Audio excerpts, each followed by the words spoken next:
someone calling in, so they have a female veteran's off her medication. She's at work to safe haven. Attacking 12, stick will check that one out. 6-1 bullet, 2-point started, you shot.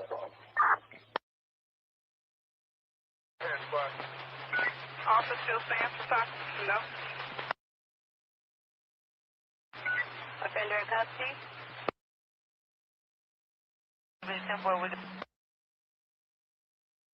Thanks. If anyone else follows my to the restaurant, let me know. 10-5, sir.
This is the EvilleCJ Media and Investigations Network, the realest reporting of all media sources.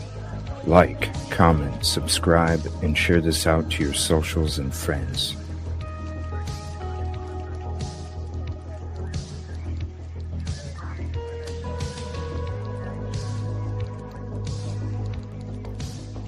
Good morning, everybody. Hopefully,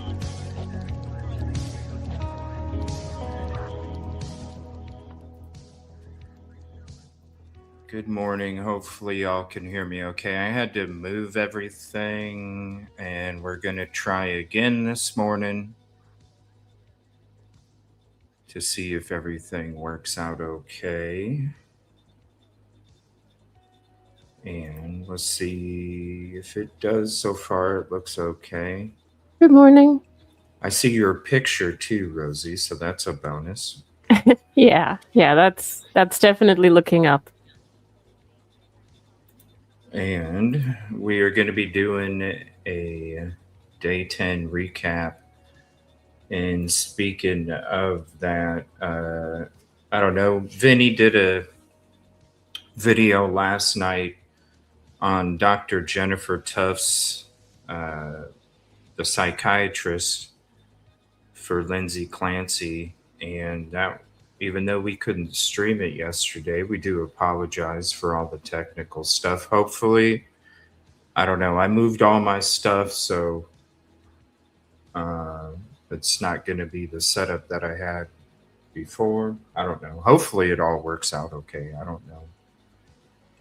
It's been a shit show this morning. All right.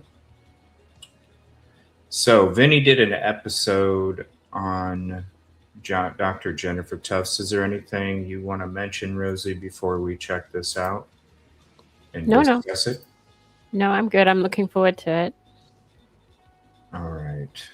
Let's go ahead and switch to that. Give me 1 second. Thank you all for being here. And please hit the like, subscribe if you're not. And I'm going to put this at 0.25 because we're already a little behind. 1.5. We'll go 1.25 first. We'll see how that goes. And it's not even sharing it. All right, 1 second. There we go. Dawson, what condition was he in? I knew he was gone. Patrick Clancy's 3 children were strangled to death. The person who admits doing it is his now ex-wife, Lindsay Clancy. But Lindsay says she's not criminally responsible because of her mental illness and her lack of proper medical treatment. Lindsay's psychiatrist is back on the witness stand defending her treatment as she was being grilled on cross-examination by Lindsay's attorney. Why would you prescribe Zoloft to a young woman who's post-medical, who's coming to you with anxiety, telling you she can't sleep, she's got all of these symptoms, and you prescribe a medication that would have a side effect for trouble conceiving? So the question for this jury is whether Lindsay's condition and lack of proper treatment is the reason that she killed her 3 children. There's an increase in amitriptyline. Yes. And that puts you over the edge, doesn't it? I think so. Lindsay is on trial facing 3 counts of murder in the trial that has captivated the nation. This is the biggest day yet in the trial of Lindsay Clancy, as the defense is pointing the finger directly at Dr. Jennifer Tufts. Her credibility could be the difference between life in prison and some time in a facility for her mental illness. Everything is at stake. I'm Vinny Politan. Let's investigate.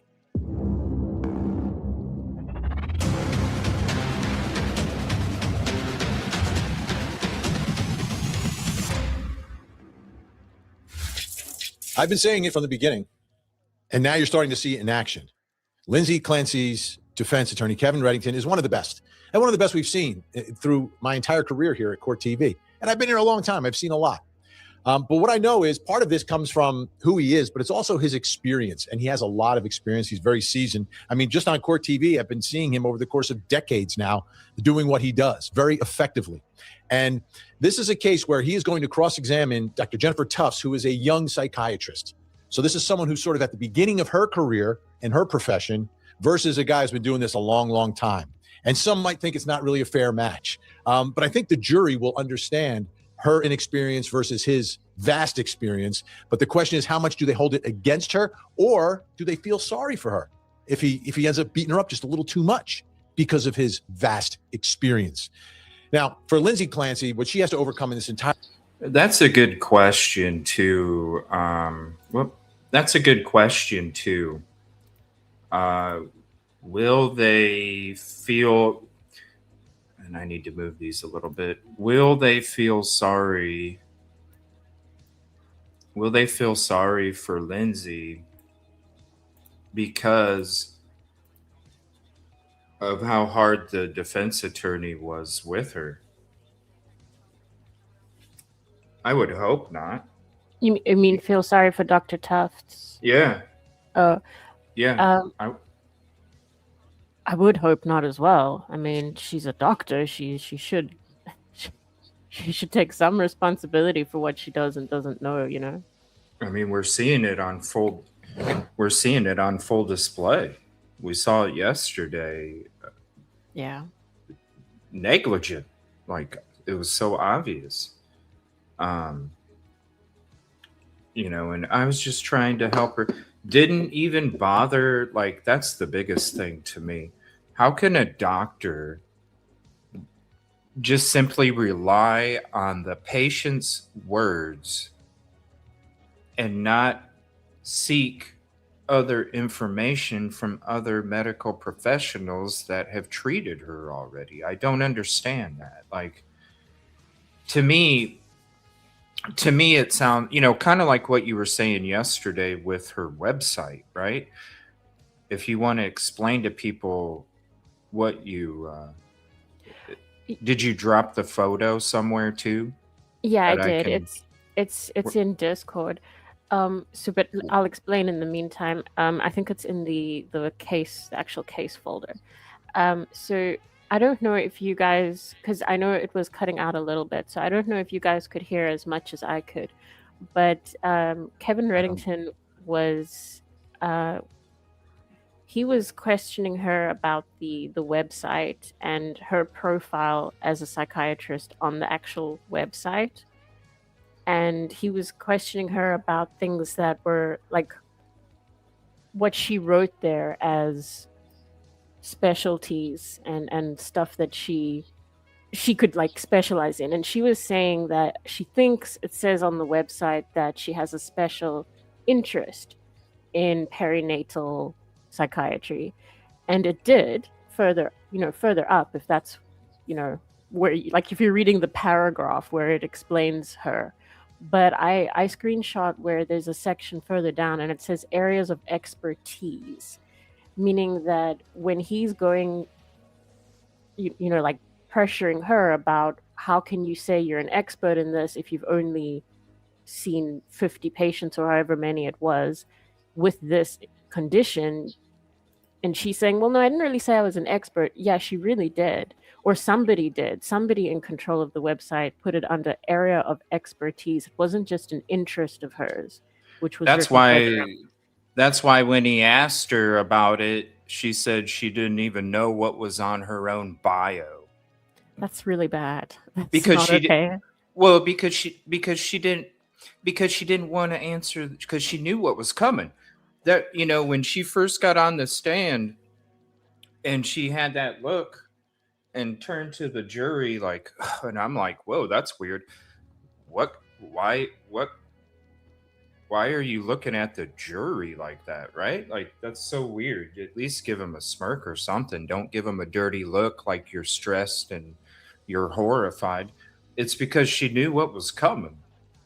She knew all of this stuff, and I guarantee you it's like I said, the husband's defense team in the civil suit did so much work for the current defense, because he can sit back and go through all of those arguments and re-argument those in this trial to show everybody the negligence of these doctors.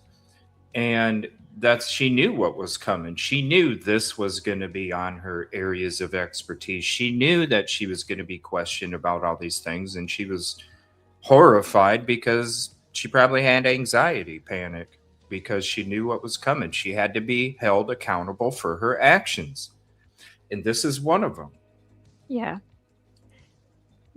And I think that another thing that was just so important was when you talk about like just her attitude and the way she was behaving on the stand, there were a couple times where she was smiling or smirking, but it was not appropriate. Like when he was joking and he said, well, did you give the patient a hug? No, you couldn't because it's telehealth.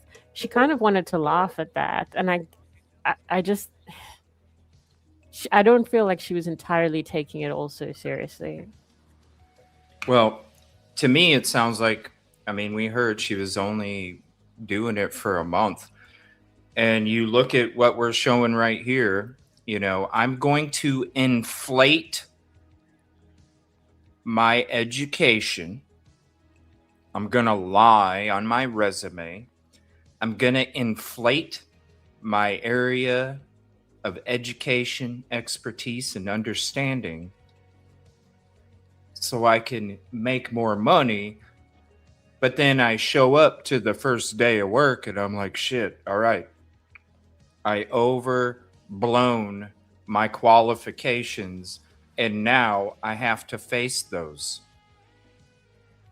I bet you that first month she talked a big game, inflated her shit, and then when she showed up, it was too much for her and she couldn't handle it. Why in the hell would you not go seek out other records of a patient that you're treating, especially with medication? You're relying on somebody to tell you the truth about their medication. Yeah. So then they can accidentally leave something out or tell you I'm taking less than what I'm taking. Not cool. Not cool. This is why I voted 2 today. I started voting undecided on these polls. But after yesterday, and after seeing the obvious negligence from Dr. Jennifer Tufts, it's mental illness. They were just throwing medication at her like it was candy. And this is what's scary, is how many other mothers that are going through this same thing, that are reaching out to medical professionals and they're getting the same kind of treatment. Like, this is one of those instances where everything lined up to where this tragedy took place. I'm sure there's so many other cases out there right now that are hanging on the fringe of it turning into a tragedy. Yeah. Because of shit like this that's happening with our medical care system. Yeah, and I think what's even worse is that there've been a fair amount of people who've come into chat the last couple of days saying that they have suffered with this condition and it's extremely treatable when you have the right help and everything you need. Yeah. 100%. Yeah, I have seen them. Shout out to you all too. Our prayers are with you. And yeah, if it's treated the right way, you can manage it. All right, we'll go back to this. Thanks for looking that up too, Rosie. Entire case is that she has 3 dead children and she's the one who did it. And you're asking this jury to find you Good morning. criminally responsible. So it comes down to really a question of who's to blame here. Who is the jury going to blame? Are they going to blame Lindsay Clancy, the one who actually did it, or her treating psychiatrist, Dr. Jennifer Tufts, who perhaps misdiagnosed, gave her the wrong medication, gave her too much, was in over her head, whatever it is, the defense wants to point the finger at her. So let's start taking a look at that cross-examination, crucial part of this case. And here you're going to see how Kevin Reddington goes after her in experience. Real quick, before we go any further, I think this is important. The Medicare annual enrollment period is right around. The call is completely free. When was it that you actually started working as a physician, as a psychiatrist? I started working as a physician and as a psychiatrist during the residency training program, but I started practicing completely independently at Astor Mental Health in August of 2022. Now, in August of 22, when congratulations, obviously you were hired by Astor, how many women had you treated in your residency that were postpartum? Postpartum depression? Or just the postpartum period? How many women that were in the postpartum period did you treat prior to August of 22?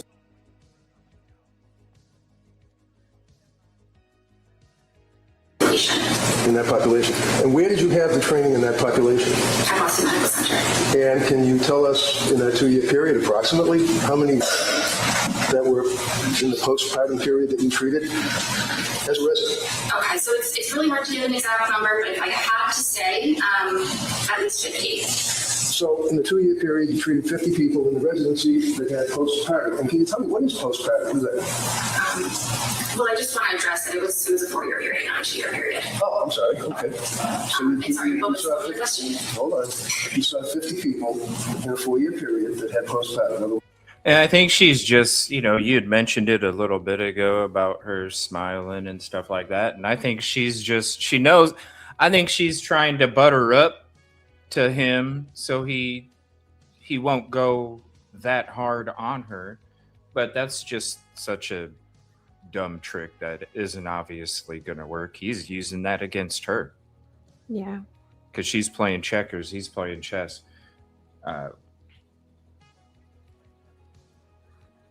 Yeah, absolutely. I think that, I mean, we'd heard about Dr. Jennifer Tufts this entire time, you know, since the trial began. Her name had come up so much, and I didn't expect that. Like, you know what I mean? Like, so young and trying to be sweet about it, but I was very taken aback. Yeah. Naive, very naive in this situation. Like, you don't. Such a horrible testimony, and he tore her up. I don't think I'm sorry. I hate this toilet paper culture where you got to make sure something is laying down soft for when somebody falls. Be accountable, you know? Oh, they're gonna feel sorry for her because she got badgered. Bullshit. Do your fucking job and you don't get badgered. How about that? How about treat your patients and then you don't get fucking badgered on the stand? It's that simple. Do the right thing first, then you don't have to worry about having to fall down on toilet paper, you know? Very simple. Yeah. Very inexperienced. I really think she just inflated her expertise to get the job and then didn't know how to fucking do it. You know how many times I hired people in the past where they would tell me on their resume they knew how to do this or do this or do this, and then they would show up for the first day of work and I could tell right then they fucking lied on their resume. It's one of those situations. It happens all the time. All the time. Whereas they get them after having a baby, right? Possibly, yeah, more or less. I saw a number of other patients. I think so much more than 50, but yes. So after you had your residency and after you were hired by Astor, is that when you began in August of 22 your practice as a practicing psychiatrist?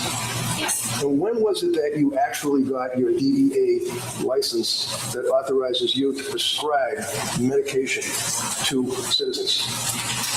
So during residency, I had a DEA license, but it was affiliated with with Boston Medical Center. And then when I started at Astor, I had my own DEA number. I don't know exactly when, maybe sometime around August. So August of 22, you start working at Astor. August of 22, you got your DEA license individually that authorized you to prescribe medication, correct? Yes. And it was when that you saw Lindsay Clancy? I believe our first visit was September 15th Of 2022. So you were practicing as a psychiatrist for a little more than a month.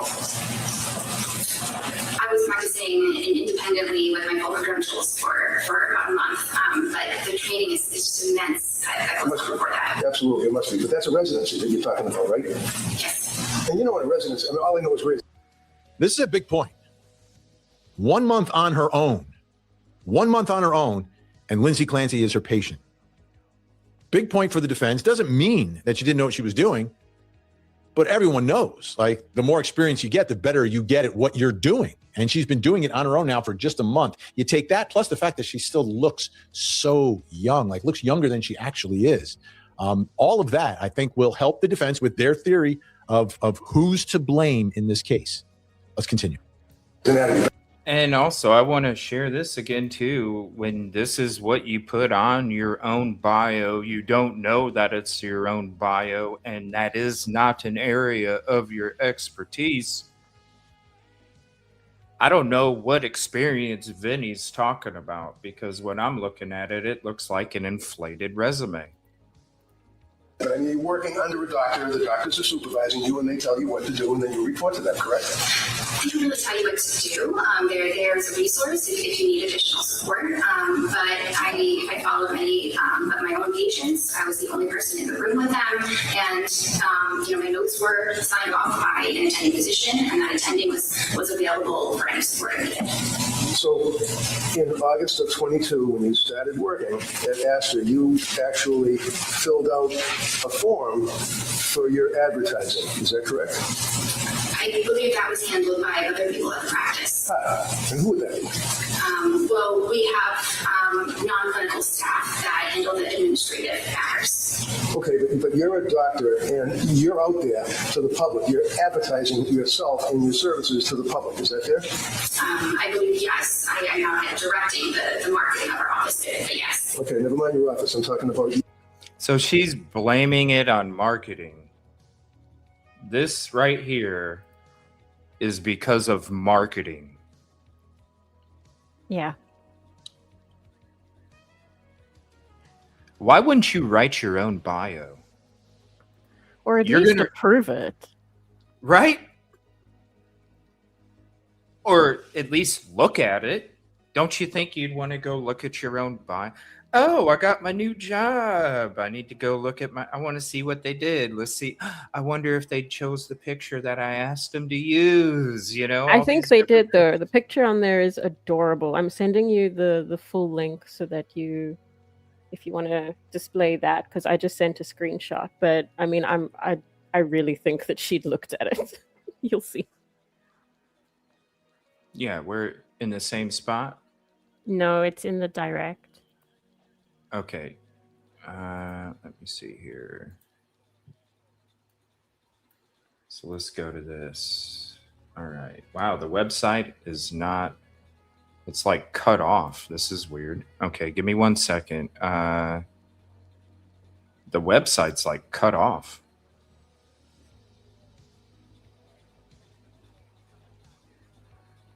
Okay, here's the link. I'll drop it. Thanks, Rosie. I'll drop it in the chat for you guys if you want to click on it for yourself. And good morning, everybody. Good morning, Mary. Thank you for the 10 jewels hiding. I wish it would, I mean, at least they showed the jewels on StreamYard. I wish I could see it because I don't have my YouTube chat up. But thank you, Mary. I appreciate that. Oh, it's okay. We're here today. We're doing the recap of yesterday, and then we're going to be live here shortly for the trial. 4.8 out of 5 stars. Yep, areas of expertise right there. Boston, Cornell, University of Vermont, Boston University.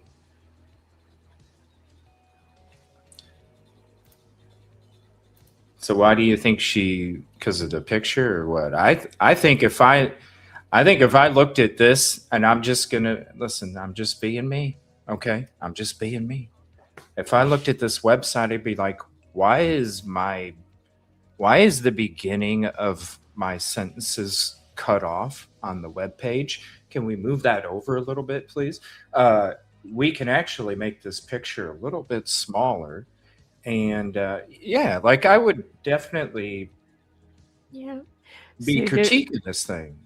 Yeah, the reason that I was saying that was because of the stars, actually. I don't think that anybody wouldn't go check how many, especially if they like knew. They wouldn't go and check how they're doing, check the feedback, stuff like that. Yeah. They just would. I mean, hey,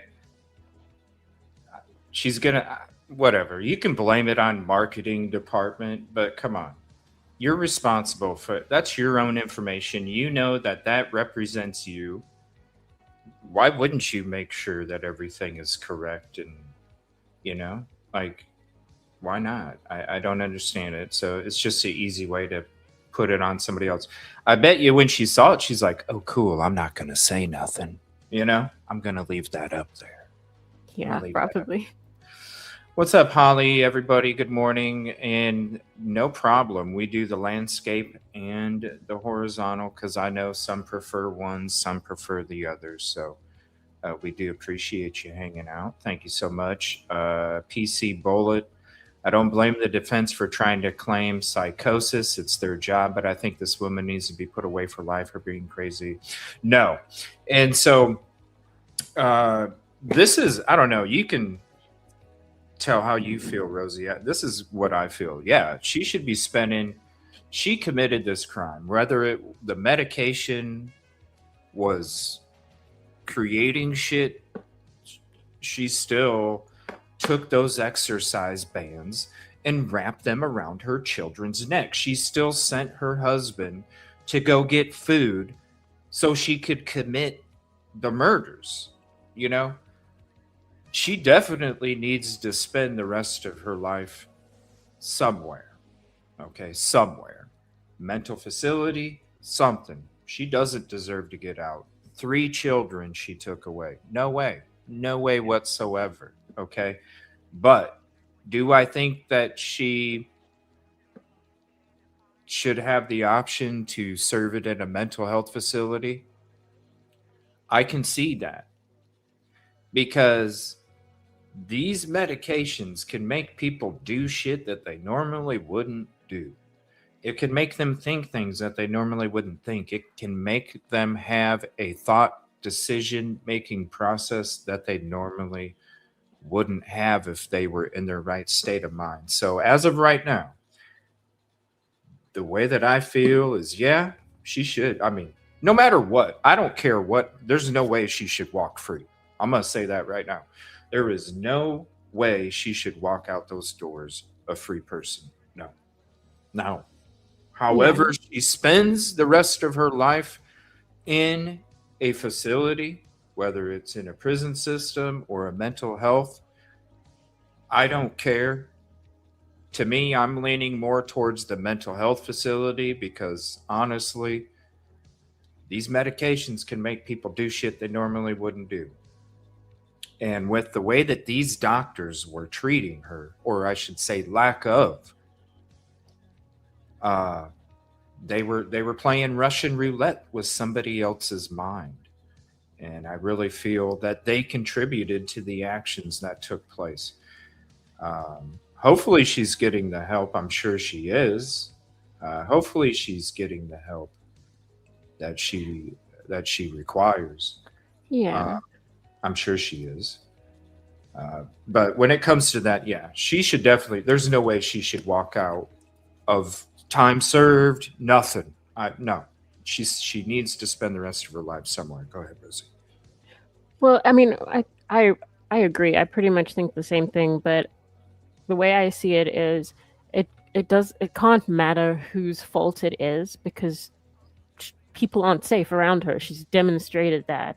Whether it's her fault, the doctor's fault, whether it will or won't happen again, she has lost her right to be free and definitely be around kids, in my opinion.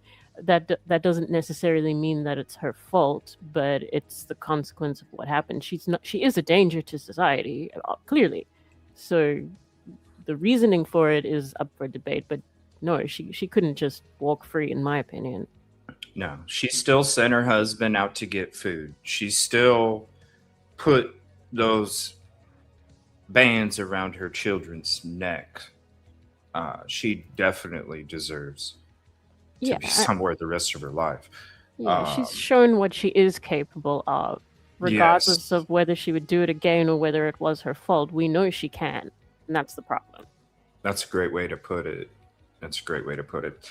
All right, we're going to get back to this little bit. We're talking more about Dr. Jennifer Tufts, psychiatrist, day 10 recap. We apologized yesterday for all the technical issues. Hopefully it's a lot better today. I moved all the stuff. So let me know in chat if it does seem better for you. We do have a poll. Day 11, is Lindsay Clancy a murderer or a victim of her mental health? We'll have different polls come up as the show goes on, and all you have to do is type 1, 2, 3, or however many options there are in chat to vote. Just 1, 2, or 3 in this poll.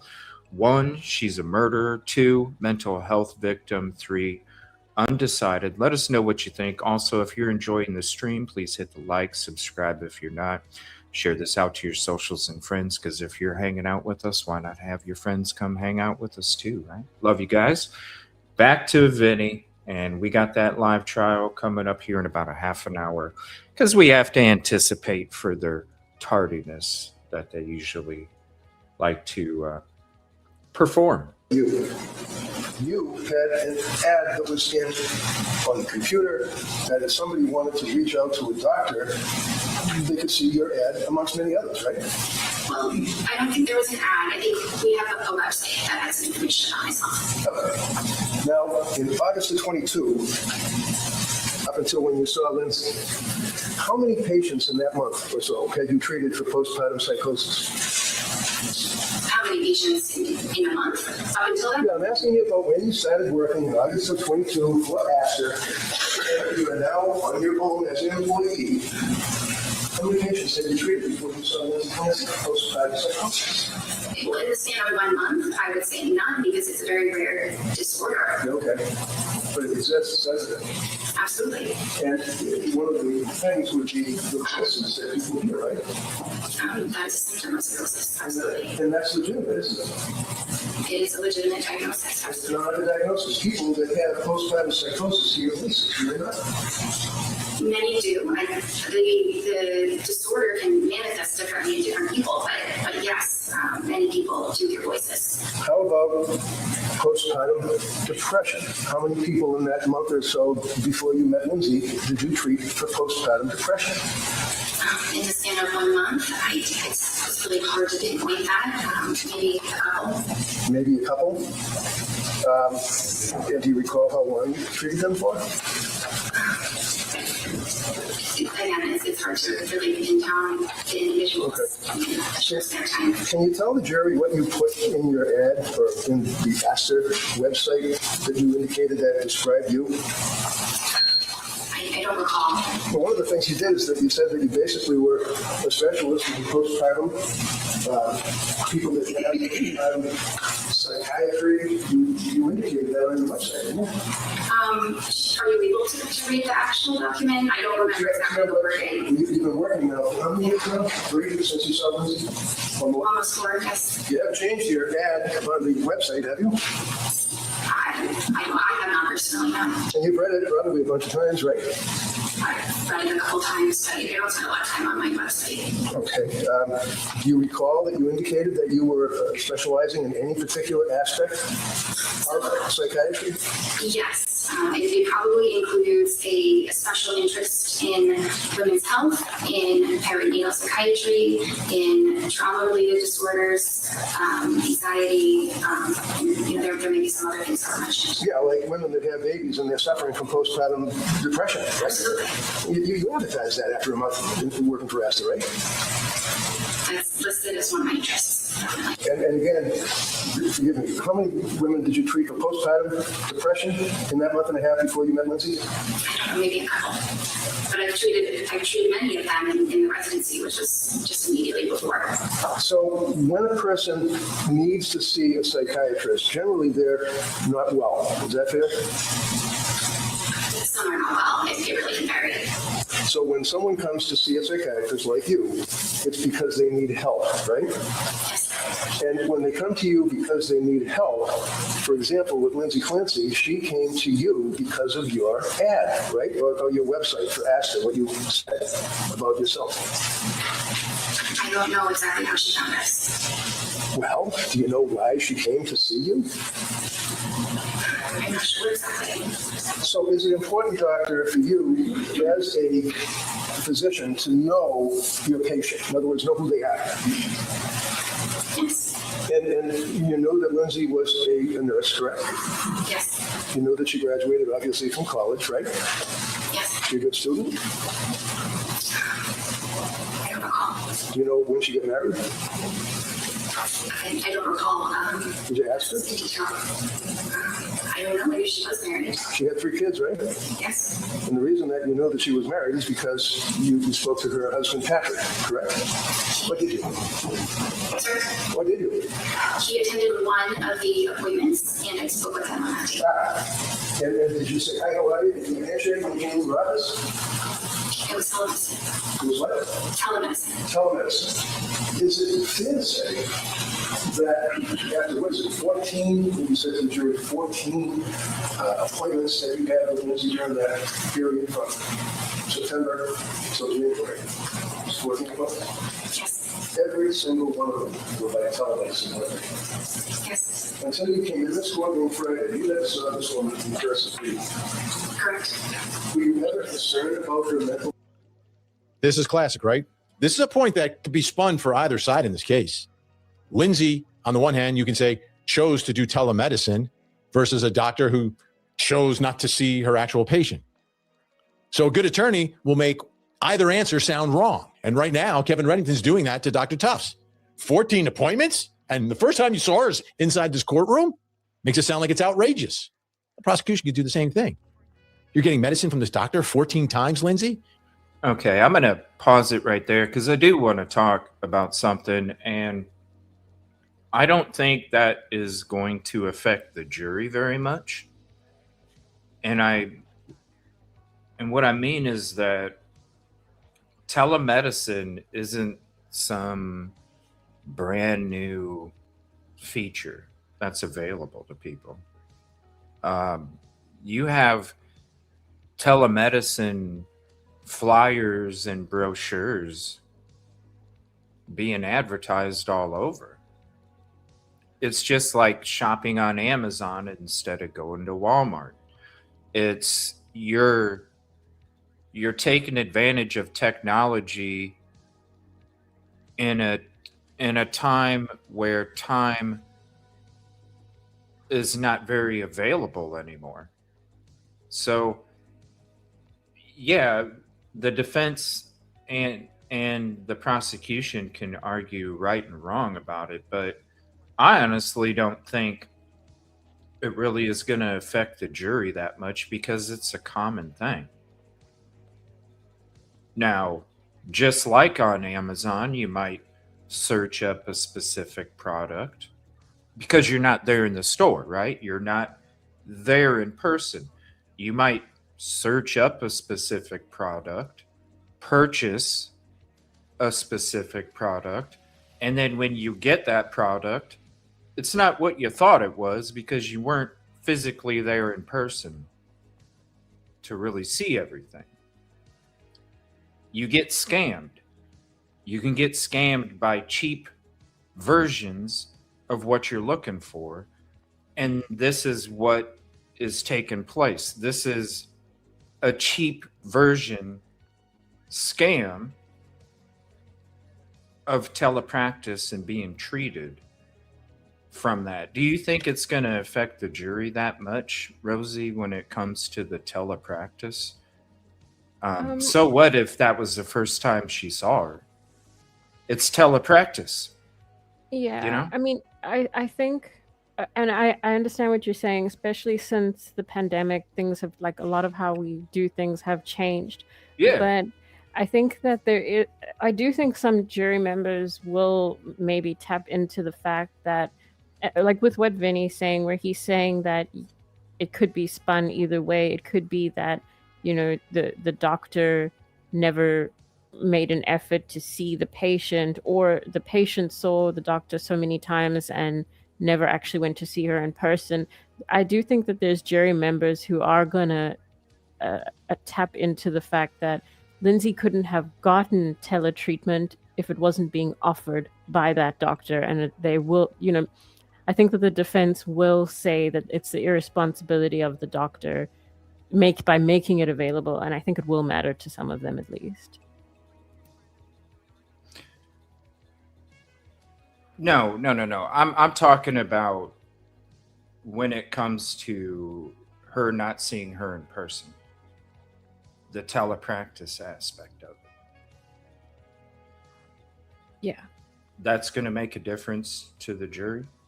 I think so, because it's like they're, depending on whether they're for the defense or for the state, either way, it's like the patient was able to get away with hiding more, because it's not where the doctor can like look at you and look at your behavior and also test, like do blood work to see if you're actually taking your meds and stuff like that. So I think the civil suit laid the foundation for the fact that it is kind of not as hands-on. So I do think some of them will. Yeah, but that comes along with telepractice.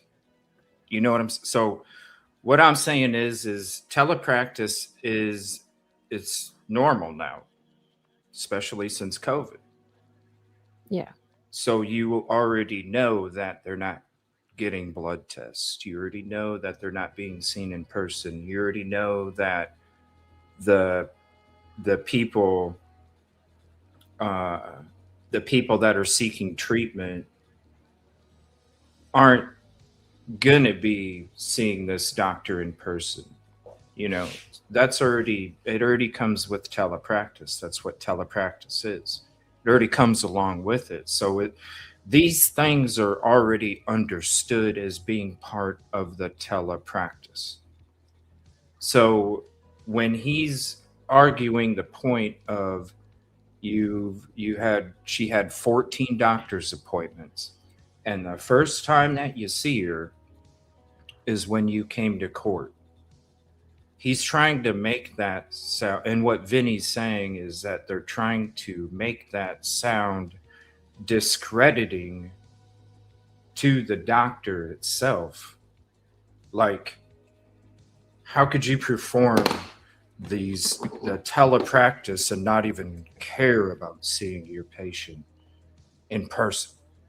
Well, because that's part of the practice. Now, I thought, and maybe it's just a chat telepractice. There's different ones where you just chat. It's a chat box. There's some where you do Zoom, where you do video. A lot of them prefer to do the video calls because they do want to at least see you. But all of that stuff comes along with it. And so what I'm saying is it's like, this shouldn't even be an argument about on either side, prosecution or defense, because unless they're going to have a jury pool of people that are between the ages of 60 and 80 who have probably never took part in any kind of telepractice, maybe they might go, oh my gosh, how could a doctor not see a patient ever? Because they're not hip to the script.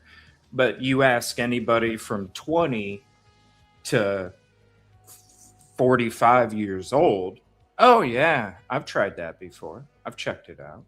They're going to be more influential when it comes to the technology of the times.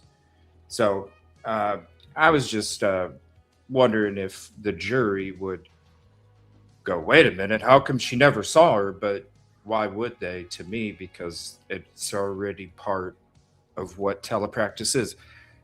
That's why it's called telepractice. Because you're not doing it. There's no in-person visits. Then you just go to your regular doctor down the road. I understand what you're saying. I guess I just made it more. No, I'm not American, remember? So it's not really something I'm used to. So I was surprised to hear about it as well, even though I'm not 60 to 80. Yeah, it's normal. I mean, there's telepractice for a whole bunch of stuff. Yeah, I was told the doctor when I got, telepractice. Like, just think, this is a form of telepractice. When you look up on Google, what's wrong with my toe? That's telepractice too. You're doing telepractice on your own. All right, we'll get back to this. 1 second here. And never once did you go to the office to see the doctor? Whoa, you Difference sped is, up. Lindsay's probably not going to testify. Let's watch. As a person, Absolutely. she was crying. She told you symptoms that she couldn't get out of bed. Isn't that right? One time she said it was difficult to get out of bed. Oh, difficult to get out of bed. Why was it difficult for Lindsay Clancy to get out of bed? She was very depressed. And did you give her a hug? Oh, no, you're on television, so you couldn't give her a hug, could you? You didn't get any chance to even look at her in person, did you?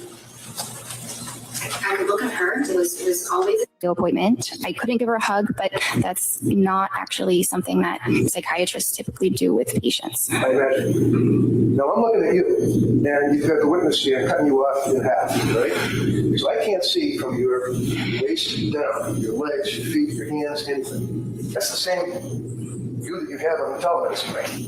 Yes. Isn't it fair to say that you've studied and that you've learned that there are objective manifestations that patients may have that would be a tell, like if you're playing poker, you have a tell, that would be an indicia of the fact that they're stressed or emotionally disturbed, right? Yes.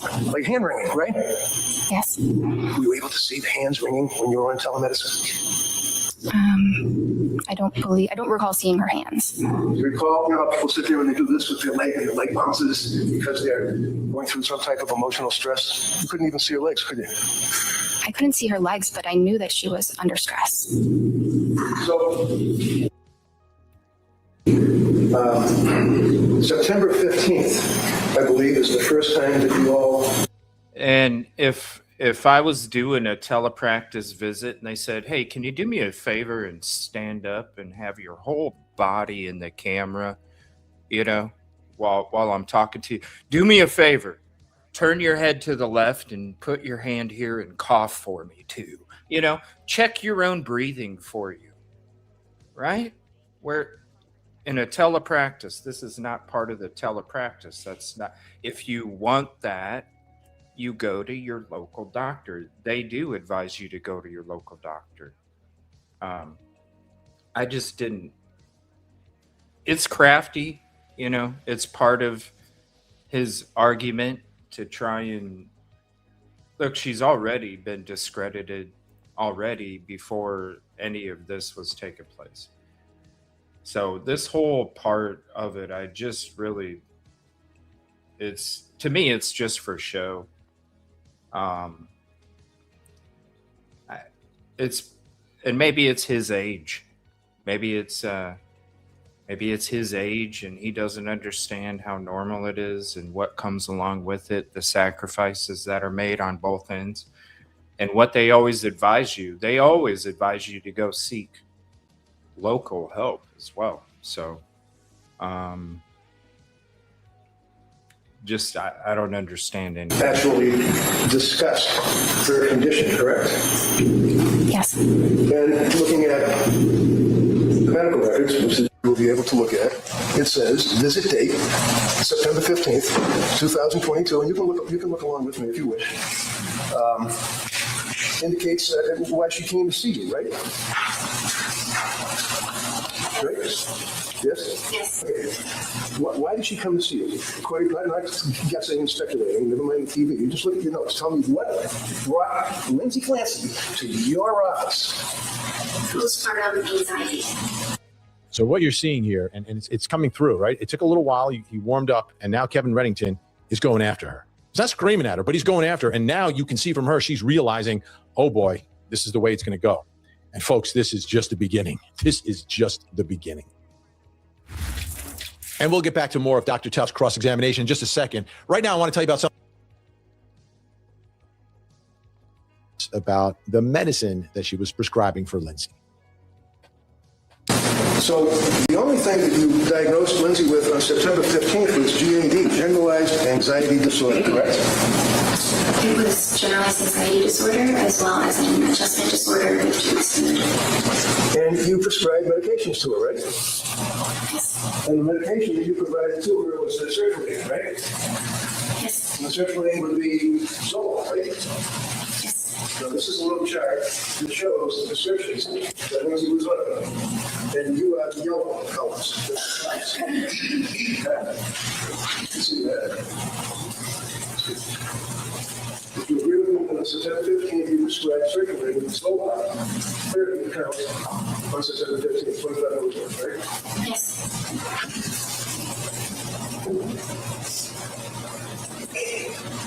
Have you ever read the website for sertraline?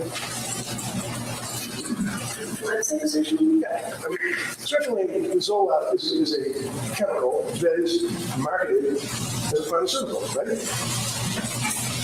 Right? It's a pill, right? Yes. And as you said, it's an SSRI pill, correct? Yes. Do you know that Zoloft is not indicated for generalized anxiety? Why'd you give it Zoloft? Very effective medication for generalized anxiety disorder. So you're familiar with the drug labeling for Zoloft, is that correct? Generally. Generally. Are you aware of what the manufacturer of Zoloft indicates it can be used for, to treat? Aware that it's used to treat various forms of anxiety disorders as well as major depression. With that information, you then prescribed Zoloft to her, correct? Yes. You went over the side effects of Zoloft, sertraline, I imagine, with her, right? Yes. Did you tell her that one of the known side effects is suicidal thoughts and actions and ideation? Well, that's specifically in children, so I don't think I mentioned that. Well, not really. Suicidal ideation and homicidal ideation. There's a black box warning. Zoloft, although it's SSRIs, right? Under Yes or no? for children and adults under the I apologize. Can you just listen to my question and answer this? Is there a black box warning on Zoloft? Yes. All right. The black box warning is required or prescribed by what? The FDA? Probably. Probably. And it basically warns that, especially with young people or young adults, that it may cause suicidal or homicidal ideation. Yes? Yes. And you're aware that, in fact, the FDA has determined that that goes up possibly to a 23, 24, 25-year-old. You know that, right? I think 24 is what they said. 24. It's possible, isn't it, that the SSRIs that get into a person's brain affect a person that's 3 or 4 years older than the FDA cut off with suicidal ideation or homicidal ideation? It's possible. There's a lot of development that happens in the brain between ages like up to 24 and closer to 30. The brain is fully matured at past age 24, and so it's less vulnerable than a younger individual. So with 24, you're suggesting there's a cutoff. Are you suggesting to the jury that a drug that increases the risk of suicide in a 24-year-old patient cannot increase the risk of suicide in a 29 or 30-year-old patient? Just a little bit. I don't believe there's evidence that it causes that at all in individuals over 24. So, as a psychiatrist who had the ability to issue these types of medications to patients and citizens, what research did you do on Zoloft and suicidal ideation, homicidal ideation? I was taught extensively about SSRIs and suicidal ideation. That's actually well, right? In Vermont and Boston, yes. Okay, so in Vermont was when you get a medical degree, right? And in Boston, you were a resident, right? Yes. And then you had board certification on general psychiatry, right? Yes. You have a certification on the subspecialty, right?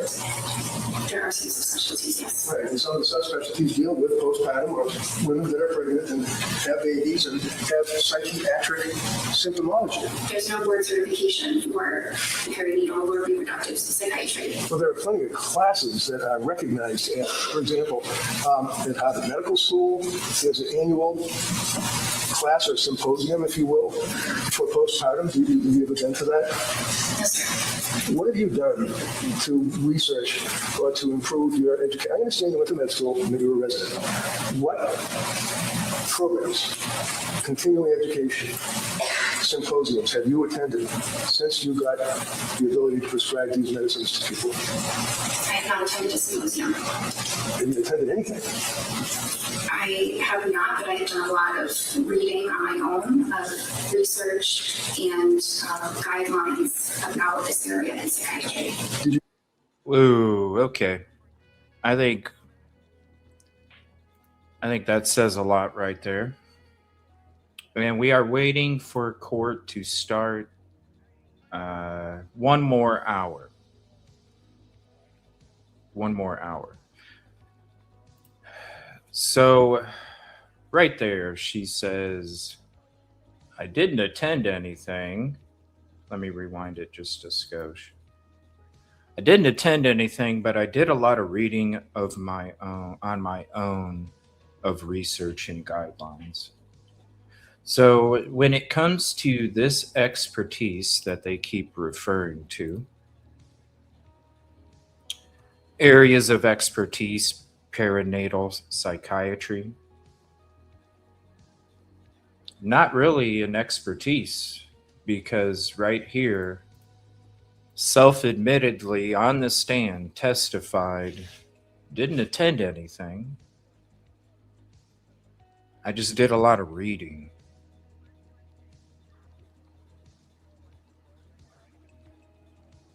Yeah, amid trying to pretend that the website only says it's a special interest, not an expertise. But she did a lot of reading, so yeah. Yeah, that's what reading does for you. I mean, look, we do a lot of research. Are we experts? I don't know if we could consider ourselves expert of any sort, but I'd be a little concerned if I was a patient. I would want to know, if I go to this website and I'm looking for a telepractice doctor, and I see on the website areas of expertise, but really the expertise is they did a bunch of reading. I would probably choose another doctor if that was what my symptoms was part of. Yeah. Wouldn't I want to go to a doctor that actually is an expert at something? How can you claim that you're an expert when you just did a bunch of reading? Yeah. Yeah, I mean, if they're using that word, I would really hope that she had attended something, and it just. She didn't. She didn't attend anything. I know, it's terrible. It's terrifying. She did not eat. She just read. And research is part of reading. I mean, that's what you're doing. You're reading. so it's I just, man. And then to say, okay, yes, this medication does create suicidal ideals, but only up to age 24. You ever met those people that were like 60 years old and they acted like they were fucking 15, and you're like, dude, grow the fuck up. Yeah. So we're going to have a cutoff for suicidal ideals at 24. I have not seen any research to show that it does that to people above the age of 24. How could anybody claim that too? Because I'm sure there's research where there's at least 1, 2, 3, 4, 10%, 50%, 20% 18%, 12%. There's some kind of percentage that would show that. I don't know how you could make the claim that there's none. Very crafty question from the defense attorney. Yeah, very. Because really, like, nothing in life is 100%. So you can't sit there and say that 100% after age 24 that it can't happen. I mean, that's just unrealistic. We're not living in reality if that's the case. But this was I think this question and this answer in the testimony will say a lot, because he's leading up to this perinatal psychiatry. Where'd you get it from? Where'd you, it says expertise. So I don't know, the marketing department, they did it. Okay, well, where'd you, and she did say it on the stand a couple minutes ago that she was an expert. She did say that because he asked her what she was an expert of, and she listed her qualifications, and one of them was this perinatal psychiatry. That's why he asked her. Thank you again, Rosie. That's why he asked her.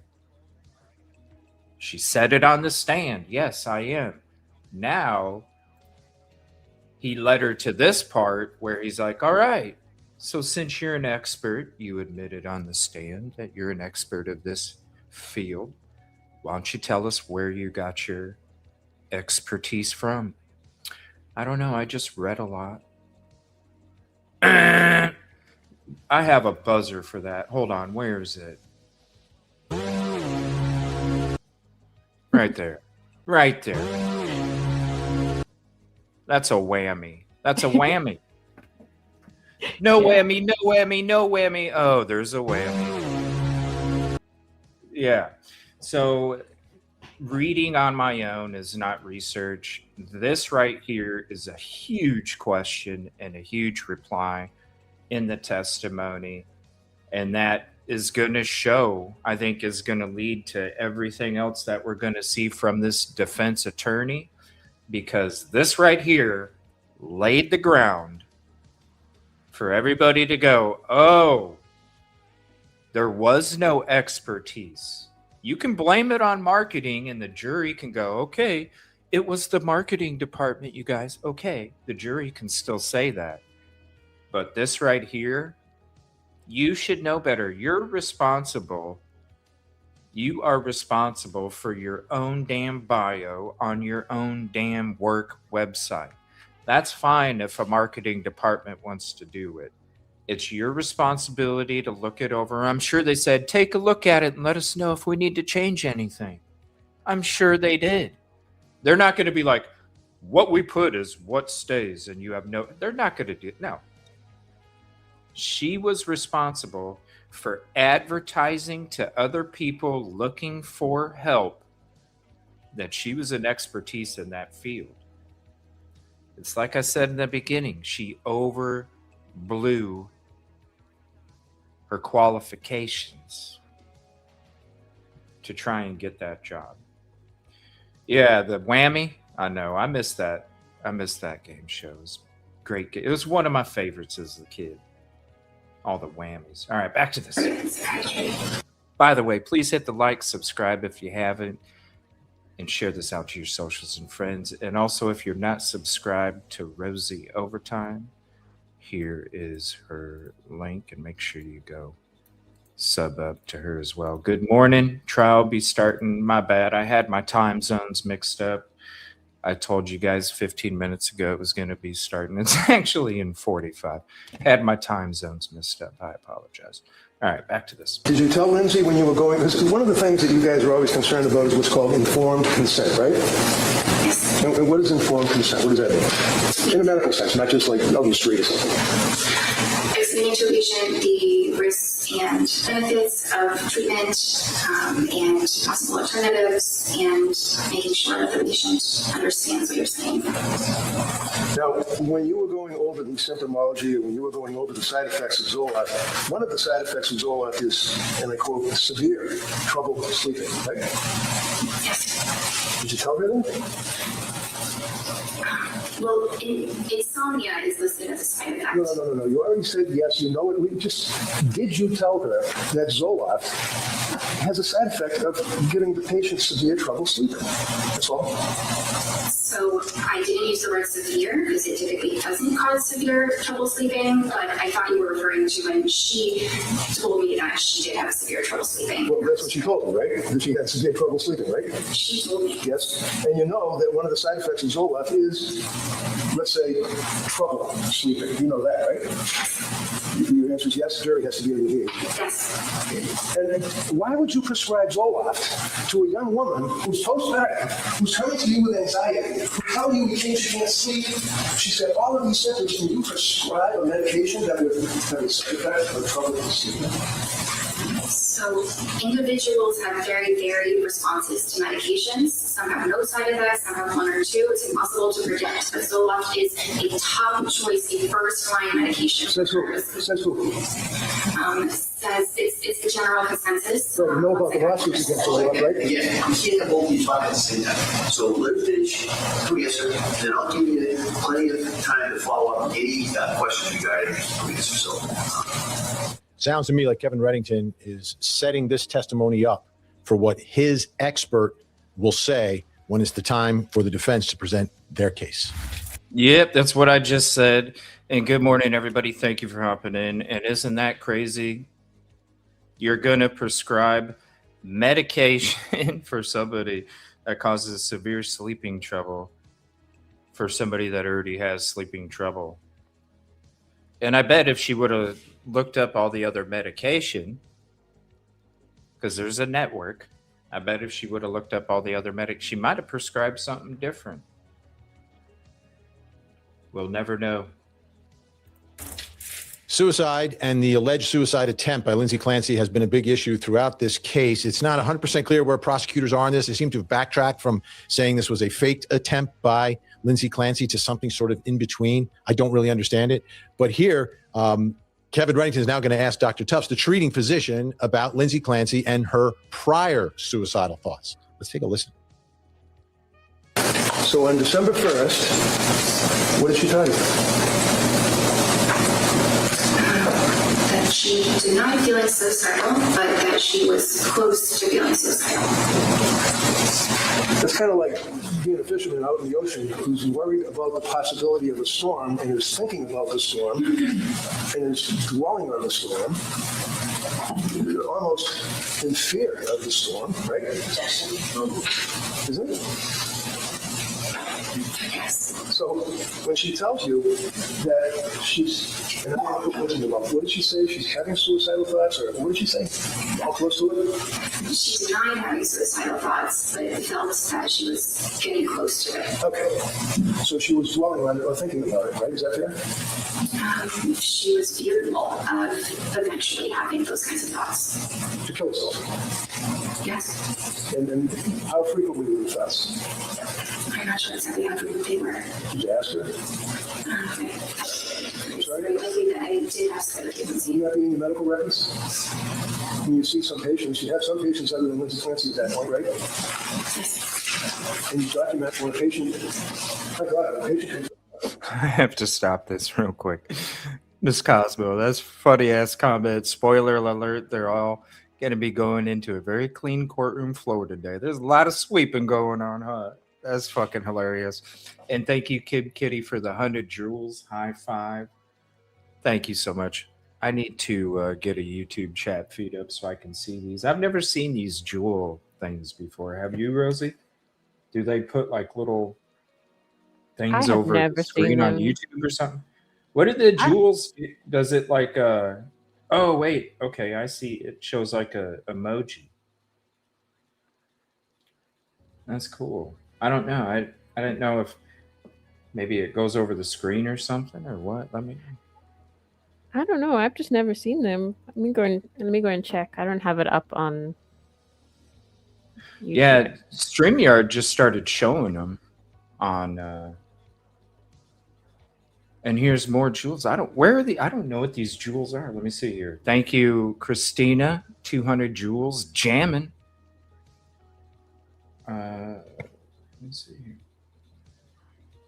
Does it show something?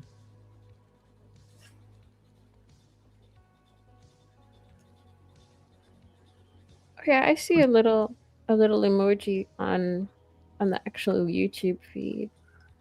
Yeah. That's awesome. Thank you so much. There it is. Oh, it's like a little emoji with headphones and sunglasses. That's right. Thank you so much. Appreciate the jewels. Appreciate you guys being here as well. We got about 40 minutes until court starts. Yeah, he tore up this witness. This one right here, I feel is probably going to be the most damning. And it's going to lead up to some of these other doctors too, because it really shows that she just wasn't informed very much, not only about her patient, but how to treat. Because in the beginning, she just said, I just tried to give her support and let her know that this is only temporary. Just tried to be there for her. You know, just chatting away in a chat box. Oh, it'll be okay. You know, like that was the treatment that she was getting. Yeah, her therapy. Time. Yeah, exactly. Yeah, therapy. Yeah, that's what she called it. Therapy. Mm-hmm. It tells you that she's in close time, distress, that she's close to having suicide thoughts and kill herself. That's important, isn't it? It's important that I am aware that she's having these thoughts. What thoughts? That she is fearful she could become suicidal. And she told you, I imagine, or you asked, how frequently you such things? I don't have it documented how frequently they were, but that is a question that I usually ask when we're talking about suicide. So when we're usually testifying in a murder case, we usually have facts that we can tell clearly, not speculation. Did she tell you when you asked about suicidal thoughts? Yes. What did she tell you? You don't know what else? I know, sorry, but it's what I said before, that she denied having them, and she wasn't having them in her meeting, but she felt close to it, close to having those thoughts. Okay. So would you agree with me that many times patients, especially psychiatric patients, may minimize their symptomology? Patients sometimes do. And then sometimes when a woman has just had a child and has other little kids at home, they feel worried about the kids away from them. You're a baby reporter, right? Yes. You're a baby reporter, right? I am. And if she told you, I'm having a suicidal thoughts close to it, and homicide, you report that, wouldn't you? Not necessarily. I think it really depends on the context, but having suicidal thoughts alone is not a reportable condition. As we pointed out, you tell people they come to see you, when I see you, I mean collectively ask them, that you would expect that if the person is in crisis, as you guys say, or in suicide, that they would have to go to a computer or this cell phone, right? They would have to punch in your office, right? Pick out the number. We advise them to call 911 or go to the emergency room as quickly as possible. How about suicide hotline? Did you give them advice? That's an option as well. Sure. Did she call suicide hotline? I was not aware that she did. Did you ever ask that? I don't think I specifically asked that. How about specifically? Did you ask her anything? Did you go to Bush maybe ask her anything about suicide hotlines? I don't think I asked her about suicide hotlines. It surprised you to know that she called a suicide hotline in that time frame, not once, but twice, and was turned away. You guys were front runners, aren't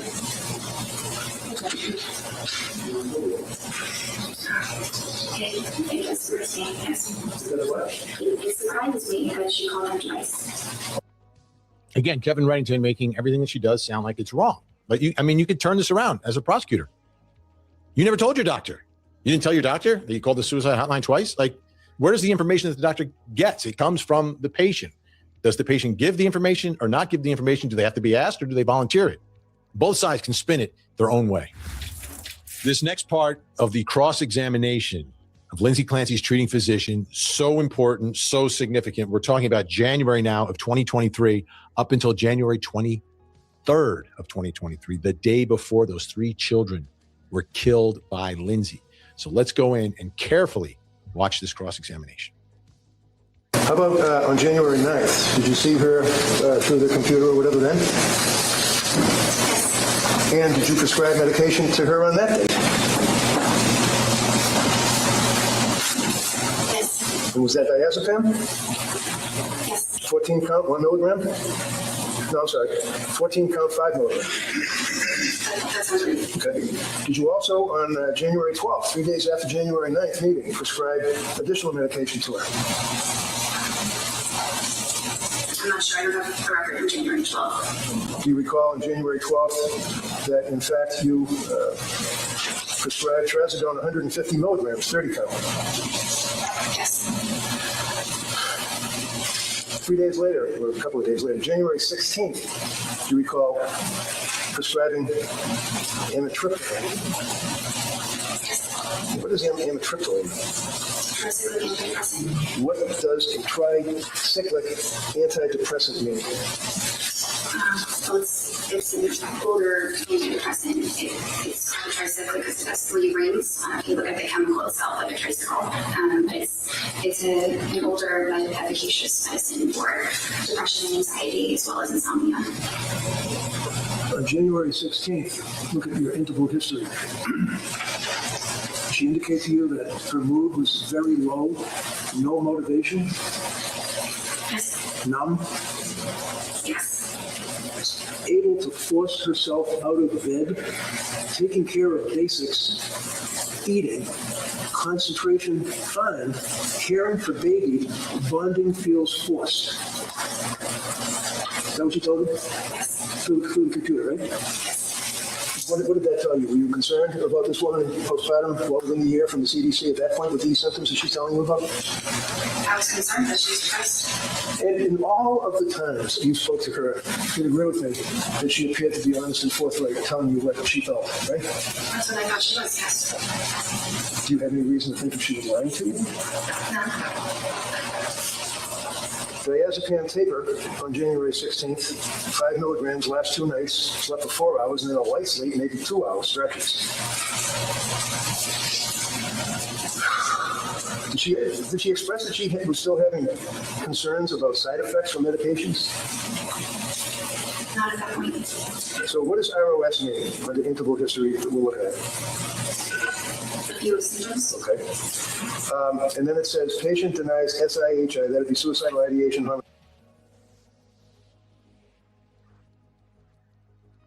Sorry, guys. We're having Amitriptyline for depression, correct?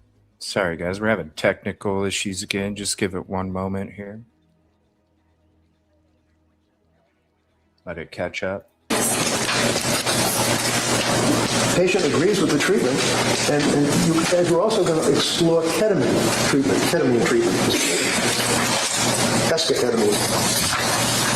Yes. Now, did you know that she was on her computer looking up medication after medication after medication after medication, treatments, ketamine treatments, and all that? Did you know that? No. Did you ever ask her whether or not she was looking up the symptomology of pharmacology and having interactions between drugs?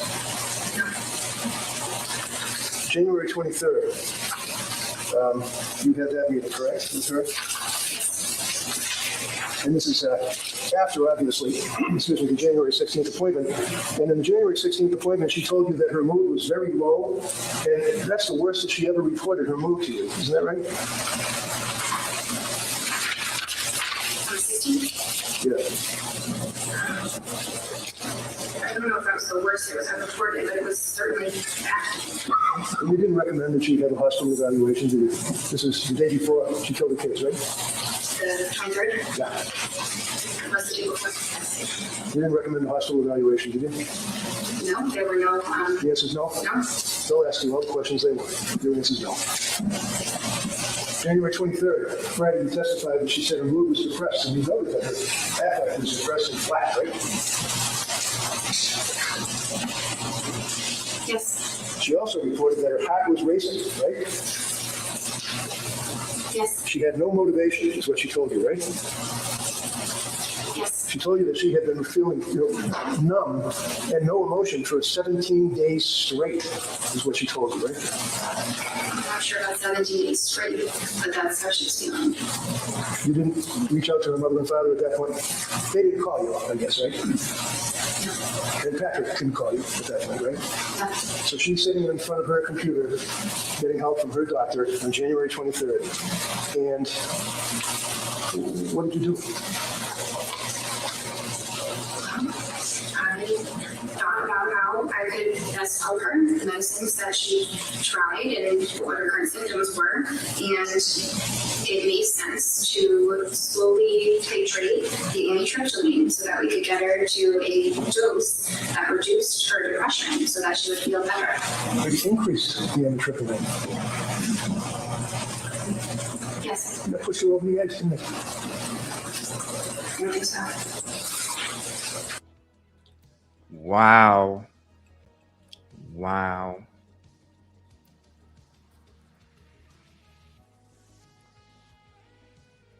The last week, the last few days, reaching out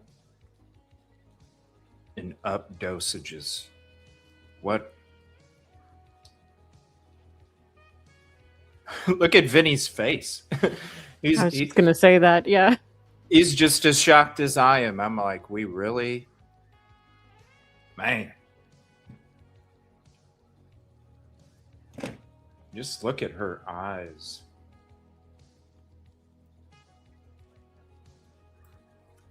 She don't even look.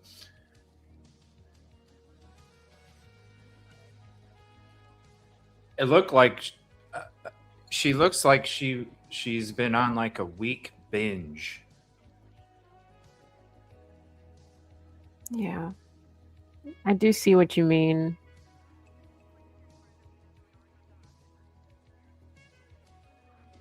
And let's up dosages. Man. I wonder, this, I'm looking at her face. And you know how, like, I wonder if she has had some sort of guilt this whole time.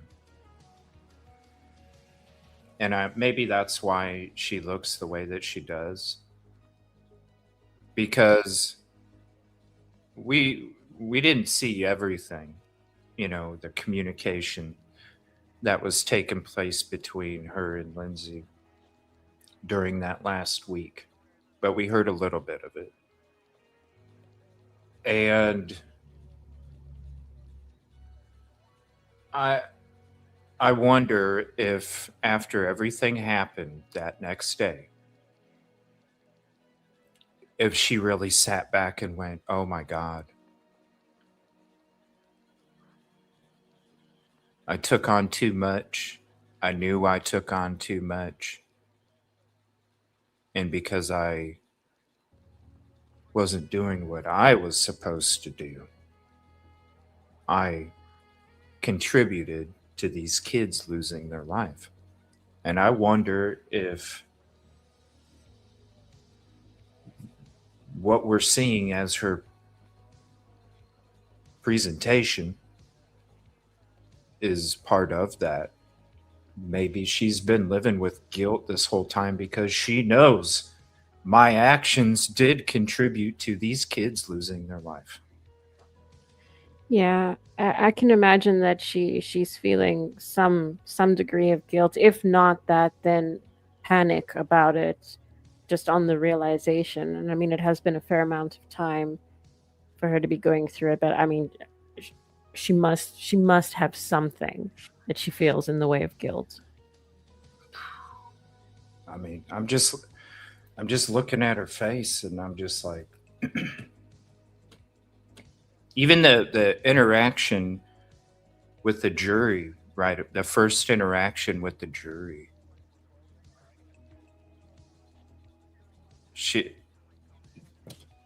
like Kid Kitty says, doesn't look confident. Wasn't, you're supposed, this is a high profile trial. I mean, just think about, like, in the background, Rosie, what I do to be prepared for shows and Yeah. content and all that. Yeah. If I had to go to a trial as an expert or whatever, it doesn't matter, as a witness to testify about something, I'm going to be damn prepared. I'm going to go up there. I'm going to know everything that, because you're just telling the truth, right? You don't have to sit there and search for nothing. Yeah. So I would go up there confident and secure in my thoughts and whatever I was testifying about. I would be so prepared. You would see it. It would reflect coming through the presentation that you're seeing in the trial. These people are professionals. All of them. All of these witnesses that we've seen in this whole trial. None of them have looked professional. None of them have looked prepared.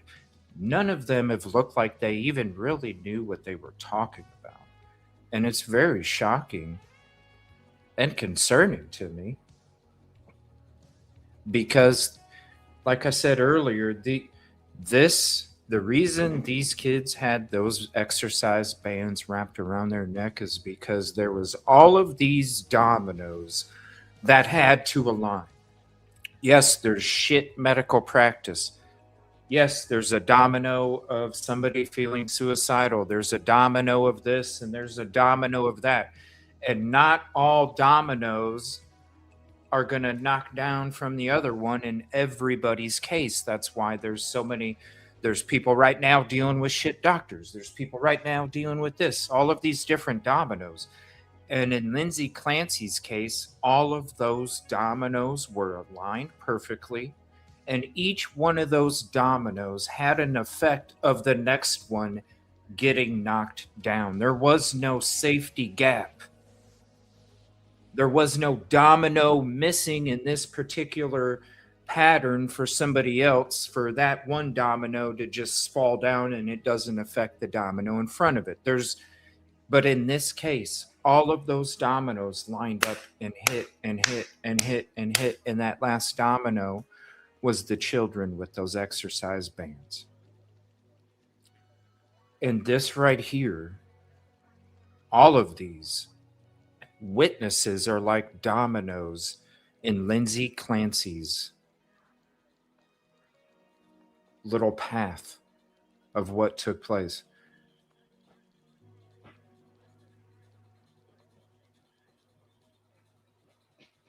I honestly think the defense is going to win. I really do.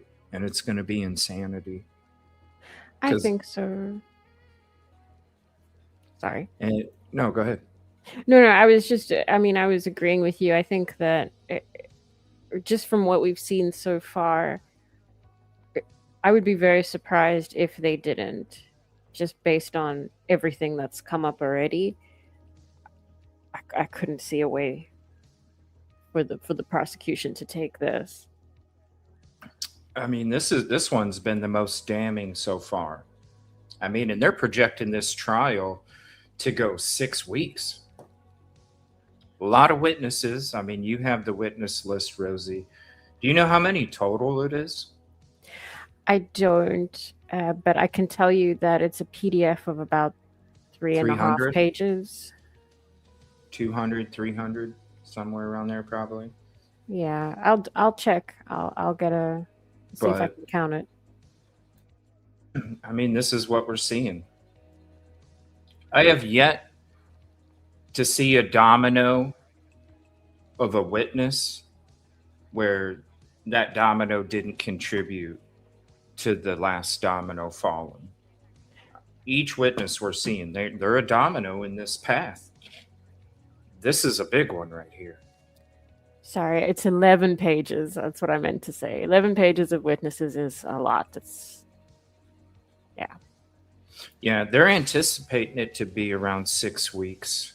The first couple days that we were covering it, I'm like, I don't see how this is going to go 6 weeks. I was, you're looking at the witnesses that they had already. They didn't know anything. They couldn't recall anything.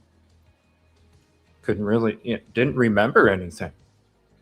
Hold on a second. On the vertical, oh, it is showing you, but okay. Those first couple days, I'm like, I don't know how this would last that long. But then now that we're seeing this, and this is just, we're only in the day 11 now, day 10 recap here. We still got 3 more weeks, 5 more weeks, possibly 6, just depending. Is it really going to be, like, we're already seeing through day 10. We're already seeing through day 10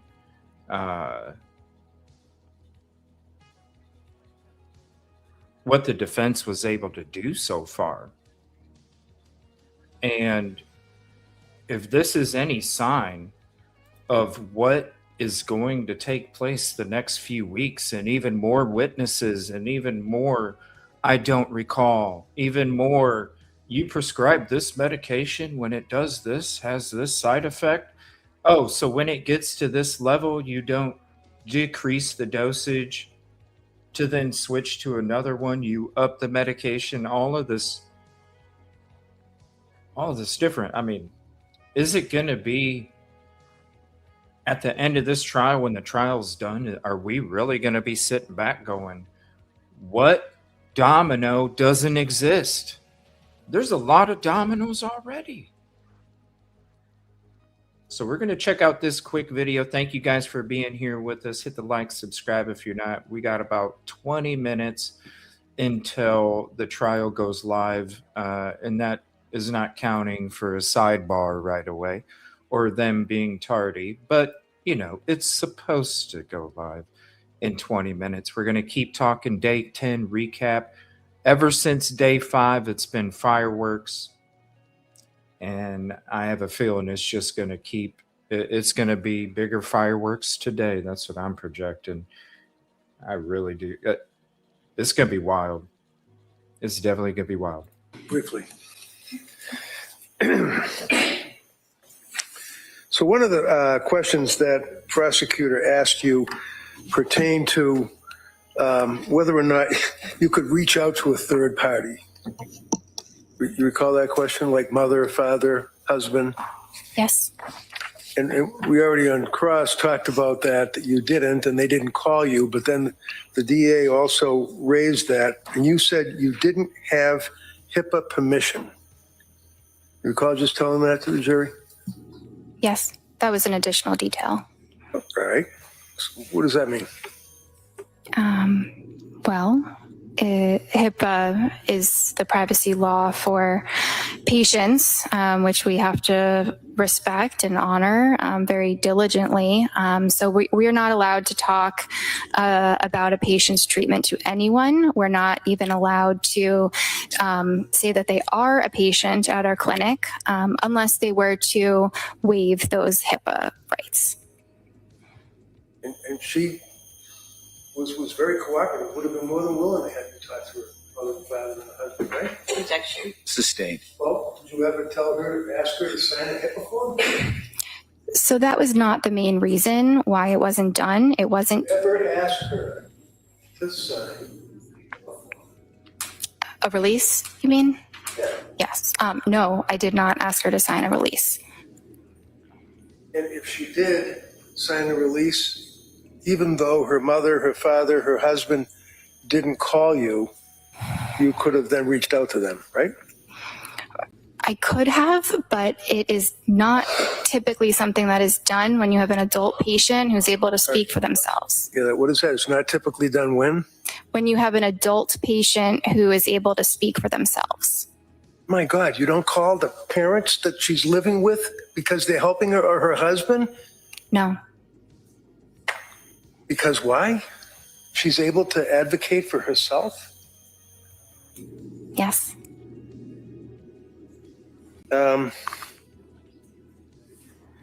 Prosecutor yet again raises the issue of the marijuana. You recall that question? Yes. She wasn't smoking marijuana, was she?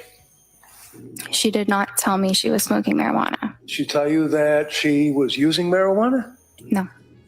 Did she tell you that she was using gummies? No. Did she? Because gummies in plural is what the DA asked you, right? She was using gummies? Yes. Now, I asked you about getting access to the Women and Infants Hospital records, which you did not. Which you did not, right? I did not. And we already went over that. You could have, if you asked for them with a HIPAA form, right? Objection. Didn't ask about those records. I don't care if she asked about the Down records. the scope. Overall, you can ask that question. She asked you about marijuana gummies, right? Yes. Okay. Your Honor, I would offer the Women and Infants Hospital records from Rhode Island dealing with Lindsay Clancy. No objection. Okay, they may be admitted. I just want to look at them at some point to make sure it's a clean copy. Sure, yeah. Before it goes to the jury, you can review it.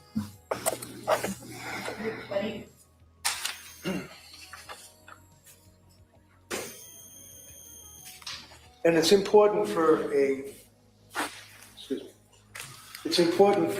patient to be forthright when asked questions by their provider, right?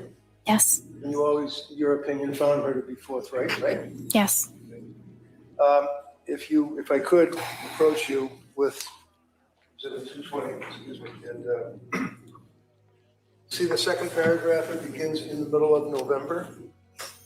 Could you read that first sentence?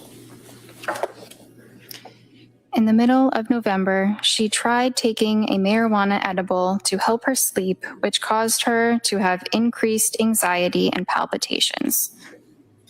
So the records, if you had obtained them, you would have seen that it was not marijuana, it was not gummies, plural. It was one gummy that she tried, and it didn't work out, right? Based on what I just read, yes.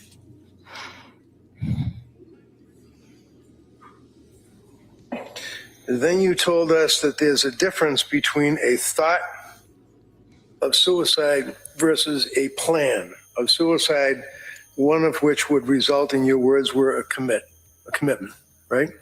Yes. What does that mean? Thought versus plan equals commit. A suicidal plan means that they are, they know exactly what they're going to do to end their life, what they're going to use, maybe when they're going to do it, they've researched it, and that presents an immediate threat, and that is something that would require hospitalization.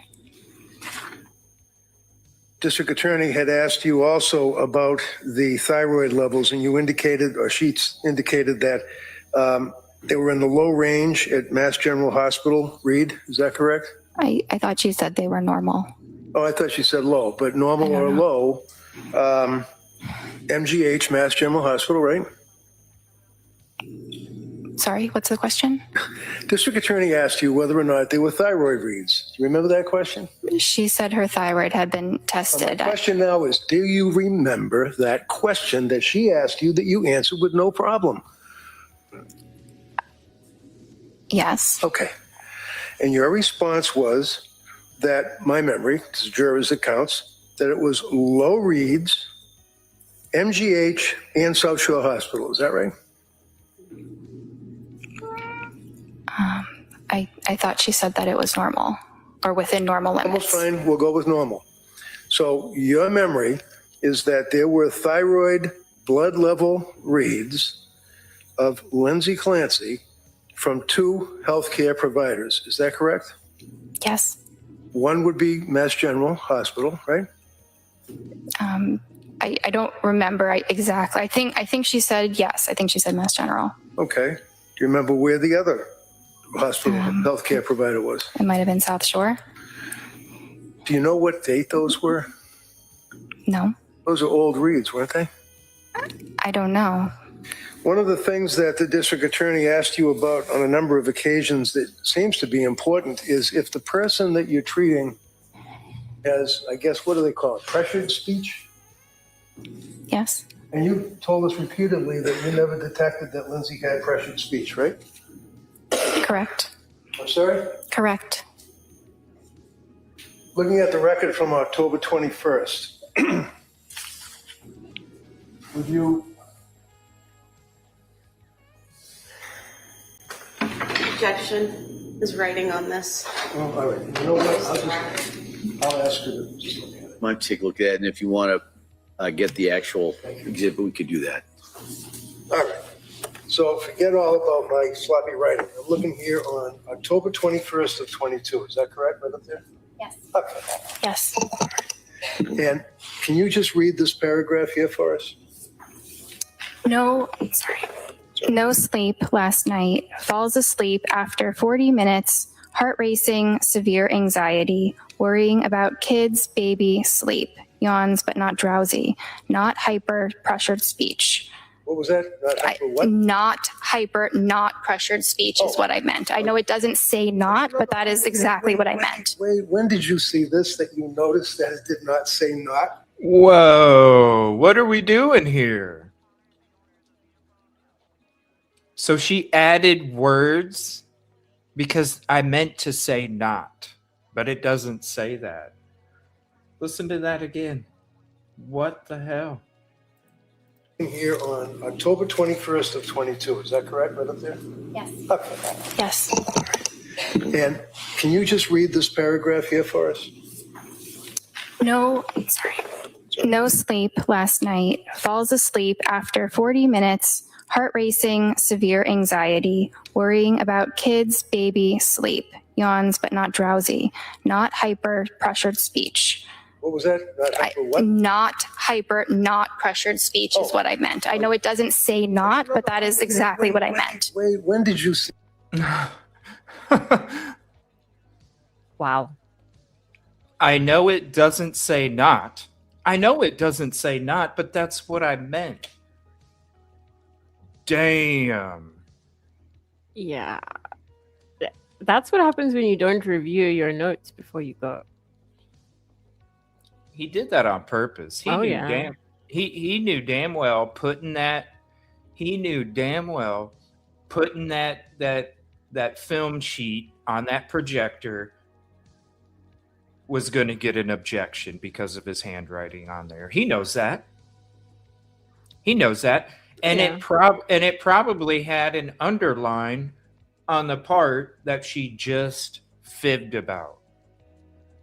Objection. And he rips it. He didn't wait for the objection to go through and for the judge to answer it. He literally ripped it off the projector as soon as she started saying objection. It was calculated for of course. effect.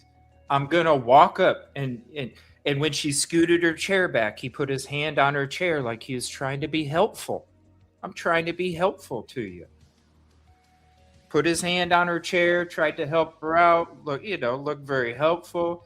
The shock value of the presentation. I'm standing next to this witness. I'm showing concern. I'm showing care here. Let me help you, ma'am, with your chair. And then she reads words that aren't written down in the discovery documents. Oh, it's because I meant this. What the hell is going on? Yeah, he definitely knows what he's doing, don't he? That was crafty. Watch, we still got a few minutes. Let me go back to this projector. Watch this. Yeah, we Watch need to see that again. Watch this. Would you? Objection is writing on this. Oh, all right. You know what? I'll ask her. He didn't even wait for the judge to answer the objection. Oh, you know what? I'll just do this. This dude is good. This dude is good. The person that you're treating has, I guess, what do they call it? Pressured speech? Yes. And you told us repeatedly that you never detected that Lindsay had pressured speech, right? Correct. I'm sorry? Correct. Looking at the record from October 21st, would you... This is so crafty. Objection is writing on this. Oh, all right. You know what? I'll ask her to... He knew what he was doing. Otherwise, a lawyer is going to wait and let that paper sit there because that's more time the jury gets to look at it, right? Yeah. He literally, you know what?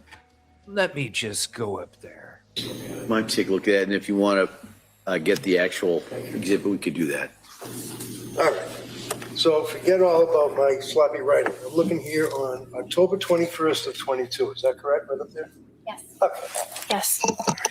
And can you just read this paragraph here for us?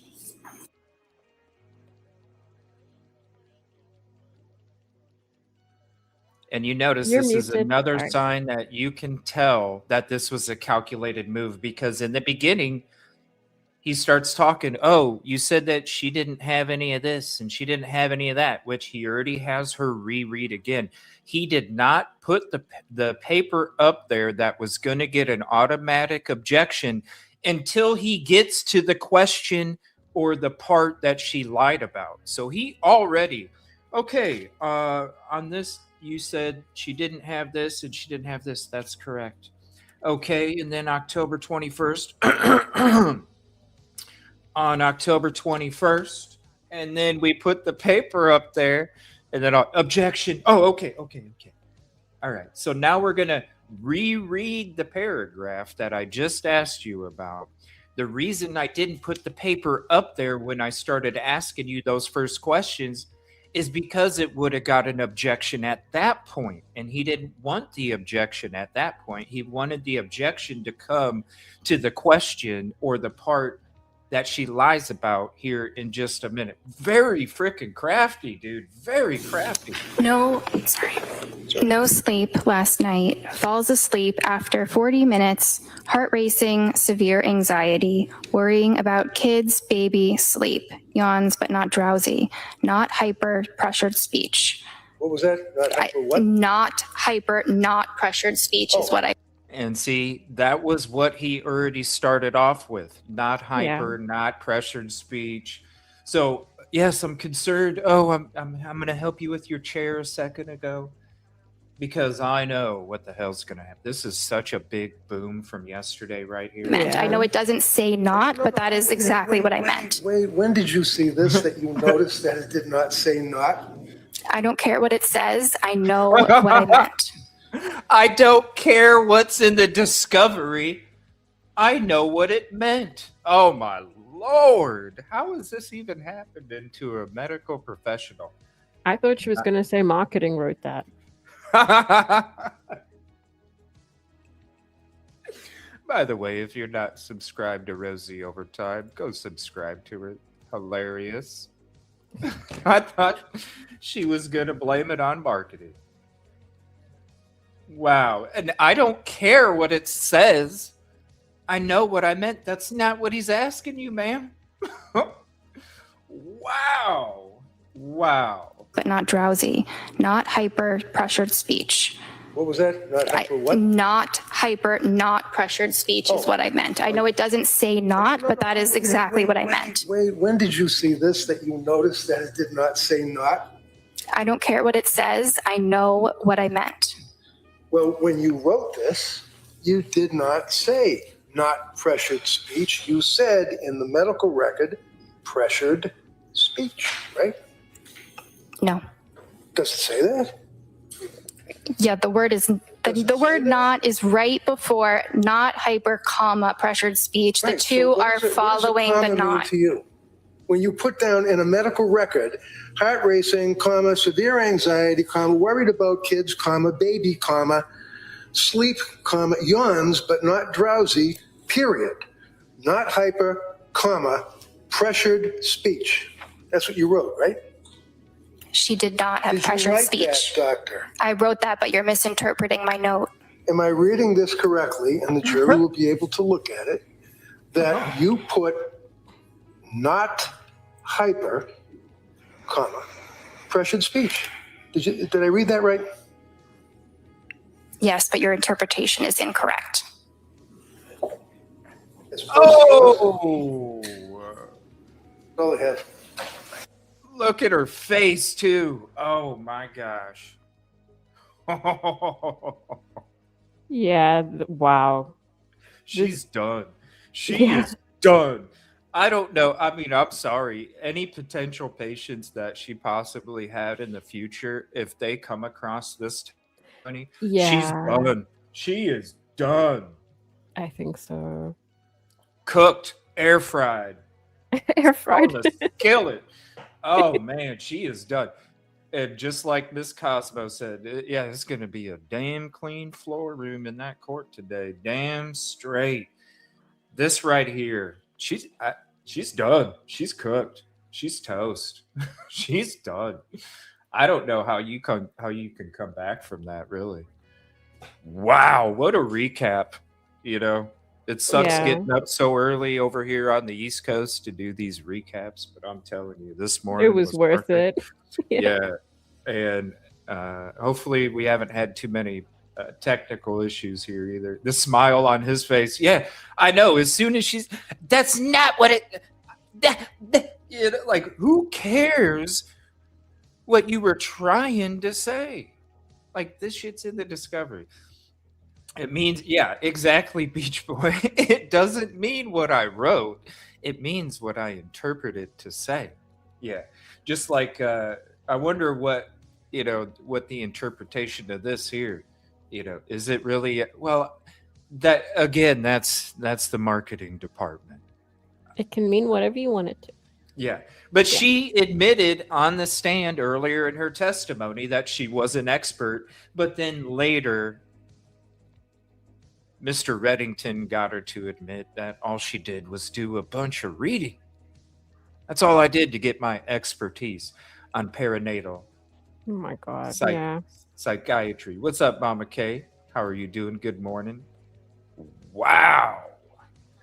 I'll tell it, Dave, ever since day 5, if anybody has the time, all of them are important. You hear the first 2 days, the husband's testimony, you get all these other medical professionals that you're hearing from. Again, they're all dominoes. I'm sure we're going to hear more dominoes come up today. I can't wait to see what's going to happen today with these other witnesses, man. Wow. But she's cooked. I don't know how anybody could come across and I mean, listen, when we're looking, forget just the perinatal, forget this. What about these other ones? You have to question every single other item that is written down on this website. You have to question it. Is she really an expertise? Is she really educated? Is she even educated prescribing and giving out medication? I have to ask myself that. She's done. Yeah.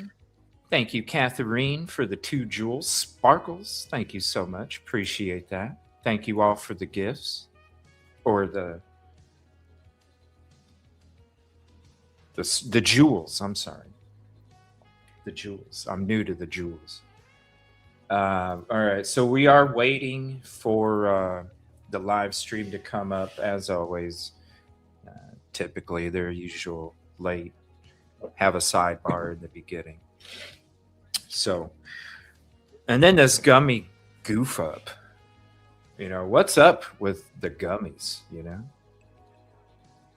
Can't wait for JP Miller's day in court. Yeah, it's coming soon, isn't it? Yeah. Shout out to you from the coast. Yeah, that trial's coming up soon. We'll be reporting live on that. Media microphone. You can't see it because of the green screen unless it's in front of me. Looks good. Yeah, it's disappearing. The media microphone. Yeah. Well, just because I moved, maybe if Yeah. I put it a little bit in front of me, it'll That looks show okay. up. But so yeah, the over medication. I suppose I do have I did have a video saved about the over medication. Let's go to that real quick. It's just a few minutes. Typically, they're late, but once it goes live, we will switch back to it.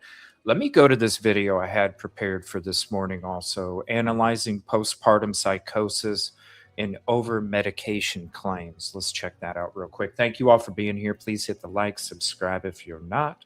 Share this out to your socials and friends. Let's hang out together. Today, the trial continues for the Massachusetts woman accused of killing her 3 kids, ages 5, 3, and 8 months old back in 2023. The defense argues that Lindsay Clancy suffered from a rare postpartum psychosis. This is her doctors testifying. And what symptoms did she report experiencing at that time? Anxiety attacks, decreased appetite, depressed mood, easily distracted, excessive worry, guilt, unable to feel pleasure, unable to fall asleep, and racing thoughts. What were identified as maybe protective factors? She was future oriented. She was clearly invested in her children. She was a caring mother. The defense also insisting she was over-medicated, pointing to the long list of more than 30 prescription drugs she'd been given for at least 13 different medications, including antidepressants like Zoloft and Prozac, and severe antipsychotics. Joining us now, Fox News legal analyst Greg Jarrett and former prosecutor and Fox News contributor Josh Ritter. Thank you both for joining us. Let me start with you, Greg. Obviously, proving something like postpartum psychosis, it's a very rare thing and it's a very difficult thing. How is the defense doing in trying to prove that? It's not so much how they're doing, but the records that reflect her problems. The defense here is insanity, that Clancy suffered from a mental disease or defect so severe, she didn't know right from wrong. Typically, it's really hard to prove, but this case is so different. As I say, there are volumes of medical records stretching months before she killed her children showing that she was mentally unstable, suffered breakdown, psychosis, debilitating depression, hallucinations, suicidal thoughts. She was hospitalized. And in fact, at one point, she was committed to a psychiatric facility. So the defense says, look, she was over-medicated, a cocktail of roughly 30 different prescriptions. So I think, Charlie, a lot will depend on the medical testimony when the defense takes over. So far, the doctors called by the prosecution has said, well, we didn't see any signs of harm. But the jury knows that they've been sued by the Clancy family, which may mean the jury could conclude, they're sort of shading their testimony to avoid liability. Really interesting. One of the most gripping moments in testimony was when her ex-husband, Patrick, testified about, and you really get the sense of the helplessness that the family felt in dealing with this. Josh, I want to play this and get your reaction. And as a result of her telling you this, that she had thoughts of harming the kids, what did you do?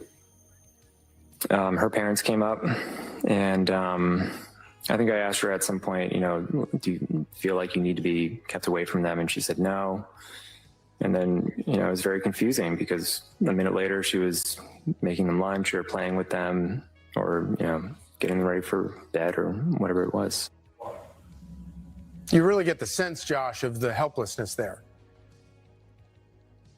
Absolutely. It's hard to think of a case in recent memory that is going to be as difficult for jurors or as emotionally trying for them. But from the prosecution's perspective, it comes down to this, that yes, there is clear evidence that she was suffering from mental illness and that had even reached the points of psychotic episodes and auditory hallucinations, that she was being misdiagnosed and overprescribed medications. But what's noticeably absent from all of that is any evidence that she was so untethered from reality that she was unable to appreciate the difference between right and wrong. And that really is the central issue. And the only question that jurors have to answer is, was she so mentally ill? Was she so in the depths of this mental illness that she did not understand in those moments that murdering her children was wrong? And if they don't feel there's evidence to support that, then they should return a verdict of guilty. Yeah. Well, she definitely, there's copious evidence that she definitely planned it. Greg, real quickly, I want to ask you this. You know, with all of the malfeasance that we've seen on the part of treating her, including, you know, she's suffering from insomnia and they're prescribing psychotropic drugs that one of the side effects is severe insomnia. Does proving that her treatment was botched, does that help her case? It really does. And Massachusetts law, which shifts the burden of proof to the prosecution to prove sanity. The other thing is sympathy here. This is a woman who, right after the killings, cut her neck, cut her wrists, and threw herself out the window of the second-story home. She's now crippled, paralyzed, in a wheelchair. So the jury's looking at her every day like that. She's sobbing and shaking. That's called jury nullification. They may decide, you know what, she suffered enough. It's a truly ghastly and sad I don't think case. so. Josh and Greg, thank you both for coming. Yeah, I don't think so. I don't. Uh-oh. Crap. Shoot. Sorry, 1 second. Some technical issues here.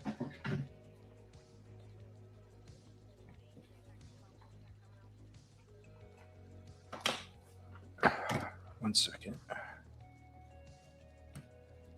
All right, there we go. Let me try and figure this out what we got.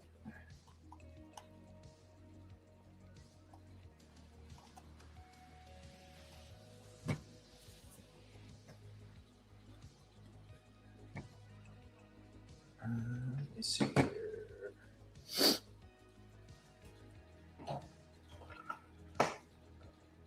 All right. Hopefully this works. Cool. Okay. Well, I want to mention one thing when it comes to. Oh. Okay, never mind. May I proceed? Yes, please. Your Honor, before the court today, we have the matter of Commonwealth versus Lindsay Clancy. Ms. Clancy is present. She is represented by Attorney Kevin Reddington, and the Commonwealth is represented by Assistant District Attorney Jennifer Sprague and Assistant District Attorney Shannon Buckingham. All right. Well, good morning, everyone. Good morning, counsel. Good morning. Good morning, Ms. Clancy. All right. What I want to do first, let me just talk to counsel just for a second. Sidebar? Of course. Oh, my Lord.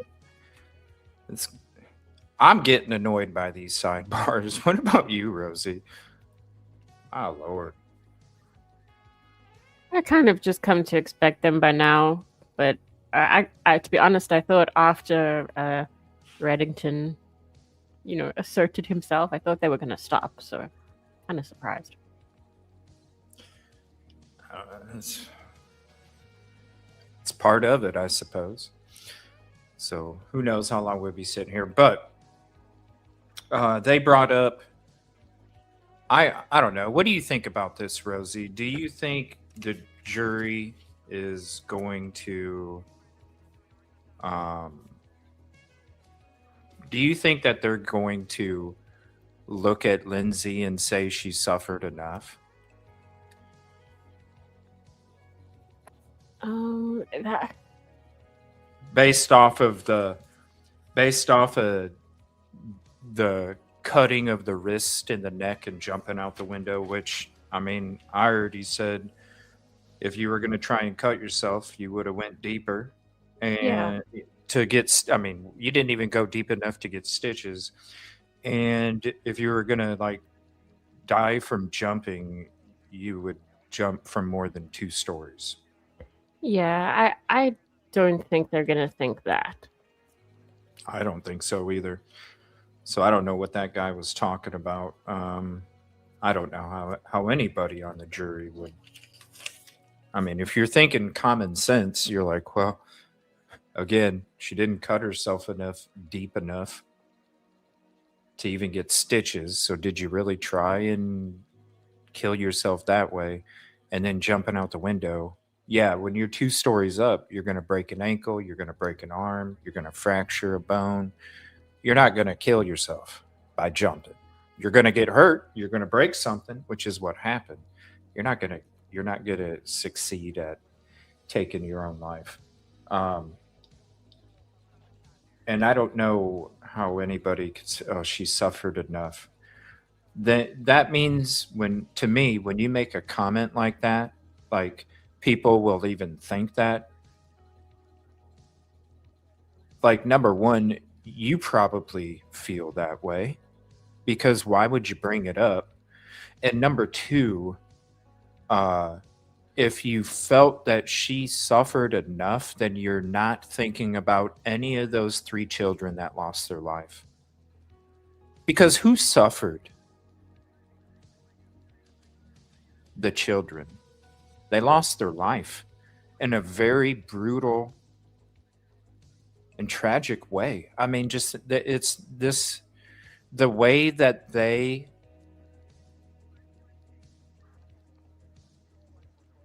were killed was a slow process. They suffocated. Yeah. They suffocated by their own mother. Yeah. And like like I was saying earlier. Okay. I'm so sorry. I just wanted to finish what I was saying. Their eyes still work. Their ears still work while they're being choked. Their arms still work. Their emotions, their screams, the trauma still works while it takes minutes for their life to be ripped away from them. That is suffering. Sorry, Rosie, go ahead. I agree. And also, like I was saying earlier, I hope that whether she suffered, because she has suffered immensely, but whether she suffered enough or not is completely irrelevant to the fact that she's a danger to herself and others. And I just think that needs to come first. That's what needs to matter. And I hope they see it that way too. She suffered from stupidity, Rosie. Yeah. Because if you were really trying to kill yourself with the knife, you wouldn't have made it to the window. If you were trying to kill yourself from jumping, you would have took a ladder and climbed to the highest part you could climb and then try. Not that you would still succeed.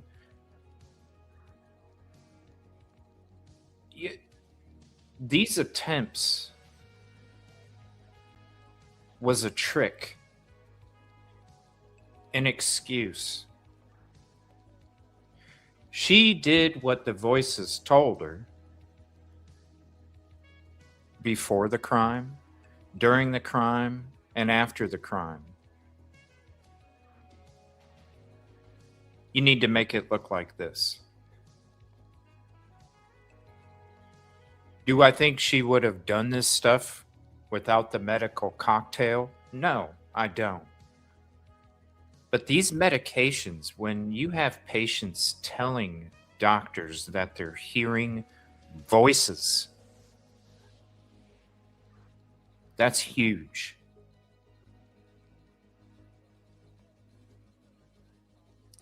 And when you're hearing voices, think about the serial killers. Think about the ones that heard voices too. It told me to do this. It told me to do this.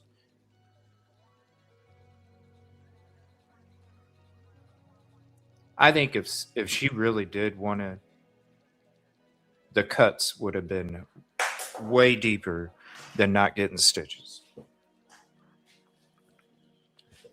Now, why you need to take the kids to save the kids for you to do what you have to ultimately do, I don't understand how somebody even gets to that mental equation and answer. How are you helping the kids if you're trying to help people with what you were going to do? Then don't you think the husband would have been a part of the children's end result too?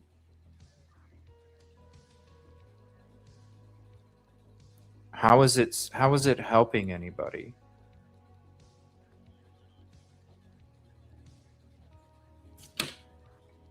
Yeah, it's not something that'll ever really make sense, I guess. It's just how people come to that. I don't know. Thank you, Kib Kitty, for the 5 gifted memberships. If you were gifted a membership, give her a heart, please. And I want to say thank you to everybody for the jewels, the gifted memberships. I just kind of wanted to remind everyone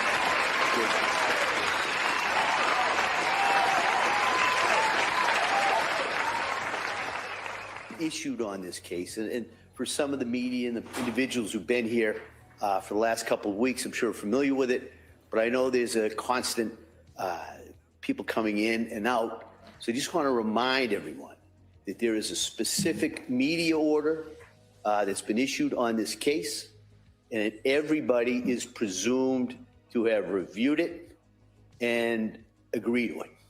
So if there are any violations or problems with that, we'll have to deal with it. But I just kind of wanted to remind everybody, especially people who may have just come into the courtroom recently. So if you have any questions about what that order is, you can speak to any of the court officers. They have a copy of it. We can get a copy of it to everybody who needs to see it and review it. All right. And with that, what we'll do is we're going to go, the defendant, had filed a motion for addition to the witness list, to add to the witness list regarding a Ms. Thorndike. So what I'm going to do first, I'll hear from the defendant, then I'll hear from the Commonwealth. Thank you. Mr. Reddington. Thank you. Your Honor, basically, as the motion speaks for itself, there is a woman, her name is Emily Thorndike, who's a LA CSW here in Massachusetts. She owns and is an independent operator of her own clinical social work establishment called Wise Mind Therapy.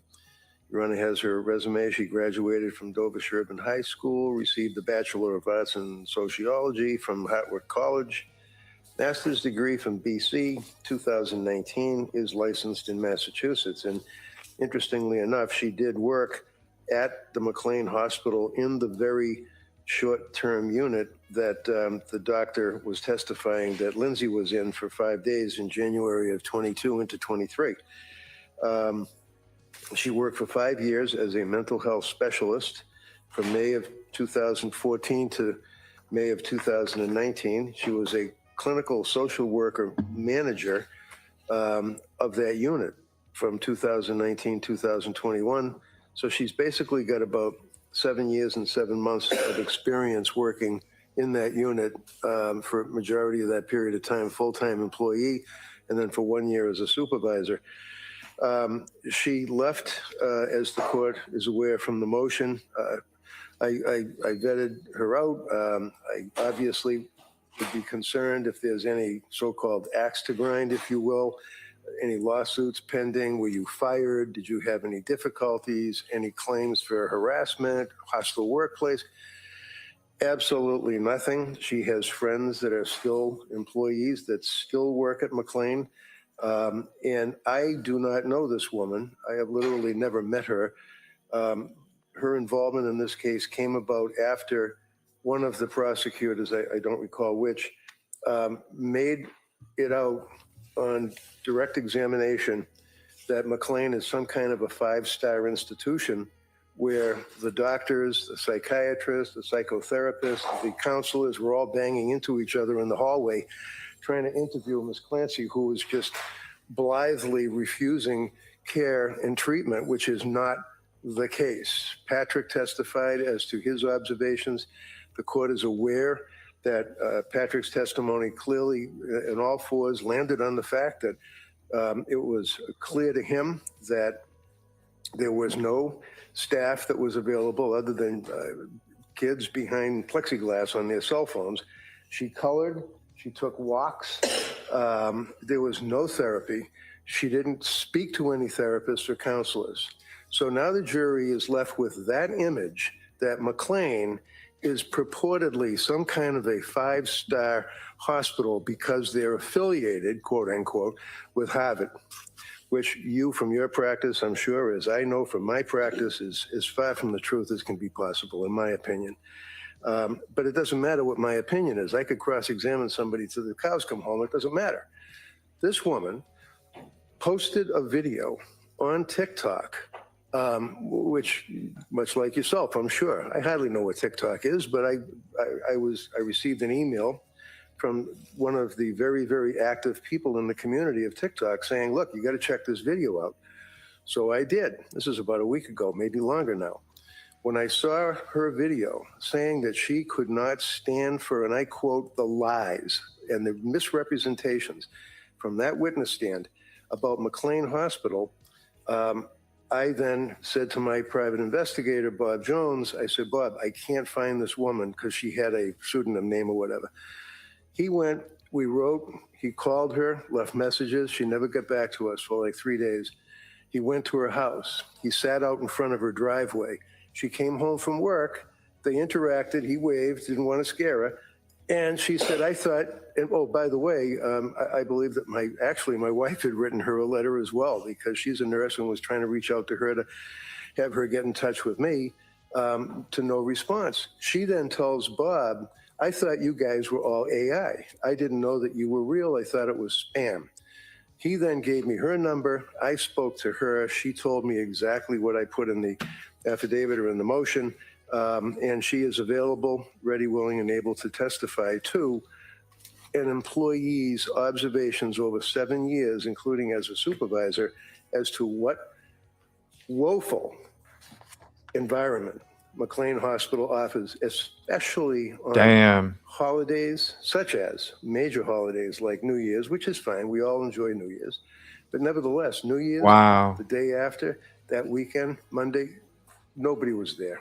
And I think it's important to rebut the inference that was created through the examination by the DA. Wow. Let me ask you this, and I'm going to ask the Commonwealth kind of the same thing. Did he do this on purpose? What's the argument for the relevance? The atmosphere, Judge. What are we talking about? McLean's was at least because she wasn't there for about a year. If I looked at the motion, is that correct? That's all right.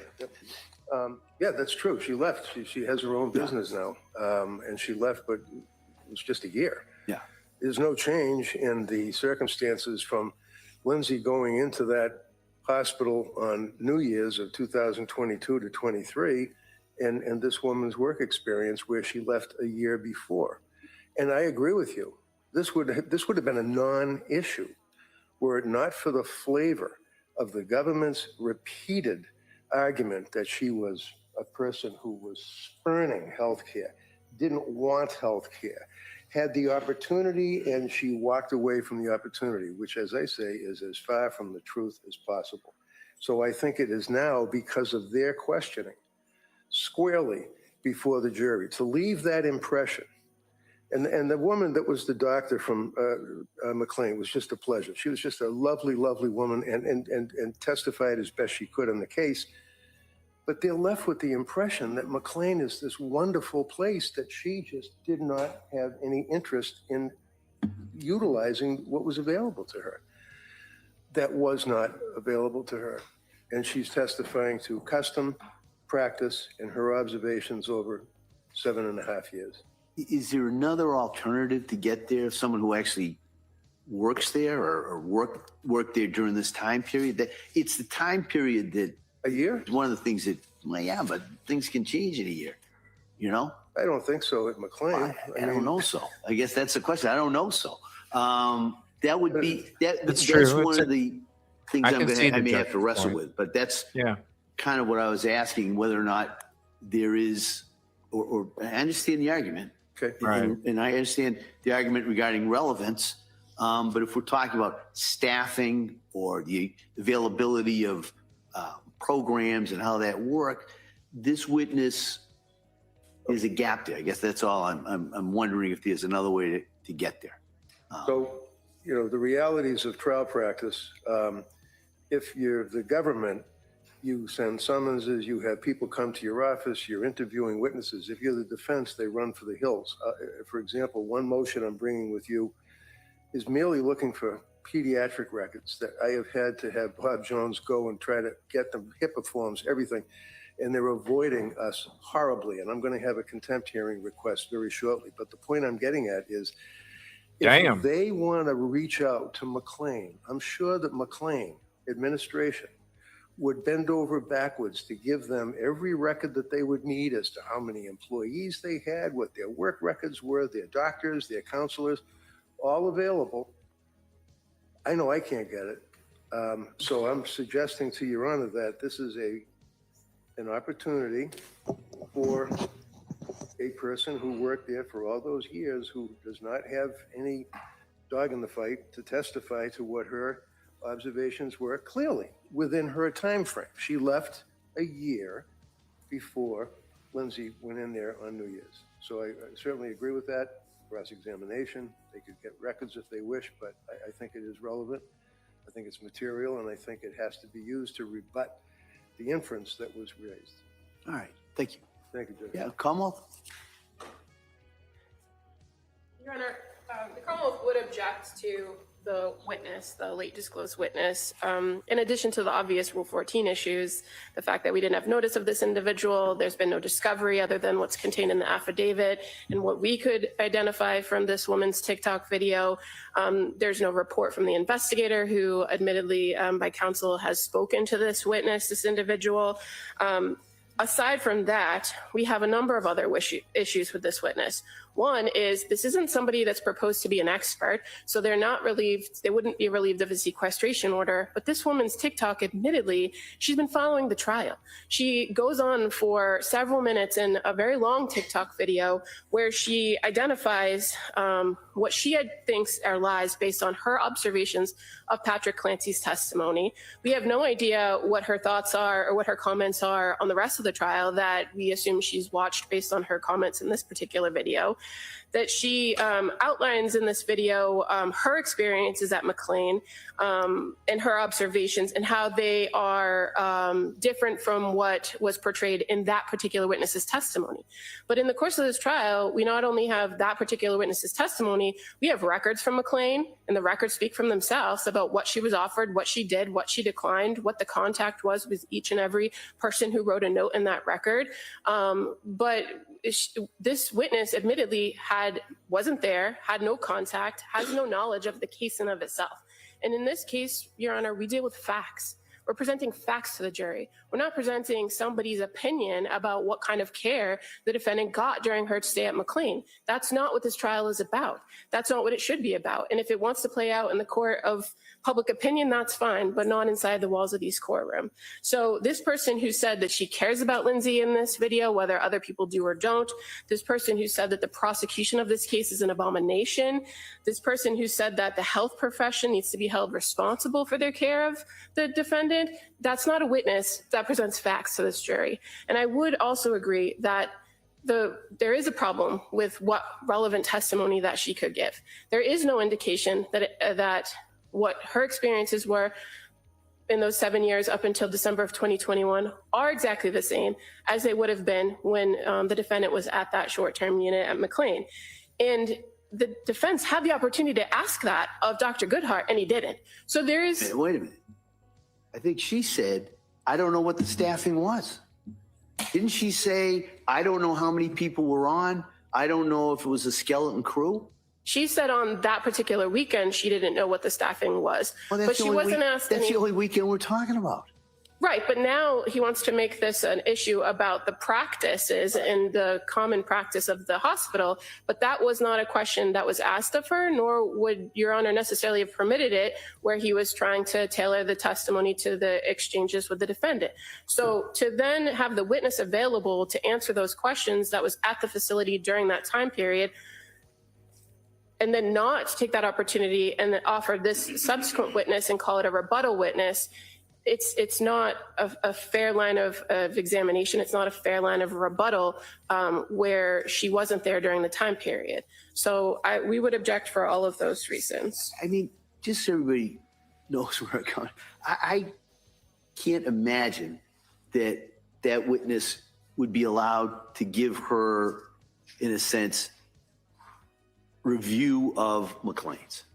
If it's 5-star and she may say it's 2-star, you know, this is not TripAdvisor. I wouldn't allow that. And no one.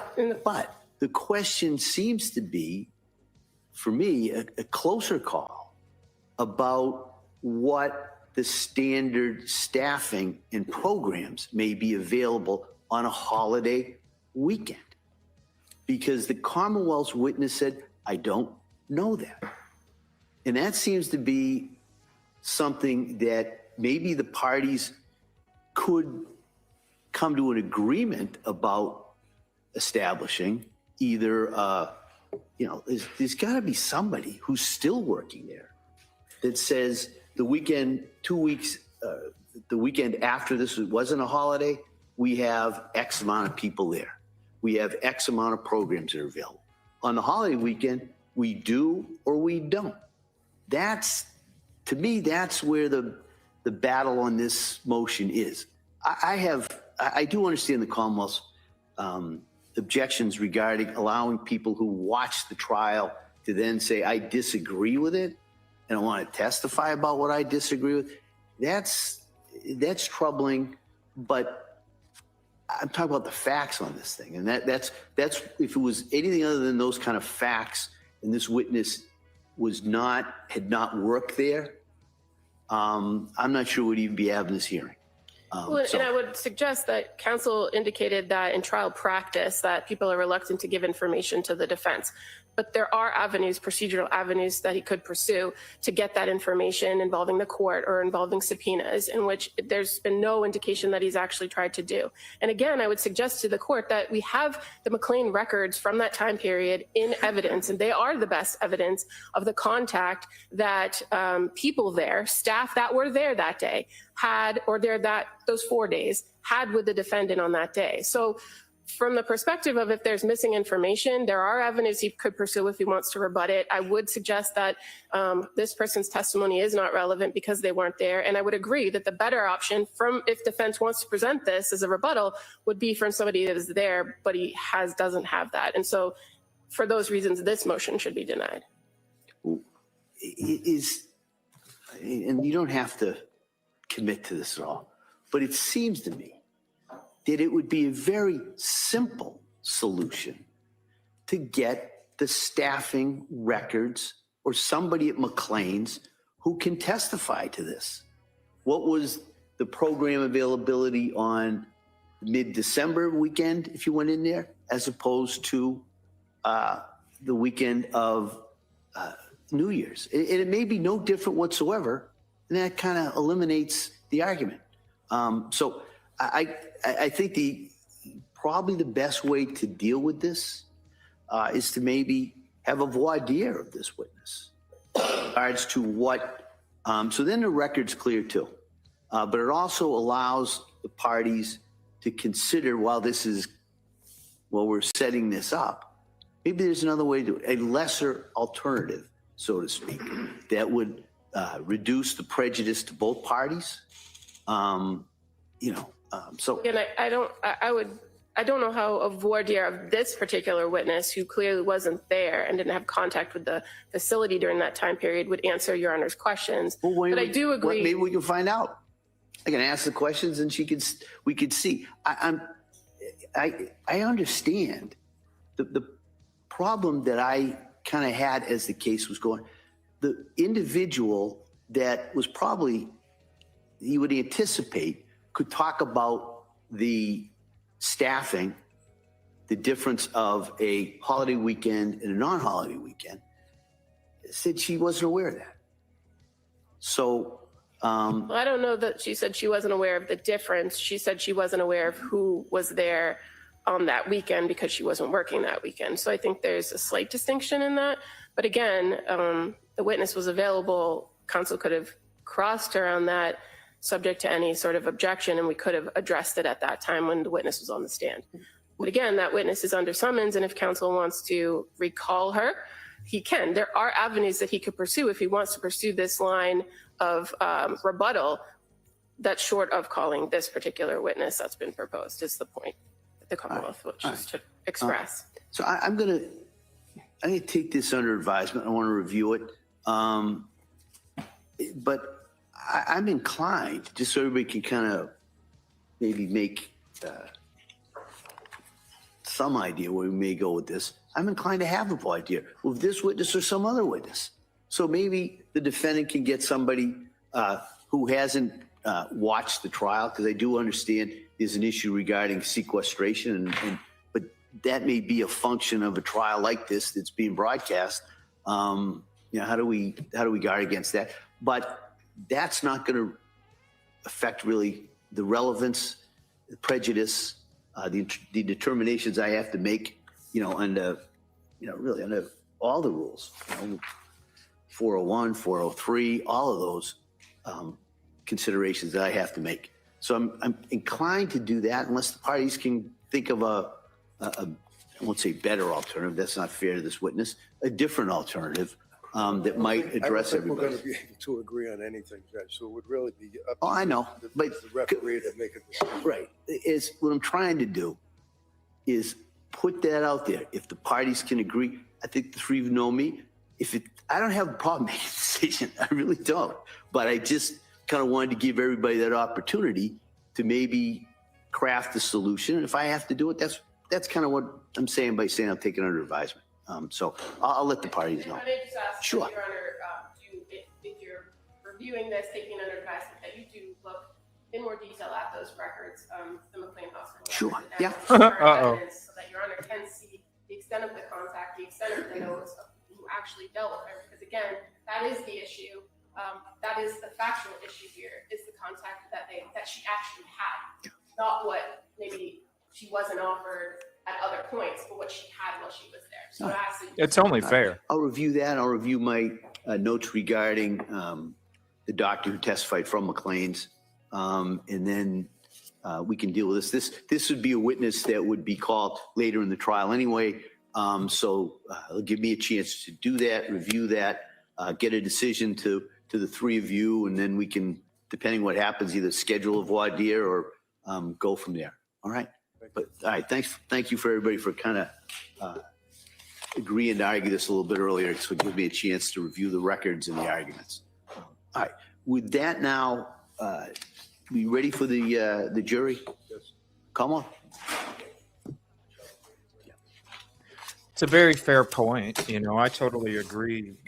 You should have a witness that was there during the time that Lindsay Clancy was getting treatment. It's a valid point. It definitely needs to be brought up, the environment, because that can play a role in a lot of this stuff too. No accountability and such. But things could change in months even. You get somebody that's new and they said, no, we're not allowing this to take place anymore at this things can change.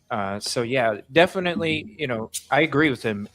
It needs to be heard, but at the same time, it needs to be an employee that was there during the time that Lindsay was there, because that testimony is going to make a huge difference.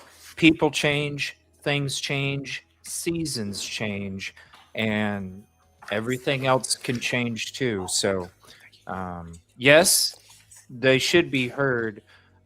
If somebody was there before Lindsay was there, they definitely should be heard, but only if we have somebody that was also there during, because things can change just like seasons. So I totally agree, and hopefully they can find a resolution to this so we can hear more about the atmosphere that takes place there, because that also can be a domino and a contributing factor of the tragedy that took place at the end.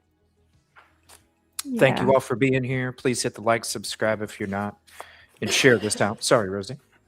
Sorry, I just wanted to quickly say I agree with the state. I don't think it should even be a question if this person has been reviewing it on TikTok. They've been watching. I just don't think that's. Yeah, I was too, Miss Cosmo. I was under that impression too. All right, George entering. Until the prosecution brought up their objection to it, and I totally get it too. I agree with both sides. I really do. It needs to be heard, but we need to hear from somebody. If we hear from somebody from before, we definitely need to hear also somebody that was there during. If we can't hear the person that was there during, I don't know if we can really add the previous entry. You know what I'm saying? Hey, all persons having anything to do before the Honorable William Sullivan, Justice of the Superior Court, now sitting in Plymouth, within and for the Commonwealth. Draw near, give your attendance, and you shall be heard. God save the Commonwealth of Massachusetts. This court is now in session. Please be seated. Good morning, Your Honor. May I proceed? Yes, please. Your Honor, before the court today, we have the continuation of the jury trial in the matter of Commonwealth versus Lindsay Clancy. Ms. Clancy is present. She is represented by Attorney Kevin Reddington. The Commonwealth is represented by Assistant District Attorney Jennifer Sprague and Assistant District Attorney Shannon Buckingham. Well, good morning, everyone. Good morning. Thanks for your patience. I told you we got a little late start, but I appreciate you waiting for us. And so what I'm going to do is going to go through those questions. And then at that point, we'll talk a little bit about the schedule, and then we'll get right back into the trial. So first question, as you all know by this point, has any member of the jury read, seen, heard, or overheard anything from any source about any aspect of this case that would affect your ability to be a fair and impartial juror? Second question is there any other serious matter or concern bearing on your service as a juror in this case that anybody needs to bring to my attention? Again, thank you for following those instructions. And then in regards to today's schedule, I'll probably be wrong again, but the best aspect, I think it'll probably be similar to yesterday, okay? So we'll go, return to the case, we'll take a break, hopefully around 11, take a break from 1 to 2, and then we'll go into the afternoon, depending on how the case testimony goes. And then at the end of the day, I'll try to remember, bring counsel over here. We'll talk about kind of where we are on the timeline of the case, where we are kind of scheduled for the week and going forward. So I'll try and give you that, hopefully, this afternoon before I send you home. All right. So with that, we're going to return. There was a witness. Ms. Paul was on the stand. The Commonwealth had finished their direct examination, and we're about to begin cross-examination of that witness. So I would ask the witness if the witness could retake the stand, please.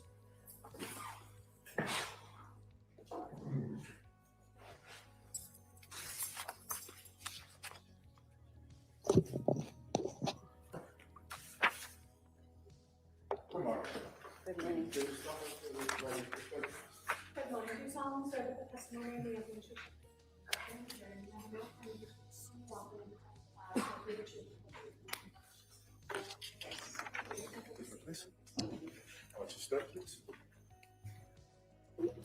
All right, good morning. Good morning. All right, Mr. Reddington. Thank you, Judge. Morning, Nurse Paul. Good morning. And if I understand, you now live and perhaps work in New Hampshire, is that right? That's correct. And are you still doing the same type of work that you were doing with the social health? Yes, I am. Excellent. Very good.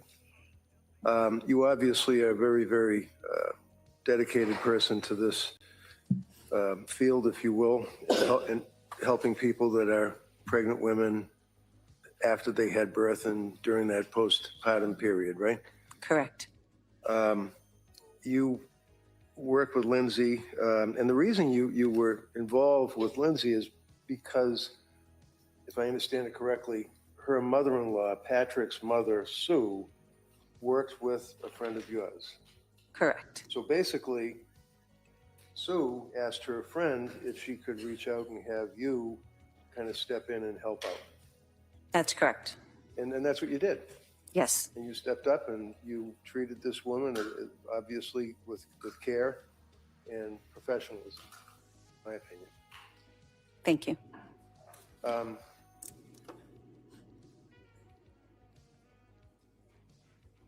Your Honor, I would like to offer the records from South Shore Health, if I could. Objection? No objection. Those records may be admitted. Exhibit 222.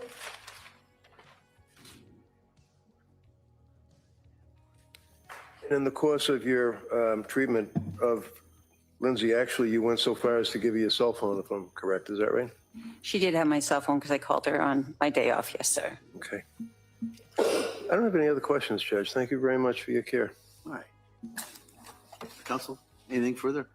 No, All right. Thank you. You may step down. Thank you.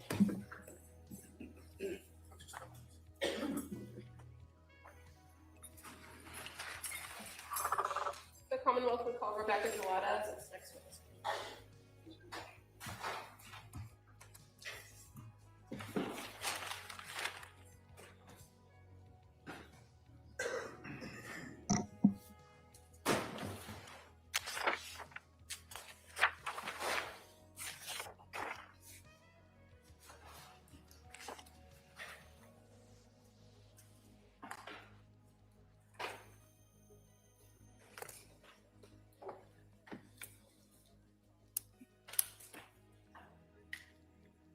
I would too. It's like Reddington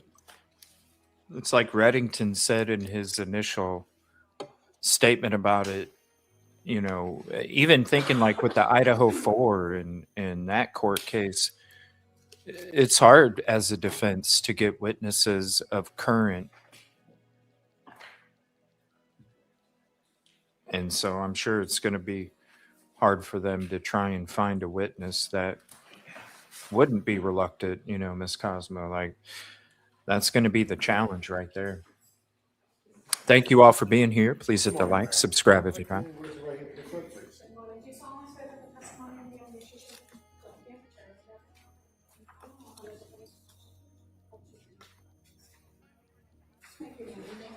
Watch your step, please.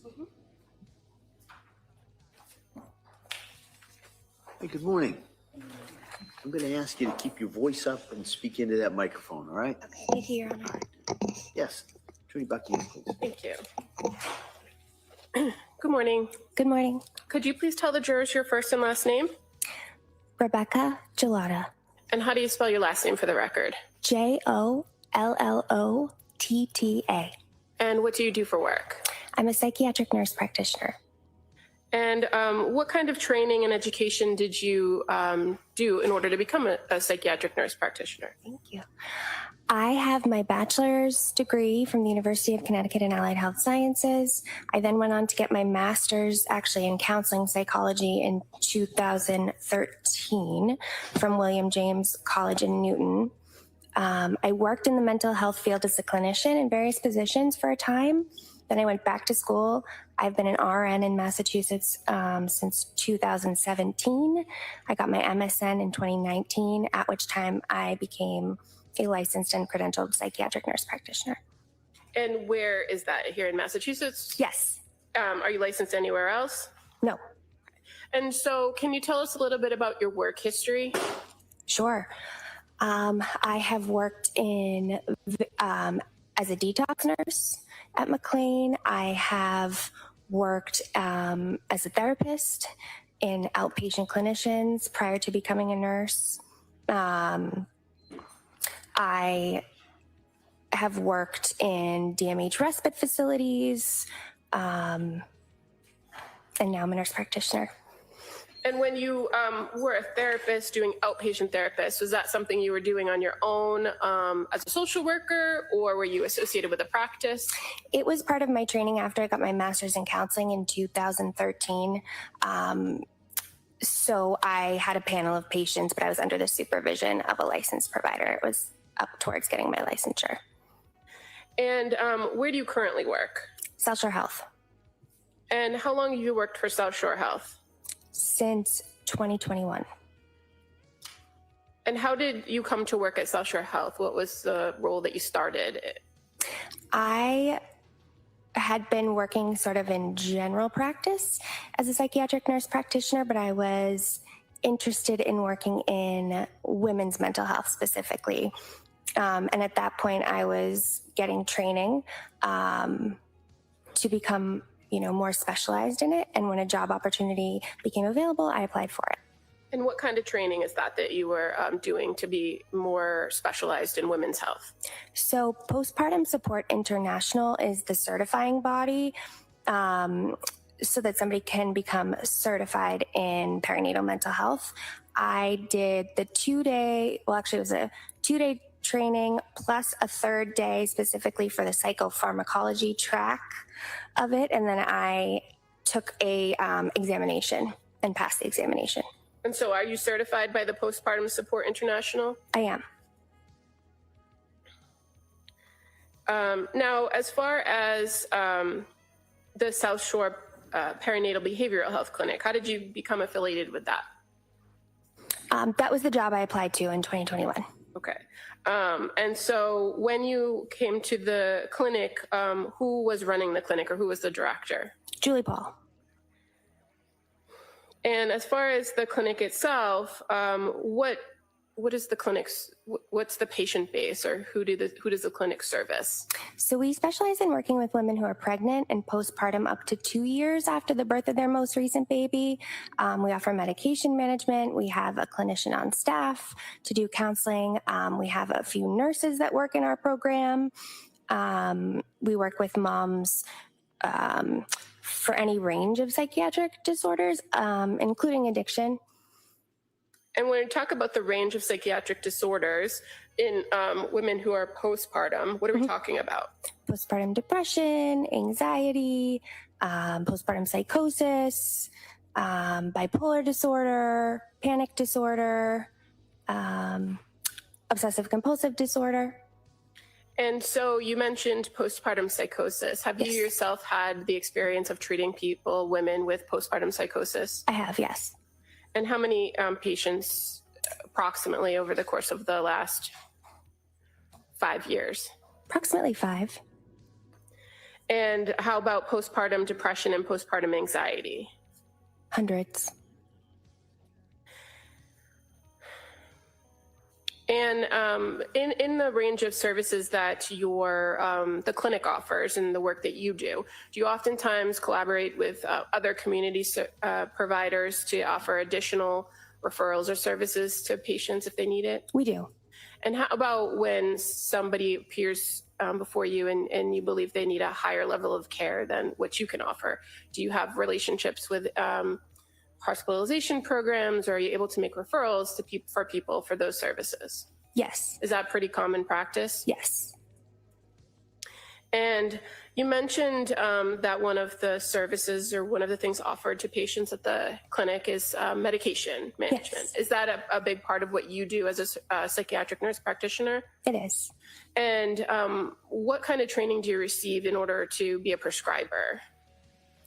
So in order to be a prescriber, it's part of my master's in nursing. So you take courses like in advanced pharmacology, advanced health assessment, pathophysiology.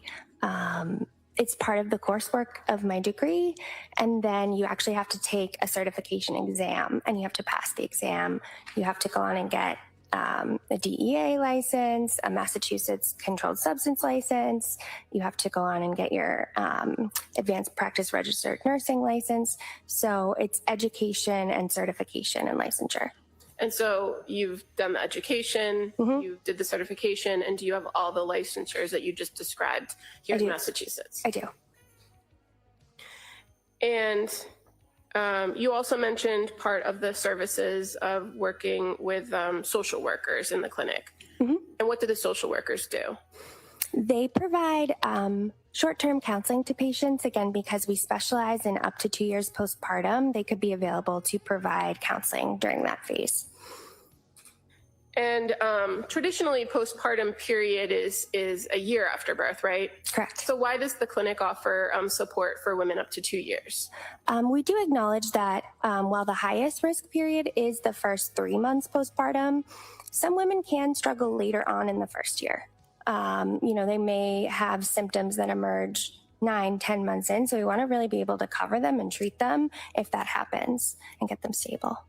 And does it sometimes take some time to get a person stable? Absolutely. And would that be why the program or your program goes up to 2 years? Yes. I want to draw your attention to a particular patient, Lindsay Clancy. You're familiar with that patient? I am. And how did you become involved with the care of Lindsay Clancy? I became involved. She had initially seen Julie, and Julie was going to be leaving the clinic in December, and she wanted somebody to take care of Lindsay, again, longer term, since she would be leaving. And at that time in 2022, when Julie was leaving, how many psychiatric nurse practitioners were at the clinic? 3. And that includes Julie? Yes. And so who was the other nurse practitioner? Andrea Warden. And fair to say you had a conversation with Julie about transferring care of this particular patient? Yes. And did you have more experience than the other nurse practitioner in the field, if you know? Not necessarily. But as far as taking Lindsay on as a patient, you were agreeable to taking over for Julie? Yeah, in all likelihood, Andrea Warden only works 2 days at our clinic, so it could have been that I was working 5 days at that time, so I would have been more available. So do you recall when the first contact you had with Lindsay Clancy, what date it was? It was November 29th, 2022. And so that was prior to Julie actually leaving, right? Correct. And fair to say, on that November 29th date, you had an actual follow-up with Lindsay. I did. Do you recall if it was virtual or was it in person? I recall that it was virtual. Okay. And in the practice of the clinic, is there an option for patients to do in-person or face-to-face yes. in-person visits? And how does it come about that a person is either in person or virtual? Our model is that we do initial assessments in person because new motherhood is very busy. There's a lot going on. We would rather see you than not. And so sometimes it is just easier to log on to a screen. Sometimes if we feel like someone would benefit from that face-to-face assessment, we'll say, please book your next appointment in person. And I know I did see Lindsay in person on at least one occasion, but my first was virtual. And as far as kind of that choice about whether a patient appears virtual or in person is part of the calculus, the patient's choice, what they want to have happen. Yeah. And if there were circumstances where you believed or insisted that an in-person visit was required, would you articulate that to the patient? Yes. And then have them scheduled for an in-person? Correct. And as far as your first contact with Lindsay Clancy, were you aware that Julie Paul had done that initial intake with her in person? I was. And you had the chance to speak with Julie and to also review the records prior to meeting with her? Correct. And so were you aware that the day before, on November 28th, that Julie had some contact with Lindsay Clancy? I was. And that there was some phone interaction and there had been some messages sent to the clinic prior to you scheduling the meeting with her? Correct, yes. So would you agree that there was an issue that needed to be discussed and that led you to have this appointment with her prior to Julie actually leaving the program? Yes. When you met with Ms. Clancy, did you go through kind of a history of her presentation or present illness and kind of things that had occurred in the past? I did. And did you do kind of a nuts and bolts start to finish, or did you rely on some of the previous information she had disclosed? I relied on some of the previous information she had disclosed, things like where she grew up, where she went to school, past clinical history, medication trials, but otherwise I would add my own clinical assessment. Okay. And you were aware that in the history she presented to the clinic that she had previously been on some medications from another provider? Correct, yes. And that she started with Zoloft and Ativan and Benadryl? Yes. And that at some point she had visited the South Shore Hospital emergency room? I believe it was November 16th. And as a clinic that's associated with the South Shore Health System, do you have access to those records to review when you're dealing with a patient? I do, yeah. And so you're aware that when she went to the ER on November 16th that they prescribed her trazodone? I am. And that she was reporting significant sleep issues at that time? I was aware. And then as far as the course of treatment at the clinic, were you able to review her course of treatment with Julie? I was. And fair to say that had been very recent, correct? Very recent, yes. Her first contact with the clinic was actually November 20th, correct? Correct. So you were aware that Julie had originally prescribed Prozac and had already changed the medication plan? Yes, I was aware. So in this meeting on November 29th, what was Lindsay reporting to you as the issues? Would I be able to refer to my note, Your Honor? Sure. I know most of it by memory, but just... So she had been taking mirtazapine, Remeron, at that point for 4 nights. So I believe she started it on November 25th. I was then seeing her on November 29th. She wasn't yet appreciating much difference from mood, anxiety, or insomnia. She would say, you know, I'm able to fall asleep for 2 hours, then I'm up for 3 hours in the middle of the night. And finding herself like in those 3 hours needing to take an Ativan to help her fall back asleep. Now, when she said not appreciating much difference after taking it for 4 nights, in your training experience, is that something that you would normally see with that type of medication? Yes, I wasn't surprised by that. And for something like mirtazapine, or what's referred to as Remeron, right? Remeron, yeah. What class of drug is that? It is a noradrenergic specific serotonin antidepressant. So it's slightly different than an SSRI. It does work on serotonin. It also works on the noradrenergic part is alpha receptors, which is what our body, those are the receptors that our body responds to adrenaline.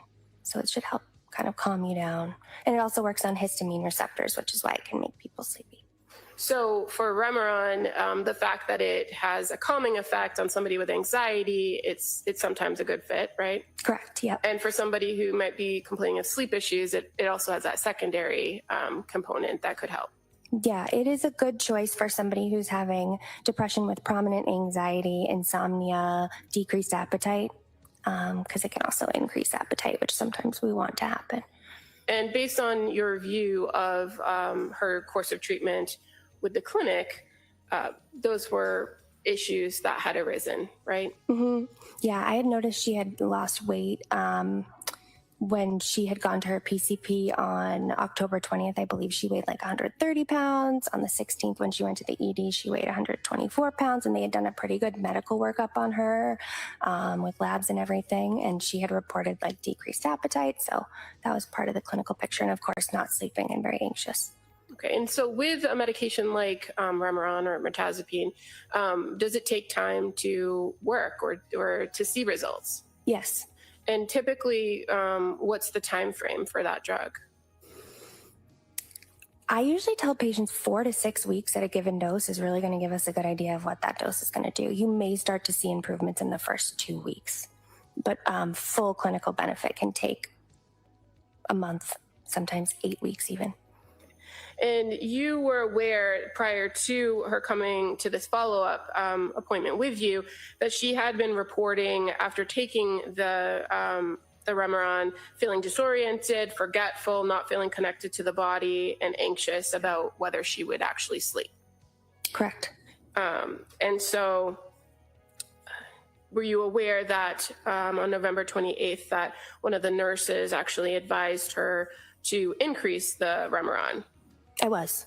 And in addition to the medication, there was also the recommendation that she add some cognitive behavioral therapy to her treatment plan. Yes.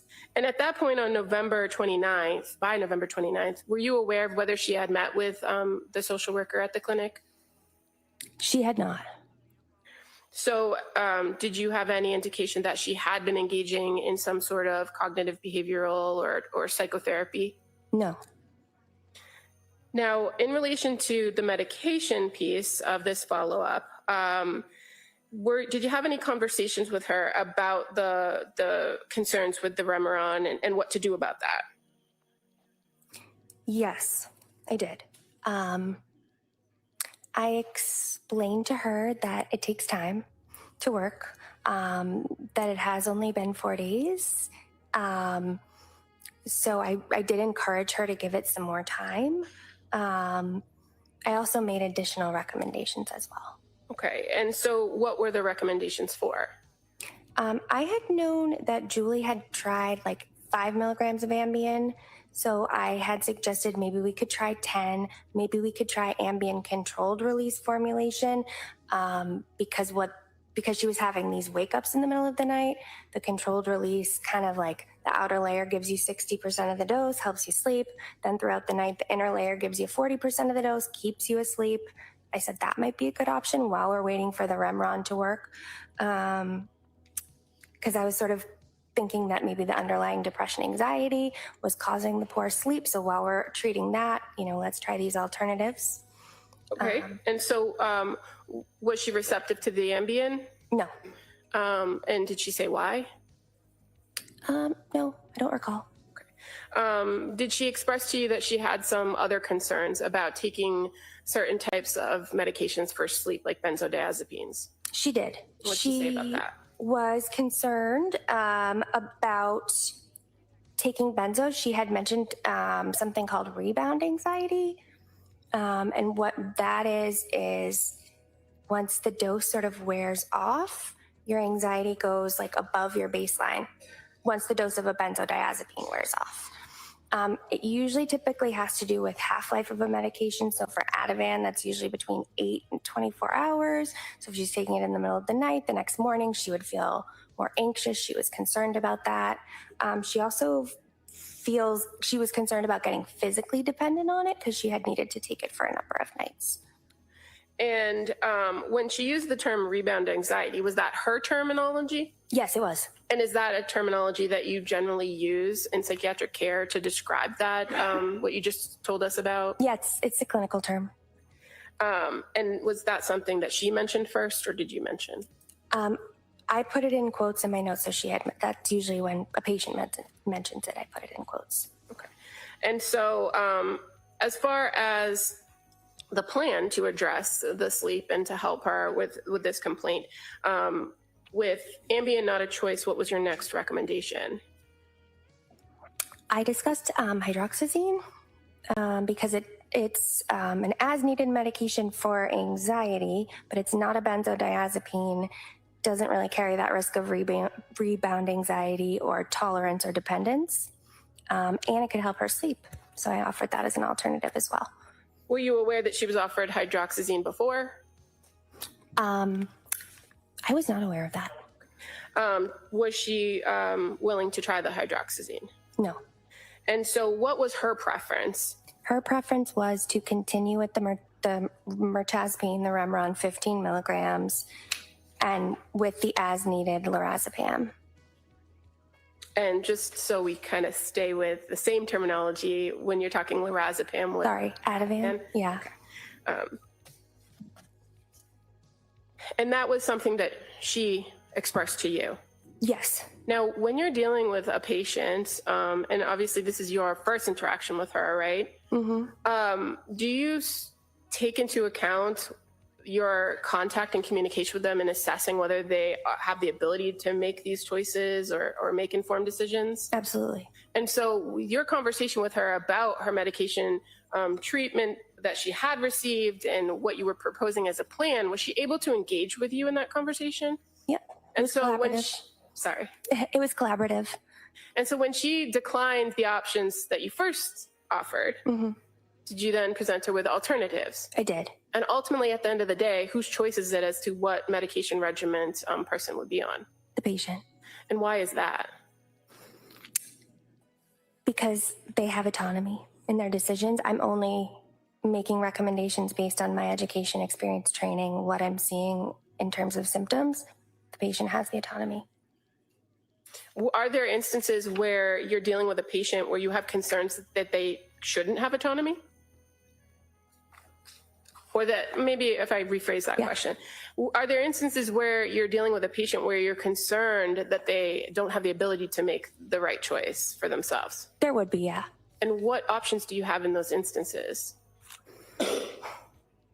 In those instances, I mean, that sort of comes down to like competency, capacity to make decisions. Sometimes we might get our legal or ethics team like involved to make a determination about whether this patient needs like a healthcare proxy to make their decisions, things like that. And what about if a person presents with a very serious risk to their own physical health or the health of others? What are your options then? I guess it would depend, you know, if they had capacity to make their decisions. In your interaction with her on November 29th, did you also go through with her and perform a mental screening test or a mental status screening? I did. And why do you do that? It gives me some like objective data of how the patient presents, like how is their speech, how's their appearance, what is their thought process, what's their thought content, things of that nature. And in this meeting on November 29th of 2022, did you observe anything in which she displayed manic symptoms? No. And what traditionally are manic symptoms that you look for? So there's a new mnemonic called DIGFAST. Try to do this quick. D is distractibility. Patient is highly distracted to lots of extraneous stimuli. There is pressured speech, grandiosity. So like suddenly someone's like, I'm going to run for office. I'm going to be the president. And you're like, okay, you've never had an interest in that before. Sleep is really poor. So somebody might get like 2 hours of sleep, but be like, go, go, go, go, go. Increased goal-directed activity. So somebody might be like painting the exterior of their house, painting the interior of their house. They might be, you know, doing a bunch of different projects with no like decompression time or feeling tired. Those are the general symptoms of mania. Sometimes there can be psychosis associated with it as well. Okay. And so when you say mania and psychosis, are those two different things? Yes. And so are you also looking in these screenings to identify signs of psychosis? Absolutely. And what would be signs of psychosis usually? Signs of psychosis, they can be sort of subtle. It might look like somebody's like responding to, you know, stimuli in their head, like based on the way that their eyes are kind of tracking and they're not really paying attention. They may be quite guarded. They may have a delusional thought process.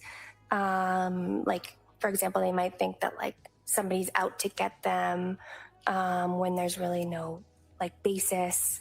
When you say responding to internal stimuli, is that generally when a person hears things, auditory hallucinations, or sees things that aren't there, visual hallucinations? And in addition to kind of watching for these things in your interaction, do you flat out ask somebody if they're experiencing those symptoms? I do. And in this first interaction that you had with Lindsay Clancy on 11/29, did she display any psychotic symptoms? No. What about assessing for suicidality? Do you do that as well? And what do you do for that? I generally ask, you know, are you having any thoughts of wanting to hurt yourself or anybody else? And if the answer is yes, it sort of becomes a more in-depth assessment. Do you go back and ask them about past thoughts? Yes. Whether they've articulated that? And in this case with Ms. Clancy, did she ever indicate whether she had a history of having suicidal thoughts or suicidal ideation? She did not. And how about homicidal ideation? Do you ask about that? I do. And in this instance, did she indicate whether she had any homicidal ideation or thoughts of harming other people? No. And as far as your observations of her presentation, like her mood and physically how she presented, did you anything stand out to you as far as any of that? She seemed anxious. Okay. Can I remember? Okay, so as far as mood. So I couldn't hear that. Sorry, if she can finish your answer. Sure. You done with that? Yeah, I'm done. Okay. All right. So as far as mood, you noted her to be anxious, right? Yes. And you also look at a person's affect. Mm-hmm. And You have to answer yes or no. Yes. Sorry. You observed her affect to be consistent with her mood, which you identified as anxious, right? Mm-hmm. And you examined somebody for their Sorry. That's okay. Thought process, right? Right. And what did you observe her thought process to be? I observed her thought process to be linear, meaning you could follow it, her train of thought easily, and goal directed. She understood that she was there to be assessed for treatment. Seemed to be her goal. And do you also perform other screenings like the generalized anxiety depression scale and the Edinburgh scale? I do. And did you do that for Lindsay Clancy on November 29th? I did. And what were the results of those screens? Her Edinburgh, so the Edinburgh scale is out of 30. She was 17. What does that mean? Moderate to severe symptoms, postpartum depression. Now, with that particular screening tool that you can use, is it fair to say that with postpartum women, it often fluctuates? It can. The patient is asked about the previous 7 days. And as far as the generalized anxiety depression scale, what were the results of that screen? 14 out of a total of 21. And so what does that mean? That would mean moderately severe anxiety.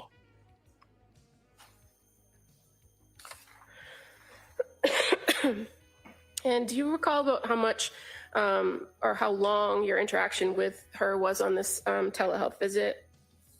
It would have been 30 minutes. And as a result of your interaction with her, did you come up with a plan moving forward as to what to do to address her issues or her concerns? Yes. What was the plan? Continue Remeron 15 milligrams nightly, Ativan as needed. Those medications had been prescribed to her already. I did not write her any prescriptions at that visit. And again, you indicated that you kind of encouraged her to stick with the Remeron and give it a chance to work. Yes. Was she receptive to doing that? Yes. And as far as, again, the sleep issue, based on your conversation with her and her request to continue with the Ativan, that's what you recommended? Yes. Did you also recommend other types of treatment that were not pharmacological? Yes. And what were those? I recommended therapy, mindfulness, physical activity, meditation. And you're aware that in the past she had reported physical activity was something that had been helpful to her? Yes, I believe with her postpartum period with Dawson, her middle child, she had some anxiety, but it seemed to resolve with exercise in particular. And fair to say, as it pertains to that experience, her postpartum with Dawson, she had reported at some point to the clinic that she had sought medication after having Dawson and that she didn't end up taking that medication, right? Correct. Now, after this particular follow-up, what's your practice when you're dealing with a patient to to have them have an intervention if they need to get in touch with you or they have concerns before your next scheduled meeting? I generally advise for non-emergencies, you can message me on the Epic portal. Is that generally referred to as My Chart? My Chart, yeah. And so My Chart, you could kind of go back and forth with messages, right? Yes. Did you encourage Lindsay to utilize My Chart if she felt the need to reach out to you before your next scheduled appointment? Yes. And at the end of that meeting, what was the plan for the next scheduled appointment? What was the track that you would ask her to be on as far as regular visits? 1 week. And is that typical, 1 week? 1 to 2 weeks would be typical for a new patient. And based on her report of symptoms or potential symptoms, was it important to you to identify if there were any changes? Absolutely. Now, were you aware by the time that meeting was completed that she did have an appointment scheduled with the social worker at your clinic, Letitia Dukes, for December 2nd? I was aware of that, yes. Now, after this meeting, so this was approximately 10:30 in the morning on 11/29, right? Yes. Did you have communication or contact with Lindsay Clancy on November 30th? I did. How did you have contact with her on that day? She messaged me on the My Chart portal. And you're aware that on that particular morning, Julie had informed her that she was leaving? Yes. Or were you aware, I should say? Yes. Now, when Lindsay messaged you, that was at 11 a.m. That was the first message, correct? I would have to look at the note for the time. Okay. Do you have those? I do have the messages. I believe that'll be accurate. It was 11 a.m. Yep. And did she ask you something specific in that message? She did. What did she ask you? She asked me if it would be safe to stop taking Remeron after 5 nights. So you had just met with her on November 29th. Correct. And talked about stopping Remeron or talked about the concerns with Remeron. We talked about continuing it on the 29th, yes. But as far as the starting of that meeting where you were talking with her about the medication, she had already reported concerns with that medication, right? Yes. And so you encouraged her to stick with it. Mm-hmm. And then the next day, she's asking to stop again. Yes. Okay. Do you recall that in that message, she indicated that in the course of that night, that the depression, she felt like the depression was much, much worse and not helping her sleep, and that she only got 2 hours? Yes. And she asked for a phone call from you, right? Yes. And did you call her back or did you message her back? I messaged her back, but I also believe I had my nurse call her back because I was in between patients. Okay. And so when you messaged her back, what did you ask her about to address that concern about stopping the Remeron after 5 nights? I asked her what symptoms of depression did she notice was worsening. And why did you do that? Because she had mentioned that she felt that she was more depressed. She was attributing it to the medication. But in her original message, did she give you any detail about what was worse? Yeah, no, she did not. Sorry. Is it important to you to know what symptoms are worse so that you know how to advise the patient? Absolutely. And did you again express to her a concern with stopping that particular medication after the short period of time she had been on it? Yes, I shared with her that from what I understood, there had been really short medication trials since October, a short course of the Zoloft, a short course of Trazodone, and now what would be a short course of the Remeron. And I reiterated that sometimes it can take 4 to 6 weeks before these treatments start to work. Okay. And you also knew from Julie Paul that she had only taken Prozac for approximately 4 days. Correct. So even though you gave her that information and encouraged her to stay with it, did you suggest an alternative? I did. And why did you suggest an alternative? At this point, I'm trying to establish a therapeutic relationship with her as a patient. So I had met with her on the 29th. She's concerned about the mirtazapine. I'm kind of asking her to hang with me on it and give it a chance. But then the next day she's asking me again that she really doesn't like it. So at this point, I'm trying to kind of give her an alternative to establish a collaborative therapeutic relationship. And at the end of the day, if you prescribe a medication and the patient doesn't want to take it, you don't know if they're going to take it, right? Exactly. So what was the alternative you suggested? I had suggested Prozac again, just because I had known that she had taken it in like 2012 whenever she was in nursing school, and she was able to take it for a year, and she tolerated it okay. So I was kind of thinking maybe we could try to get you to retrial it, and it would be helpful. And in making that recommendation to potentially restart it, had you reviewed the notes from Julie Paul in which the defendant, or Lindsay Clancy, indicated that when she took the Prozac, she felt disconnected, and that she was concerned about that, and that Julie had told her to stop it? Yes. But you still felt that it was worth giving it another try? And did you suggest anything else to pair with the Prozac to help sleep? I did. What did you suggest? I recommended Seroquel, 25 milligrams. And now Seroquel, is that a drug that you're familiar with? I am. And in your practice, especially dealing with women's health, perinatal issues, what would a low dose of Seroquel accomplish for a woman postpartum? To get them to sleep. And you are aware that Seroquel at higher doses could be used to treat other types of mental illnesses? Yes. But in this circumstance and with this recommendation, what was the purpose of the Seroquel? So at this stage, my awareness was that she had tried a first-line option, which would be the benzodiazepine.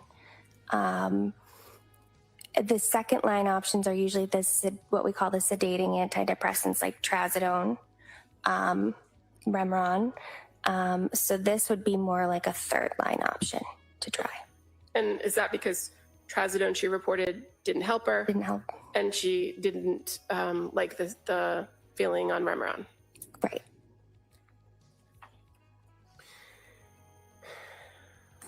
And so ultimately in that message, you kind of reiterated what your overall recommendations were, right? Yes. And it was to continue with the Remeron for another 10 days, and that the alternative would be to restart Prozac and add the 25 milligrams of Seroquel nightly for anxiety and insomnia. Is that fair? Yes. And so were you recommending that she be on all of those at the same time? That she do the Remeron, the Seroquel, the Prozac? Yes. And in your experience in psychiatric care and prescribing medication, is it a common practice to pair low doses or doses of particular types of medications together to effectively manage a person's symptoms?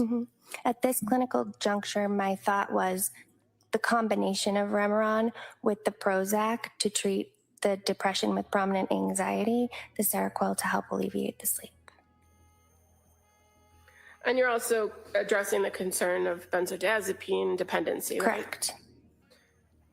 Did you encourage her to do something to help you to kind of manage her treatment track going forward? Yes. What did you encourage her to do?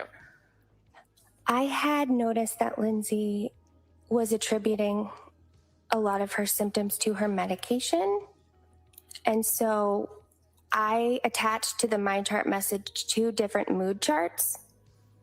And what those one is daily, one is weekly.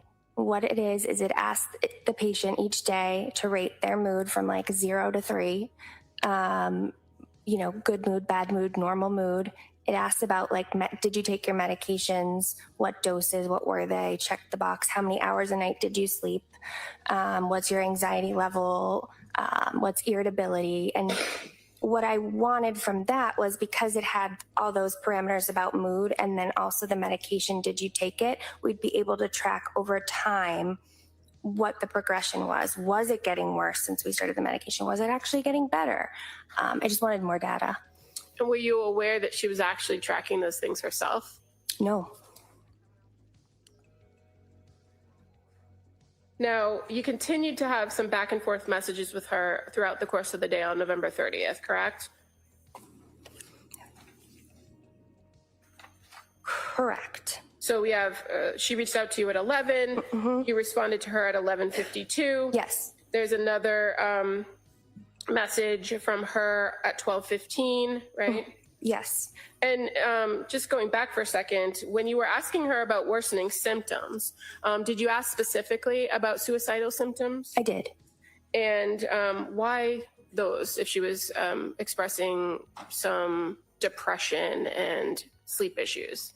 Suicidal thoughts can be a symptom of depression, and I just wanted to make sure I assessed that one because of its severity.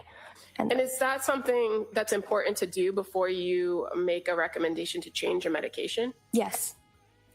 Now, when she responded at 12:15, did she tell you anything about the suicidal thoughts, or if she was having any? She said she's not at the point of being suicidal. Okay. She also indicated, but I'm really feeling as if I can't go on like this, right? Right. And she asked you to call in the Seroquel. She did ask me to call in the Seroquel, yes. So based on her response, did you feel that she was taking the alternative that you were offering? Yes. And then at 12:29 p.m., you get another message from her where she asks for a phone call, right? Yes. And again, at that point, did you have a phone call with her? Or did you continue to interact with her on the MyChart portal? I interacted with her on the MyChart between patients, and I had my nurse give her a call. And again, you said in between patients. So did you have the opportunity to pick up the phone and call? I did not. Okay. And is that one of the benefits of the messaging portal, that you can get back to somebody quicker? Yes. So when, before you were able to respond, did she send you some additional messages on MyChart, if you remember? Or if you could look at your notes. Okay.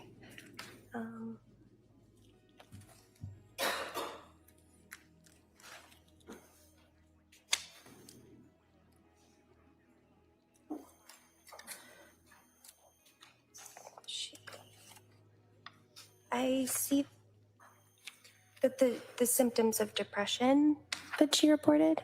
Yep. So just drawing your attention to 12:58 p.m. Yes. You get another message from her where she says, the symptoms of depression that are much worse are just feeling completely hopeless and unmotivated to do anything at all. And that she says, I printed the daily mood chart and we'll start it. Now, you said that you did ask your nurse to give her a phone call at some point, and so you're aware that a nurse did call her on November 30th, approximately 3:10 p.m. Yes. And during that phone call that Lindsay agreed to the plan and that she was going to pick up the Seroquel. Yes. Now, at that point, you had another meeting scheduled with her for a week out, right? But Yes. prior to that, did you also continue to communicate with her via MyChart? Yes. So moving into December 1st, again, were you able to send her a message? She sent me a message on December 1st, and I did reply to it. Okay, so December 1st at 12:20 p.m., we have a message from Lindsay Clancy. Hi, Rebecca. I really don't like the way I feel on the Remeron, and I know that I can't stick with it. or I can't stick with taking it. I started having very intrusive thoughts that I never had before. I didn't take it last night. I would really like to go back to Julie's original plan of Prozac in the morning and using Ativan and Benadryl at night as a Band-Aid until I get to a therapeutic level of Prozac. Please let me know if you agree with this plan. I know that I need to give it a good couple of weeks to work. Is that the message that you first received on December 1st? It was. And were you aware that that same day that Lindsay had reached out to her primary care physician asking for an immediate appointment with her nurse practitioner? I was. And that she was looking to discuss medications? Yes. Do you know if she actually got an appointment or went to the appointment there? They had reached out to her and she did not respond to their voicemails or my chart messages, so she did not see them that day, to my knowledge. So you're able to review the notes from the network of South Shore Health, right? Correct, yes. So you were able to review that she asked for an emergency appointment. They were able to find her an emergency appointment, but she didn't get the back in enough time to actually get there. Correct. And so in the meantime, you're having a back and forth with her during the course of that day, December 1st. Yes. When she indicated to you in this message on December 1st about having intrusive thoughts, and not liking the Remeron and not taking it, what was your response? I sent her a detailed message of signs and symptoms of postpartum depression and anxiety, including factors like onset, risk factors, predictors, common symptoms, and it highlighted how intrusive thoughts are quite common in postpartum depression and anxiety. And I asked her, I'm wondering if that's what's going on here. I then asked her if she was able to take the Seroquel that night and if she noticed any improvement in terms of sleep or anxiety with the Seroquel. Now, by giving her this information about postpartum depression and postpartum anxiety, was that consistent with a diagnosis that either you or Julie had given her in coming into the clinic? Yes, we were thinking this could be some postpartum anxiety, and I wanted to familiarize her with the symptoms so that she had them written down and she could report them to me and understand that they are part of these disorders. Okay. And you also gave her some information about obsessions and compulsions, right? Mm-hmm. And you said you asked her about the Seroquel and asked about sleep, right? Yes. And did you also reiterate that you were still encouraging to keep up with the Remeron for a period of time? Yes. And you further indicated to her that you wanted to kind of see if there was a correlation between the symptoms and the medication and that you just didn't have enough data. Right. In response to that message, she actually responded at 2:36 on December 1st, correct? Yes. And she indicated, thank you for the information. It was helpful.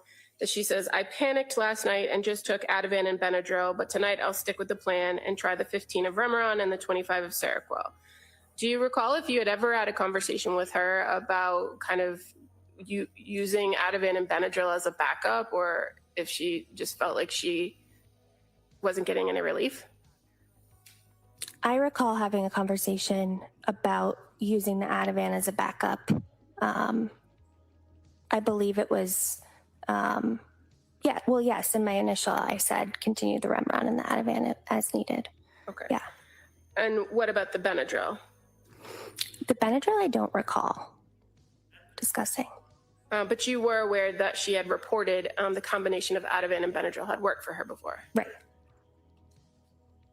And in that message, she also says, I'm sorry for all the messages. It's just a scary, very scary, stressful time for me. And starting new meds with side effects is very scary to me. I'll check in the morning and let you know how it went, right? Right. Okay. And again, you continued to have some contact with her on that same day after that. I believe I responded to that, reassuring her that it's understandable to have fears, concerns about starting medications, and I sent her a detailed description of common question and answers I get from patients about medications, things like what to expect, how long does it take to work, what are common side effects, risks for, is there any risk for suicide, homicide with medications, So in providing all this information with her, what were you trying to do? Provide information because she had said it was so scary starting medication. So I wanted her to be equipped with understanding and, what to expect possibly. And based on your interactions with her and your review of Julie Paul's interactions with her, this was a person that was very receptive to taking information, right? Yes. And as her role as a nurse, she was not afraid to ask questions. Is that fair to say? No. Yes, she was not afraid. And one of the things that you provided her, or the information you provided her in this detailed response back to her on December 1st at 3:04, was that there are other sources or resources that she could utilize that are available at the clinic, right? Yes. And go ahead.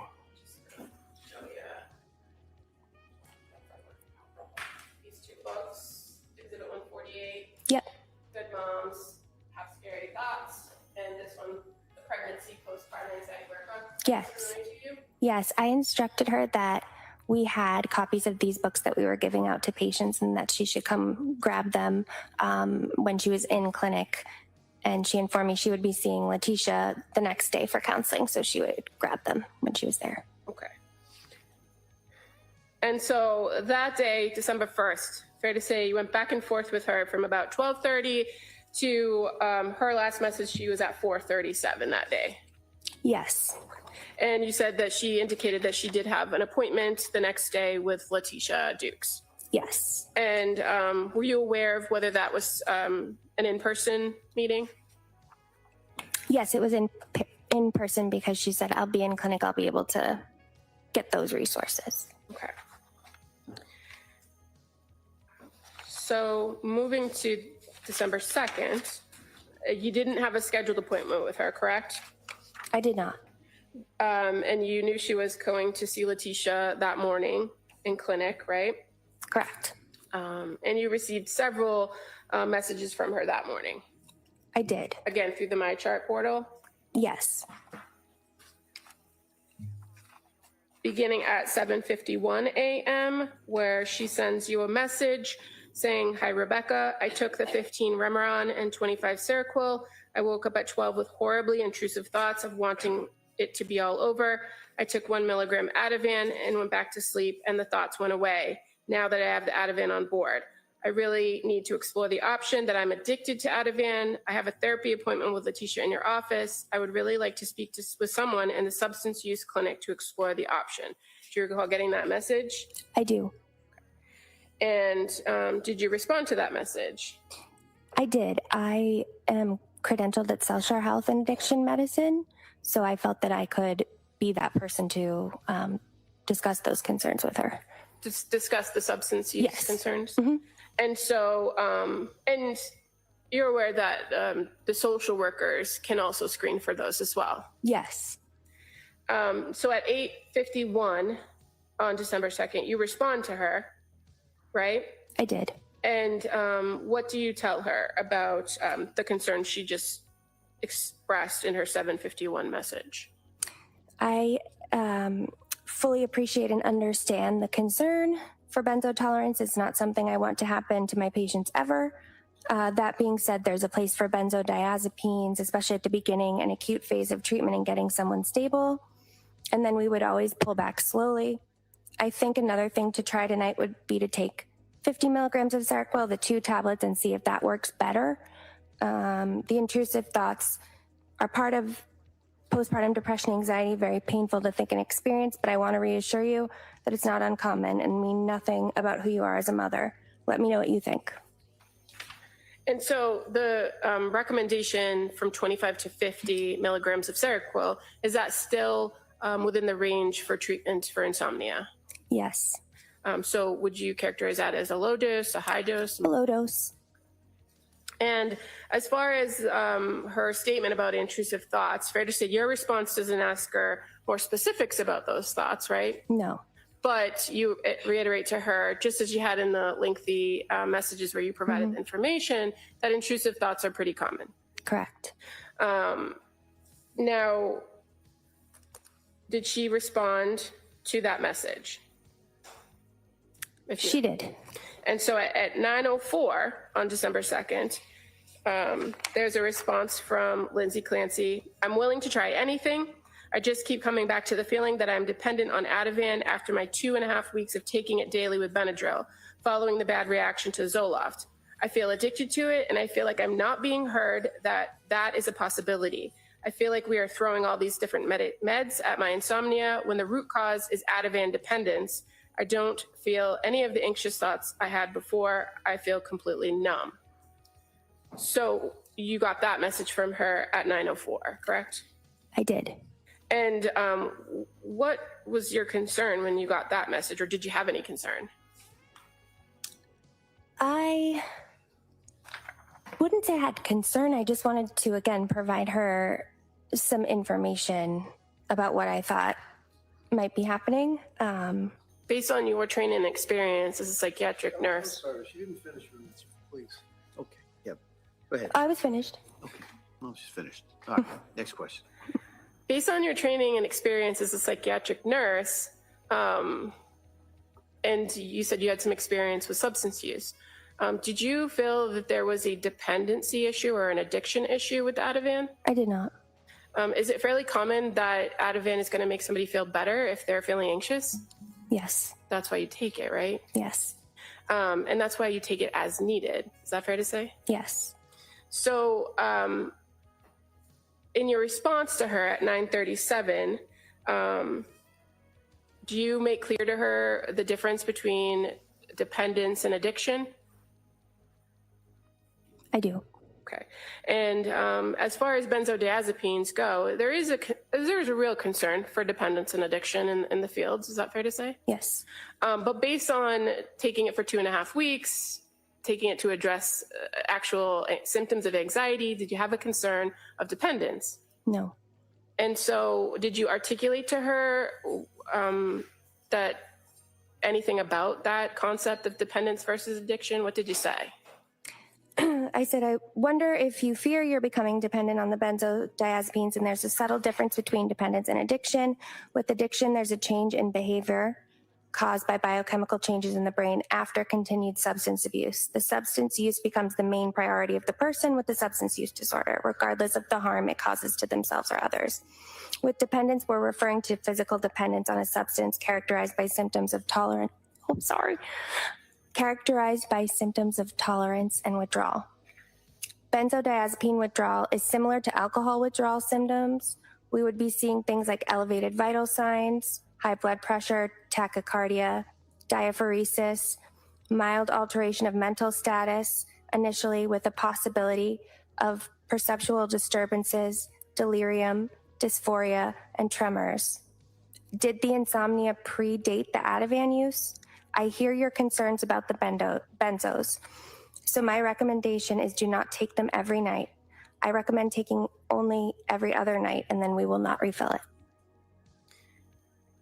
it. And so what's diaphoresis? Sweating. Okay.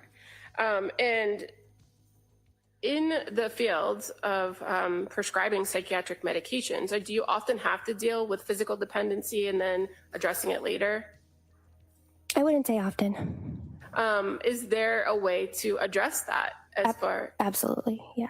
And so that wasn't a concern of yours regarding Ativan, was it? Not at that time. And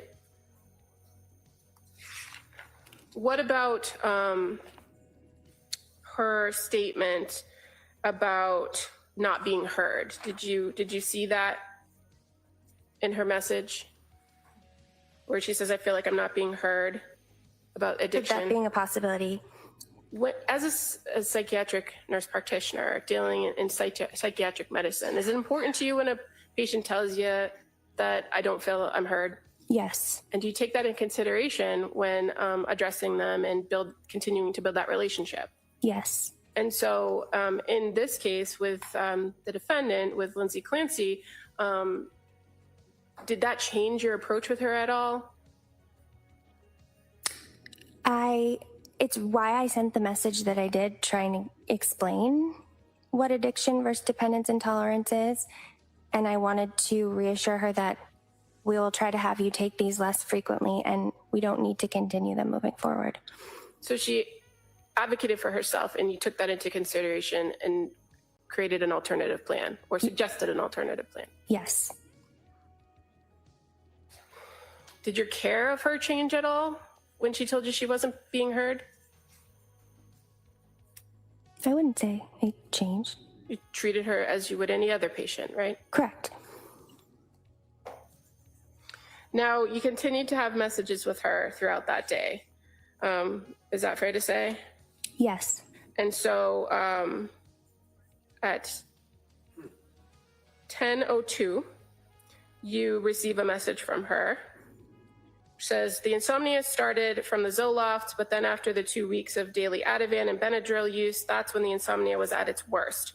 I've tried so many different sleeping aids at this point, Trazodone, Ambien, Remeron, Seroquel, and they all seem to barely touch the sleep until I take Ativan with them. So tonight I will try 15 of Remeron with 50 of Seroquel. I fear that if I wake up in the middle of the night with intrusive thoughts again, I will feel like I need Ativan. Do you recall her sending that message at 10:02? I do. And that she sent another message, it's kind of cut off, but it's still within the 10 o'clock hour, where she adds, I also just feel concerningly numb right now. Like I have no emotion whatsoever. I feel like I'm going to die and I don't care. What do I do about this? I do recall that message, yes. And this is a message that she sent when she would have been or have seen Letitia Dukes already, right? If she had a 9 o'clock appointment? Yes.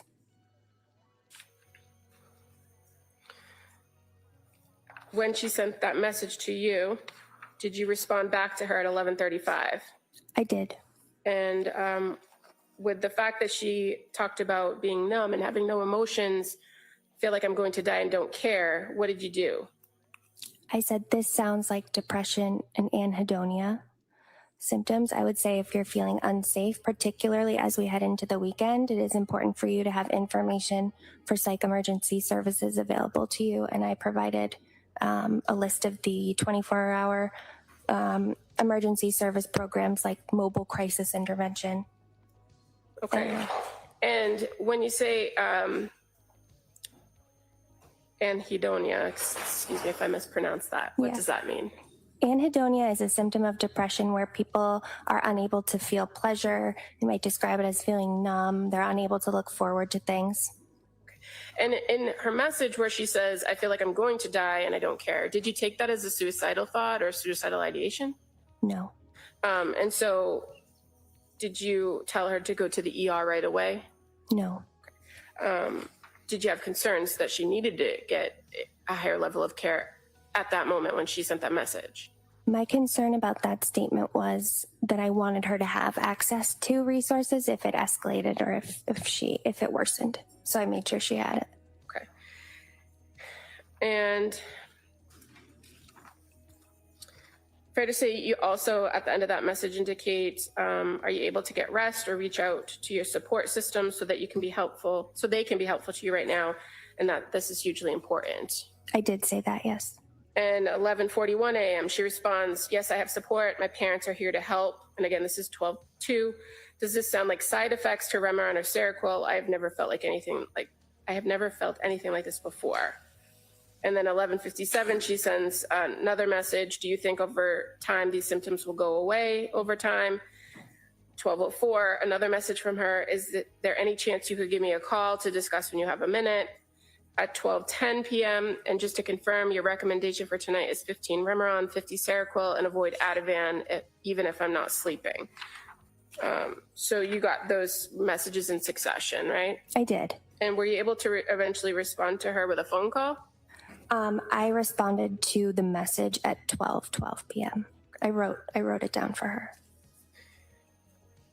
And again, in your response to her, did you reiterate that these are pretty common signs of depression, and that what she was expressing to you wasn't uncommon in women with postpartum depression? Correct. I said it sounds more like depression than side effects. It's not uncommon for me to hear, I've never felt anything like this before, or I just don't feel like myself. All of this sounds like postpartum depression. And did you further try to give her some encouraging words? I shared a passage from a book called This Isn't What I Expected. And is that book kind of centered around postpartum depression? Yes. And did you also tell her this is going to get better? I said, even though they feel terrible, remember that they're symptoms of an illness that is very real and very treatable. This is going to get better. And after that message on 12/12, did you in fact send her another message? I did. And fair to say that next message was to kind of address the concern about her question, what to take. Yes. And you confirmed to take 15 milligrams Remeron, 10 milligrams Prozac, and 50 milligrams Seroquel. Yes. And that taking Ativan every other day might help. I said, I would say taking Ativan every other day might help you to see you are not addicted, as one cannot be addicted to something they don't take every day, but we can also decide to let me be concerned about whether you have a problem with the Ativan and simply take it nightly for now. And if I have concerns about your use of it, I will make them apparent to you. My primary concern at this time is that you sleep. And if that means taking the Ativan for middle of the night wake-ups, that is what it means. I'm confident we can safely and successfully get you off Ativan in the near future. And then I also go on to make recommendations about if she does have trouble in the middle of the night, certain sleep hygiene techniques that she could do, like getting out of bed and doing something non-stimulating, and then go back down to try to sleep again when you feel drowsy. So an alternative to medication intervention. Yeah. And then at 1:40 p.m., she responds, "Thank you. I'll stick with that plan. I really hope it works and to feel like myself soon." Right? Yes. And then at 2:35, you respond, we will follow you closely. We have lots of alternatives. If this for some reason isn't the combination, we'll find one that gets you back to feeling like yourself. I did say that, yes. In all your treatment of women, the women that you've treated with postpartum depression, is this common that you have to kind of trial different plans in order to find the right one? Yes. All right, Ms. Buckhead, it's 11 o'clock. Why don't we take the morning recess at this time? All right? Thank you. So we'll take the break. Court, all rise. Judge, try to close your notebooks. This is on the chairs, please. This way.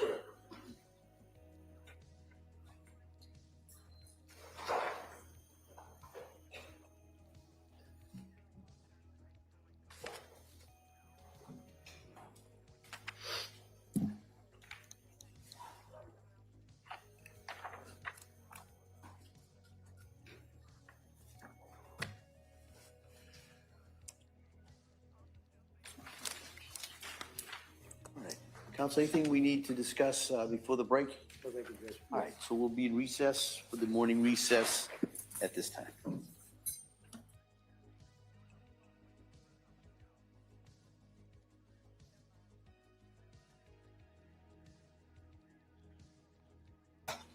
Well,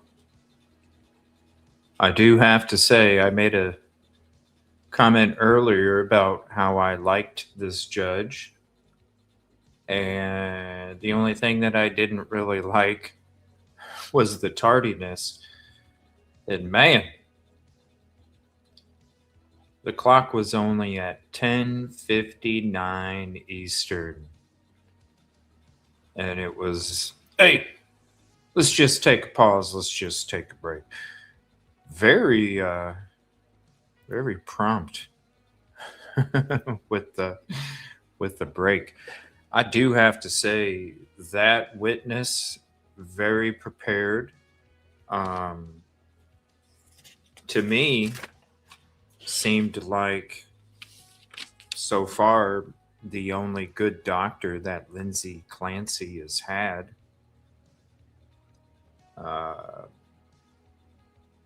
And really, she seemed this whole time, even when Lindsay was self-diagnosing her medication and effects, even saying that she wasn't being heard.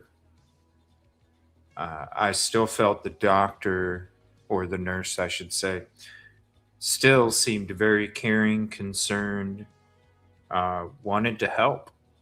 And so I do have to say, out of all of these witnesses so far, of these medical professionals, she seems to be really the only one that truly paid attention, the only one that truly cared, and the only one that was really truly trying to help. And so I highly doubt, we'll see after the break, we will see what the defense has in store for this witness. But I honestly think, I think that Kevin Reddington is probably not going to have any questions for her. I don't know. Let me know what you think. In my opinion, this witness does appear to have the best interest. Yeah. I mean, that's what I've been feeling too. Even when, because even when she's like, I'm not being heard,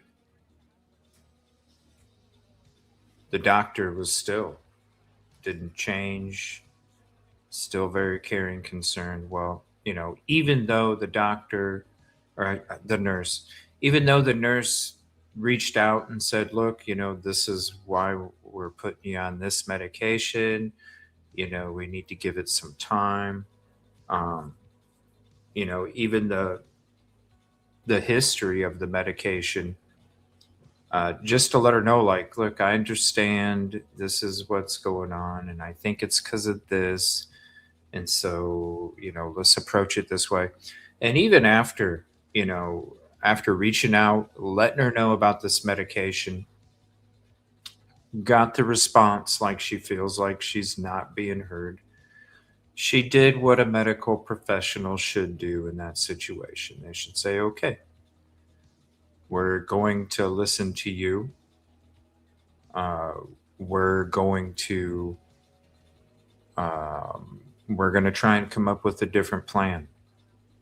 We're going to regroup, figure it out, and we're still going to try and get you help. We're still going to, So I think, honestly, even though some of the messages towards Nurse Rebecca, here, let me get her name, Rebecca Gelada, even though some of the messages in the direction of Rebecca Gelada weren't necessarily pleasant, I think everything was handled the way it should have been. So in the meantime, during this break, we are going to check out again the battle over the defense witness that they brought up in the beginning of the day 11 trial hearing today. And that was over a witness that used to work at the company, did not work at the company during the exact time that Lindsay was being treated. And so I agree with both sides. I agree with the prosecution. I agree with the defense. And I think the judge handled it. I really like this judge too. He listened to the arguments. He understood both sides. And, he wants to, okay, yes, somebody didn't work there the exact time that Lindsay was being treated there, but you know, when it comes to the atmosphere, what if there is an atmosphere of people not being held accountable? What, you know, what if there's an atmosphere of this happening to a lot of patients, not being heard, you know, not being listened to? But at the same time, if you're going to hear about the past, we should hear about, you know, people change, things change, seasons change. We should hear from somebody that worked there, maybe not currently right now, but that did work there at the time that Lindsay was being treated, because I think it's very important. Atmosphere can play a major role too. You know, what if you hired some painters to paint your house and they just fuck around all the time, but charge you by the hour? You'd want to know about it. It can make a humongous difference, especially to the care and dedication to the person that is supposed to be getting that service. All right, so this is Court TV. This is the episode or little clip from earlier regarding that argument. We'll see. Hopefully we do get to hear about the atmosphere. You know, it'll be later on in the trial, but hopefully we do get to hear about it. So this is that argument that took place at the beginning of the hearing this morning. Thank you all for being here. Please hit the like, subscribe if you're not. And I need to get me a new cup of coffee. I don't know about you, but let me know what you think when it comes to this argument. Do you think, because I have a feeling it's going to be hard for the defense, and it's up to the defense. It's going to be hard for the defense to find somebody that works there right now. And I imagine if certain people don't work there anymore and haven't since Lindsay was being treated, I don't know how many of a pool you would have to choose from. I would imagine not many, but I don't know. I don't know how it works over there. You know, I don't know how it works over there. You know what I'm saying? The medical standard, what's up, K3HY radio? The medical standard of treating people as guinea pigs is 100%. It is also in trial. Got to protect the pharmacy. And it's big money. You know how they protect it. It's big money. It's a big money maker. But that you're exactly right. You've been seeing with all of these witnesses, except for this lady right here, all be a domino in the tragedy that took place at the end. Ms. Cosmo, also, not all patients are as aware as Lindsay, being knowledgeable and keeping track. Yeah, that is, she very well tried. And shout out to Rebecca Gelada, because the communication they had between them two really showed not only how well Lindsay was tracking everything, but also how Rebecca was tracking everything too. Very important.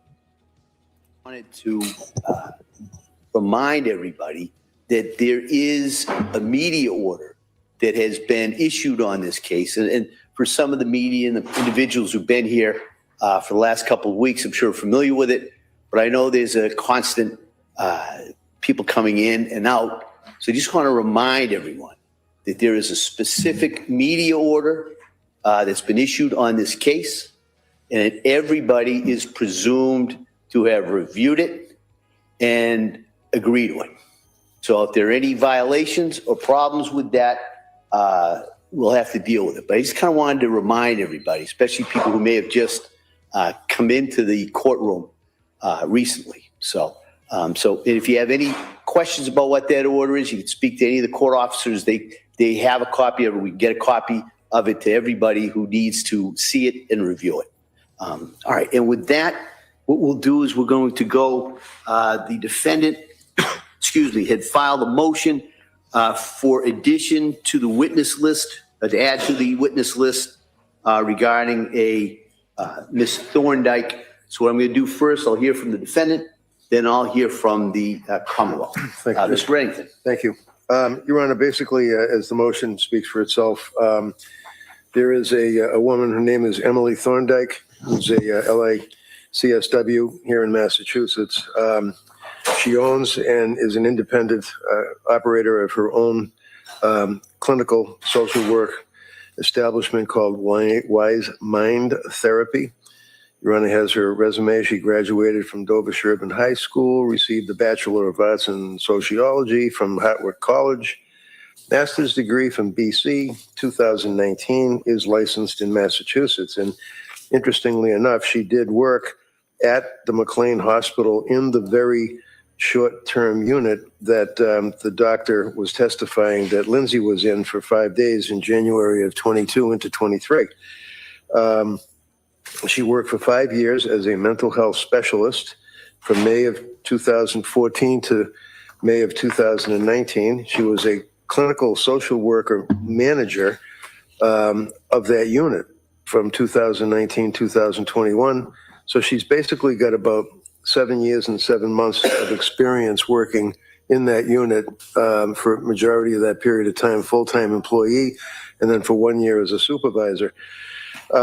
She left, as the court is aware from the motion. I vetted her out. I obviously would be concerned if there's any so-called axe to grind, if you will, any lawsuits pending. Were you fired? Did you have any difficulties? Any claims for harassment, hostile workplace? Absolutely nothing. She has friends that are still employees that still work at McLean. And I do not know this woman. I have literally never met her. Her involvement in this case came about after one of the prosecutors, I don't recall which, made it out on direct examination that McLean is some kind of a five-star institution where the doctors, the psychiatrists, the psychotherapists, the counselors were all banging into each other in the hallway trying to interview Ms. Clancy, who was just blithely refusing care and treatment, which is not the case. Patrick testified as to his observations. The court is aware that Patrick's testimony clearly in all fours landed on the fact that it was clear to him that there was no staff that was available other than kids behind plexiglass on their cell phones. She colored, she took walks. There was no therapy. She didn't speak to any therapists or counselors. So now the jury is left with that image that McLean is purportedly some kind of a five-star hospital because they're affiliated, quote unquote, with Harvard, which you from your practice, I'm sure, as I know from my practice, is far from the truth as can be possible, in my opinion. But it doesn't matter what my opinion is. I could cross-examine somebody till the cows come home. It doesn't matter.